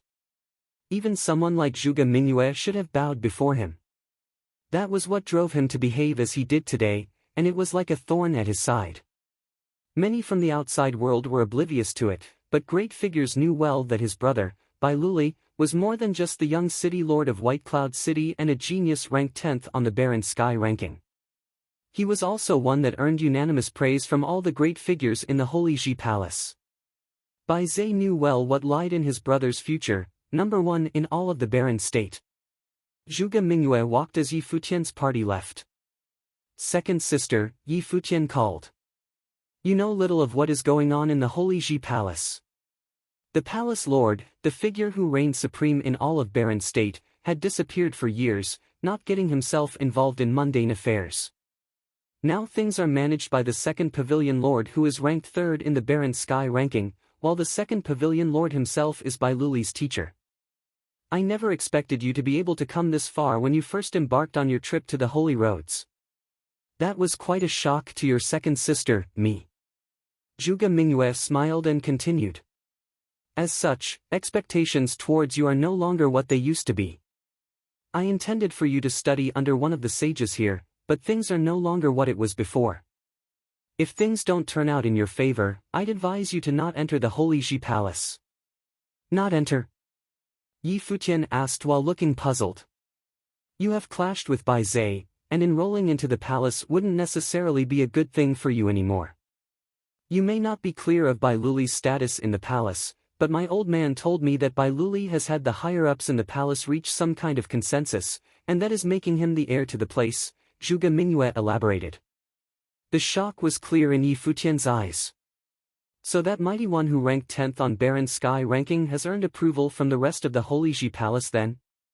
Well, given the talents of this little brother of mine, it's fine even if you didn't study here in the palace. You'll still take good care of me, right?" Zhuge Mingyue smiled in a rather sly manner. "Yeah." Yi Futian nodded. He thought not all would have been lost even if he did not end up studying in the Holy Ji Palace. Their journey on the holy roads had let all of them grow considerably in many ways. "We'll see what happens tomorrow. You might still stand a chance," Zhuge Mingyue added. "I'll let you make the decisions," Yi Futian said with a smile. His second sister would not have wanted anything other than the best for him, and Yi Futian did not feel like dwelling on the matter. It was easier to simply have his second sister make the arrangements for him. Many turned to look at Zhuge Mingyue's party, and the news soon spread throughout the place that Yi Futian had a minor clash with Bai Zai in the Holy Ji Palace and that Bai Zai had thoughts about Hua Jieyu as well. Things turned out interestingly given the young city lord of White Cloud City showed interests in Hua Jieyu. The battle the next day had just gotten more interesting for everyone. Yi Futian had beaten Yan Jiu before and earned himself a place at the top 10, yet the second son of White Cloud City was probably the most powerful among all who still remained in the battlefield. Yan Jiu paled in comparison, and Yi Futian the Dark Horse might have met his biggest challenge yet. Many discussed the strengths of the candidates in the top 10. Some claimed Bai Zai to be the strongest while some others claimed Huang Jiuge to be the strongest instead. However, it was clear to everyone that Bai Zai, Huang Jiuge, and Su Ke were the three strongest among the 10. It was difficult to gauge the strengths of the other 7, as while Zhuge Xing might have been just as strong, Yu Sheng, Xiao Junyi and Yi Futian were nowhere near weak as well. The outcome was to be known on the battlefield the next day. A day's time flew by like an arrow, and the mighty ones were seen gathering early in the morning the next day. The top 10 candidates made their way onto the battlefield one after another. Many mighty ones gathered in the Holy Ji Palace's direction, even some great figures who did not turn up the day before showed up. Battles of the top 10 candidates were something many would not have missed for anything. So even you, King Kong's sage, are showing up today, I see. Sage Daozong turned to look at a figure who seemed to be bathing in golden light, a figure well known and respected in the Holy Ji Palace. The figure was a mighty one ranked on the Barren Sky ranking, and he was also the second most formidable figure in the Battle Sage Palace. The Battle Sage Palace was known to be the place where the best warriors were made in the Holy Ji Palace, and every single person within was known to pack extraordinary combat prowess. The status of the Battle Sage Palace was merely below that of the Holy Sage Pavilion, and the Lord within was known to have the most formidable physical attributes among all in Barren State, being ranked 7th in the Barren Sky ranking. His combat capacity, however, was known to be peerless, so much so that even those of higher rankings hesitated to butt heads with such a being. If you, Lord Daozong, are interested enough to show up yourself, is it peculiar that I'm interested? King Kong's sage asked. Sage Daozong was the lord of Daozong Palace. Sage Daozong smiled and turned his attention to the battlefield. The elder on the sky stairwell spoke, "The battle today will be different from the ones fought prior. It is no longer done in a one-on-one manner. Whoever you think should be eliminated, you are free to challenge them. The loser will be eliminated. If you are of such prowess that no one dares challenge you, you are free to enter battle during the final round." The eyes of many sparkled. The rules had become more straightforward, and nothing was left to chance anymore. The battle of the top 10 commenced. You're tuning into the Passion Pages YouTube channel. We're so grateful for your support, and don't forget to subscribe to join us on this incredible journey through captivating stories. Your generosity through donations truly makes a world of difference, as it's the primary source of revenue that allows me to expand and enhance this channel for you. Thank you from the bottom of my heart for being a part of this adventure.